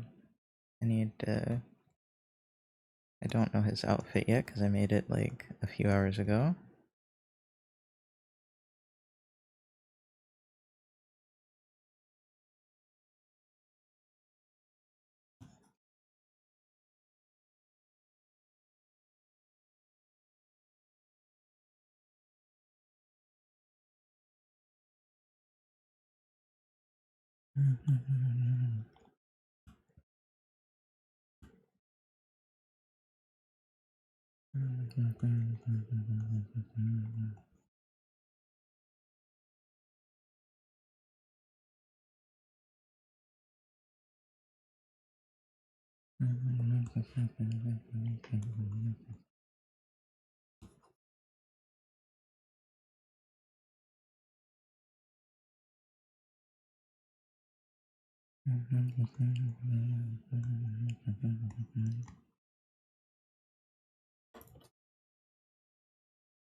These are fun. This pose is very fun. Straight up, straight up, straight up, straight up.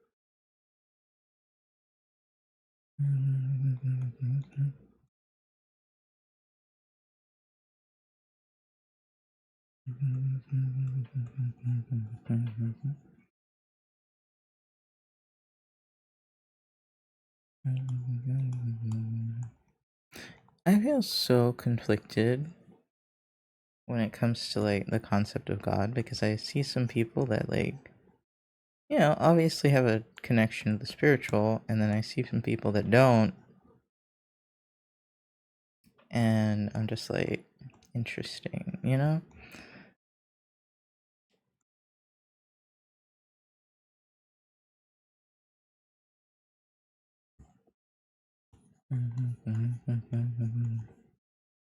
Like, I have such a respect for spiritual stuff that's I get very conflicted because I'm like, I see where you're going, you're so close, but you're not quite there for a lot of people. It's like you kind of missed the whole point, but I commend you for trying.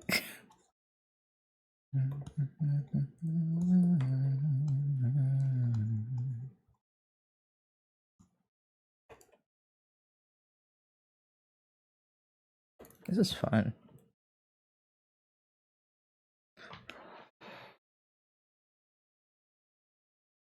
Cold. Okay, hold on.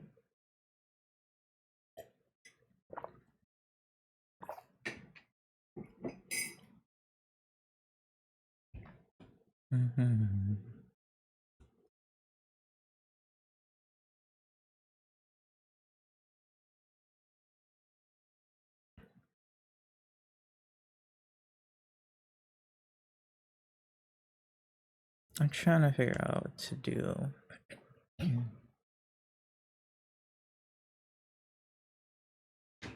Yes, next thing to do is character interaction. Unless I want to do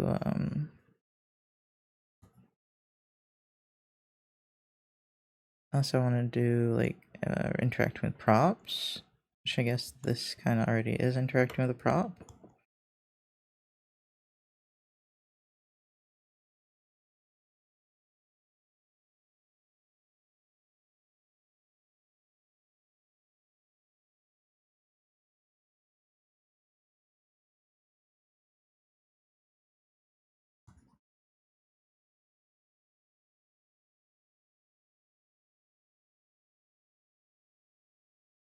I was gonna have him be bubbly, but no, I think I'm gonna have them both kind of like annoyed with each other.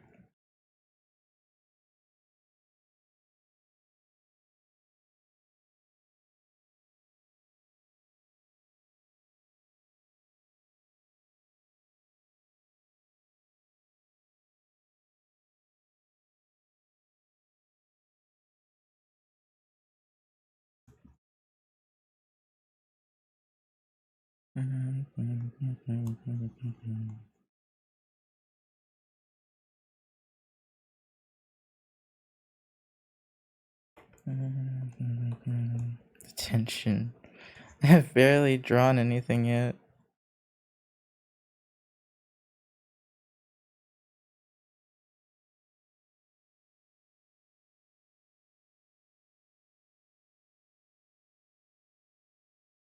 I can't draw a side profile anymore. It makes me mad.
You know,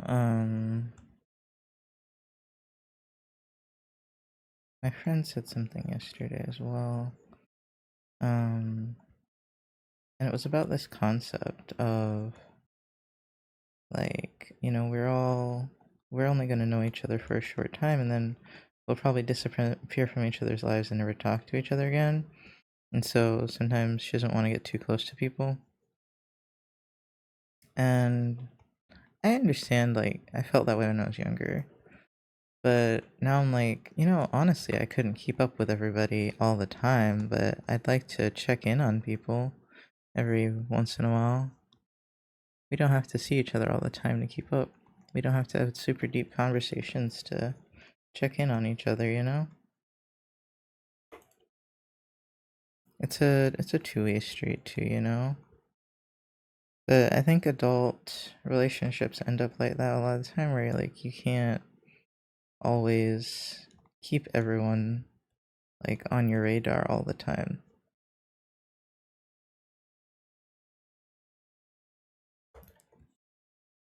I don't know. I guess I started developing this concept of it's worth it because of like what I learn and what I gain in that moment, even if we end up growing apart. Because if I didn't, I wouldn't get close to anybody. When I was younger, I used to want all my friends to stay with me forever. Now I'm just like, no, some people are just for a season, and that's okay. Maybe if I literally go months without talking, when I just pick up and where we left off with the same dumb jokes. Yeah, exactly. Like adult relationships have a different dynamic of you don't have to know each other. You don't have to talk every day, you know? It's more like you have each other's back, and you know you have each other's back because you built that relationship already.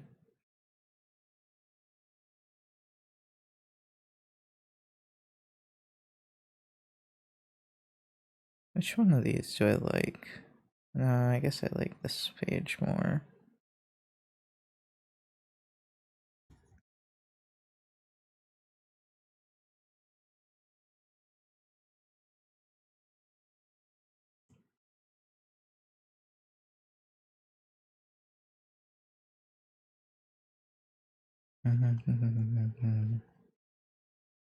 I gotta study side profiles again.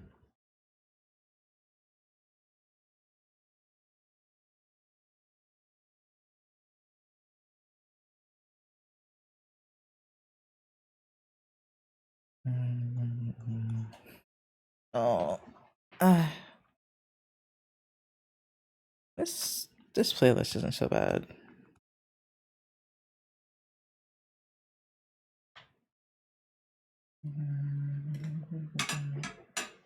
Sorry.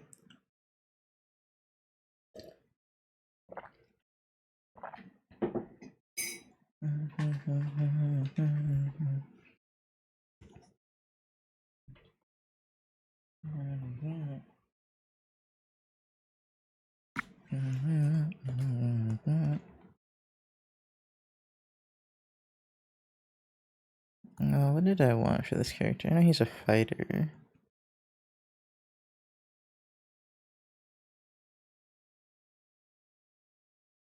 I don't have a personality for this one.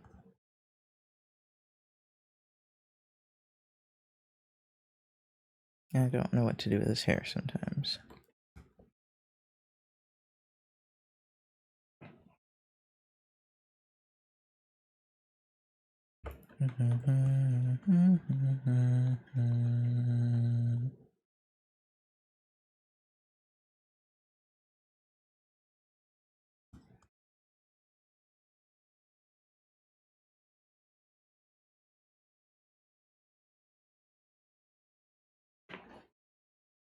I also can relate to and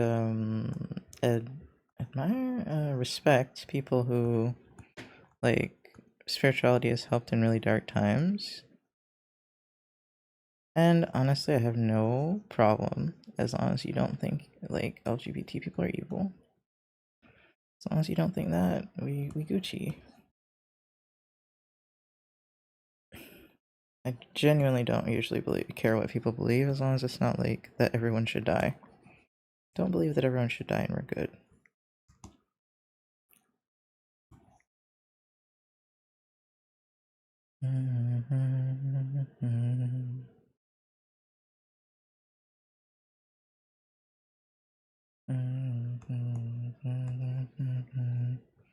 What outfit? Did you get an outfit, dude? I don't remember. Oh wait, I see. It was this one where I made his hands and his feet really big. Okay.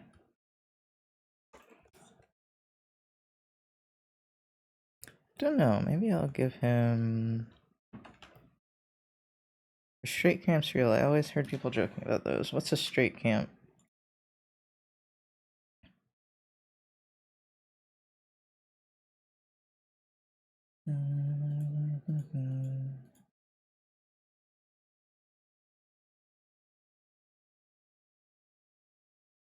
Like what? Do you mean like the conversion camps? Trying to make gay people straight? Yes, those were real. They are still real, I believe, but they might be illegal here. I'm not sure. If they are, not for long, probably. Retreats were able to convert to heterosexuality. Yeah, they weren't retreats. Well, some of them were like if you're an adult, sometimes it was a choice, but people would send their kids there to these sorts of places to be converted into being straight. Those are the ones that got the most traction. But yeah, they're called conversion camps, I'm pretty sure. And yes, they were very much real. Are, I should say. Because I don't remember if those are illegal or not.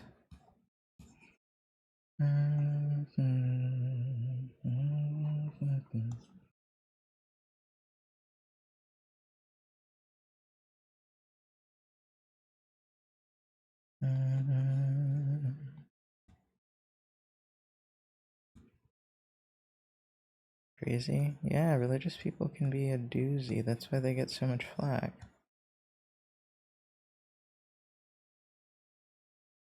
And they make the rest of the spiritual people look like assholes. And then people have religious trauma and all sorts of shit, and I'm just like, yeah, no. I can see why you wouldn't want to be spiritual after that.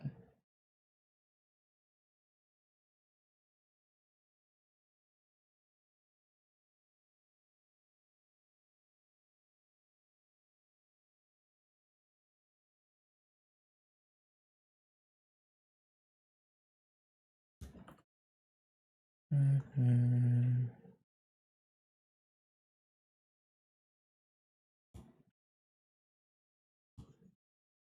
Mm-hmm.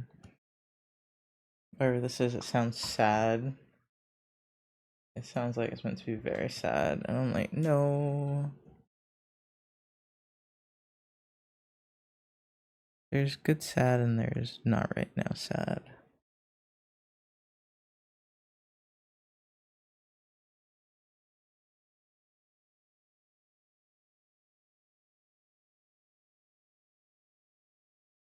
Hey Nishi. Welcome in.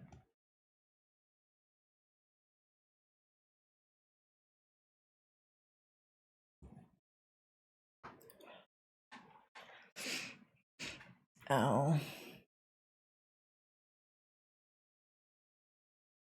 Man, I sit for a long time when I draw. It's not good. Hurts my body. Hurts my old creaky bones. What else?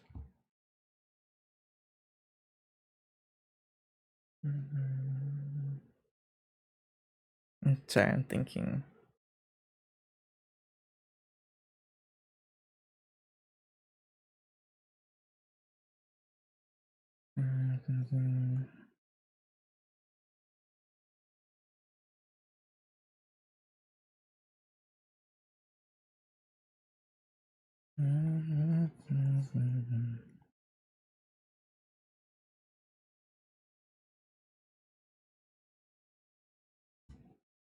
I think you can sling a staff behind you like that.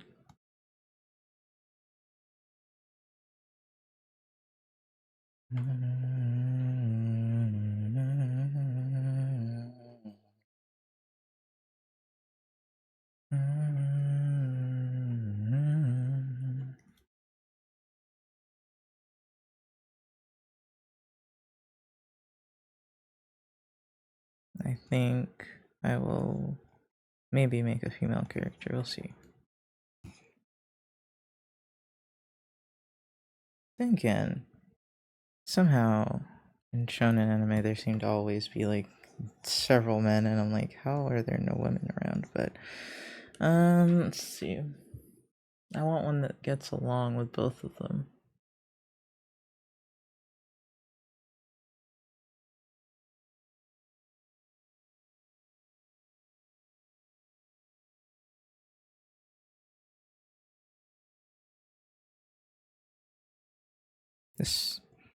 This playlist is reminding me of a lot of rappers that I forgot existed.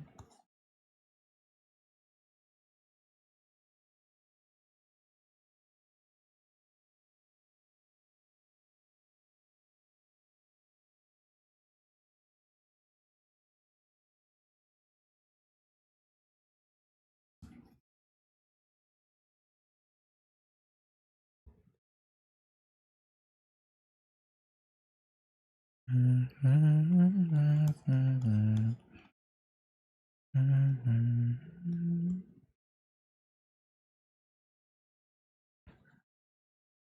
trying to remember what that other character looked like.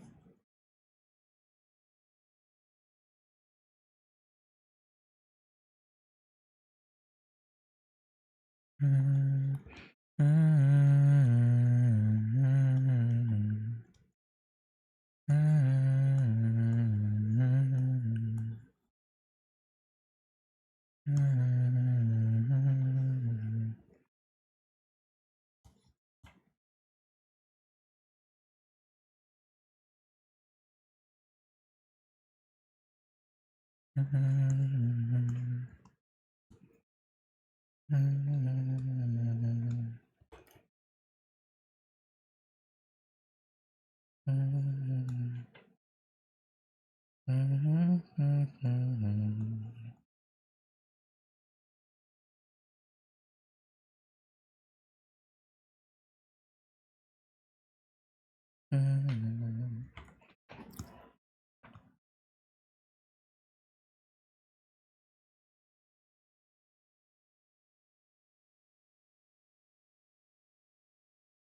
don't remember how to draw different noses. I only know how to draw one type of nose right now.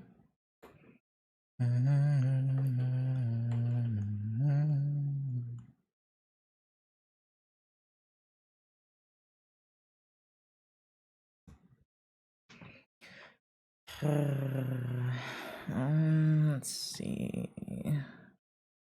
I kind of do want to draw a girl though.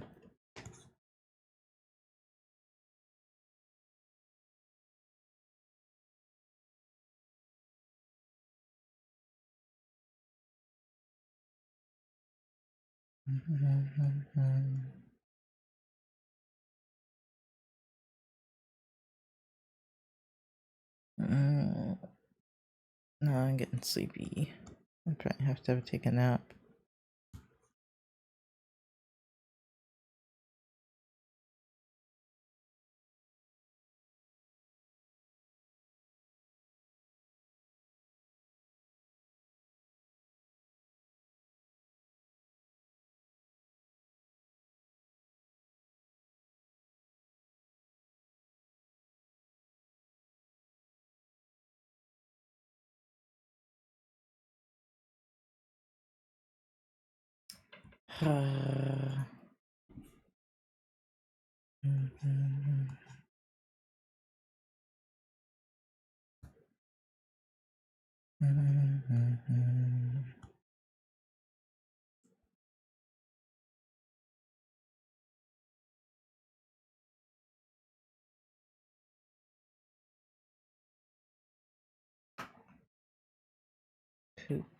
Oh,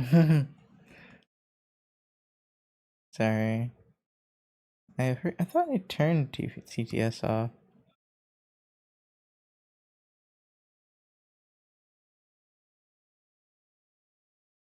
There's only like two type of women in shonen anime, and that's like the cool kind and the cutesy kind.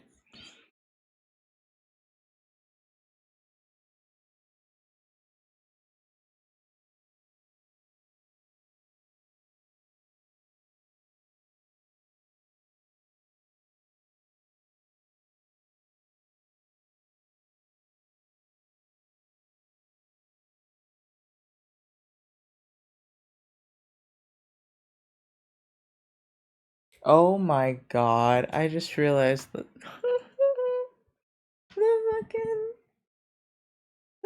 what is that? Is that a dragon? I just realized the fucking it's very small for you probably, but the album art for this is ridiculous.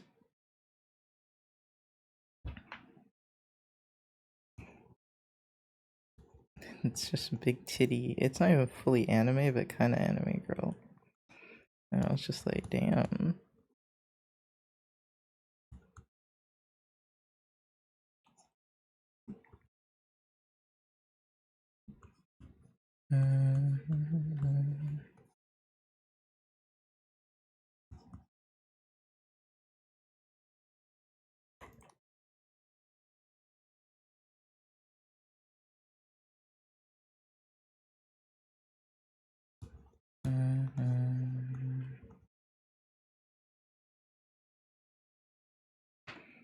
There's something wrong with the face shape.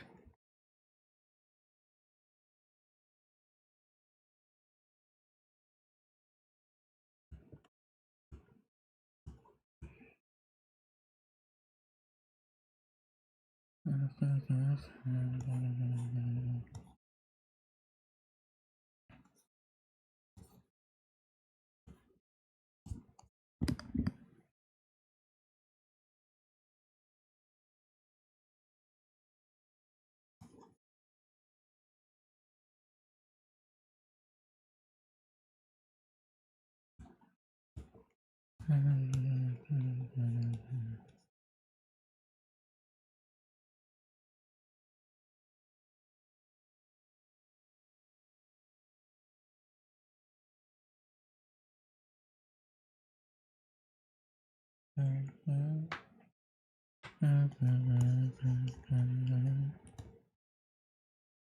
head out for lunch. Have an awesome Saturday. Oh, bye, Beagle. Thank you so much for watching.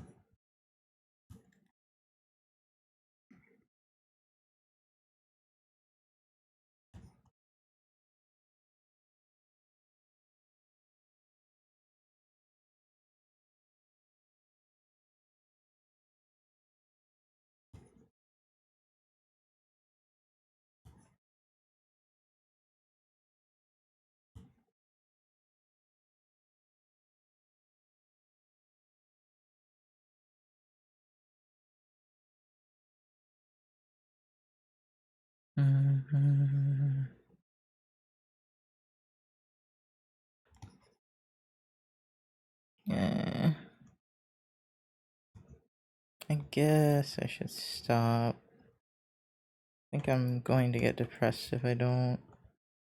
Well, actually, I'm already depressed, but that means I need a nap, probably.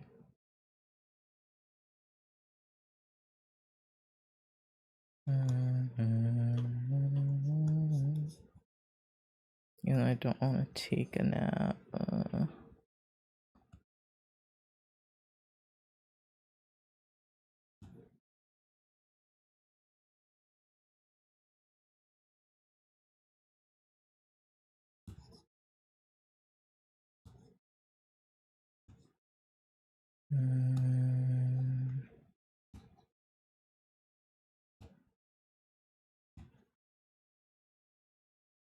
I believe in me. I believe that I can get myself to end this stream.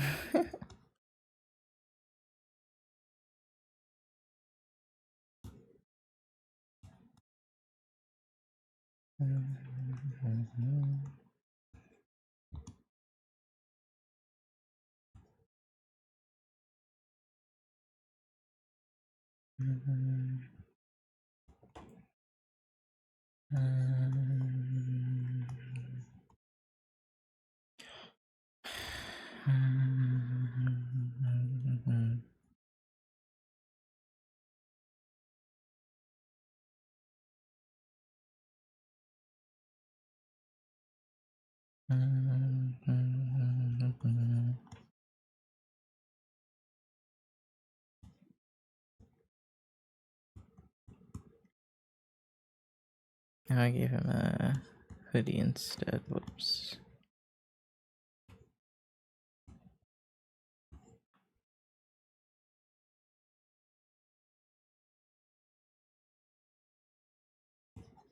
I forgot his belt thing.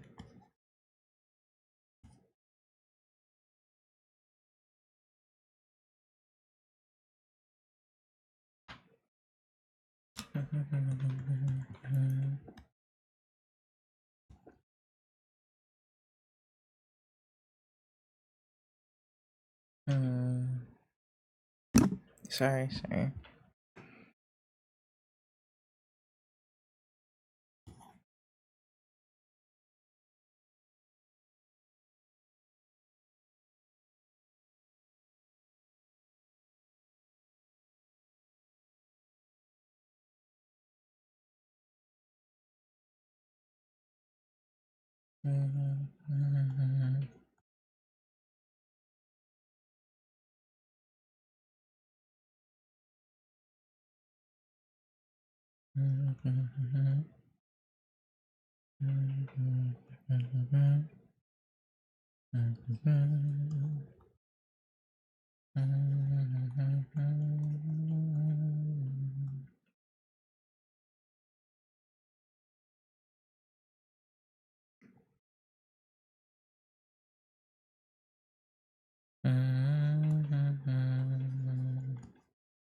I want to do one more pose.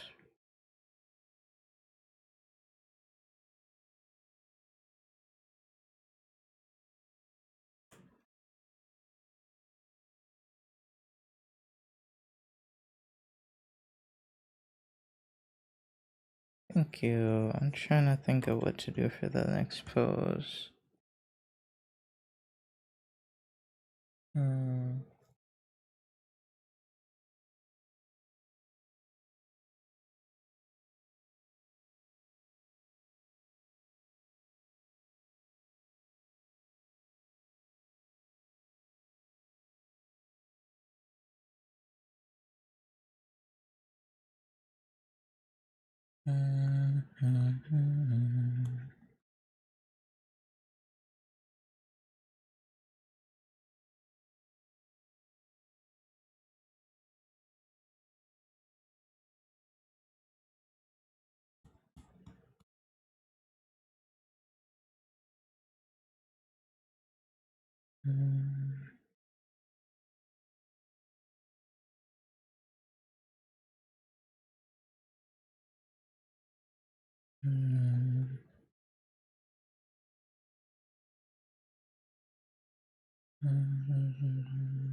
Okay.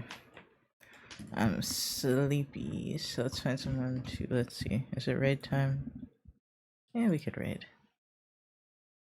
I'm very sleepy. Thing, and I've been streaming for a long time, right? Like 5 hours? Damn.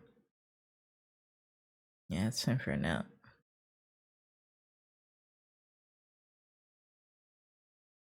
Who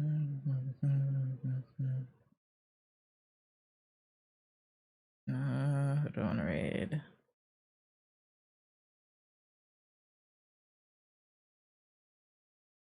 Where's the thing? Let's see the thing. Are you gonna stream on my other monitor? Drawing is my favorite lately. Aw, thank you.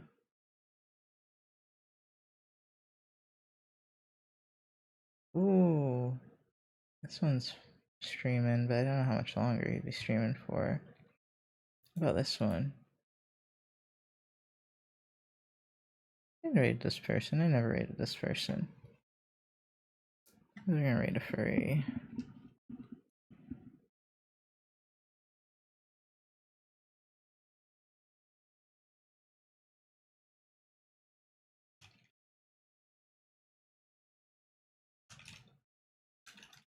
Alright, thank you guys for watching. I'm sorry to take a break and need to nap. I will probably try to study later when I wake up. Maybe. We'll see. Okay. If not, I'll be back. Alright, thank you guys for watching. Bye-bye. Thank you. Bye bye.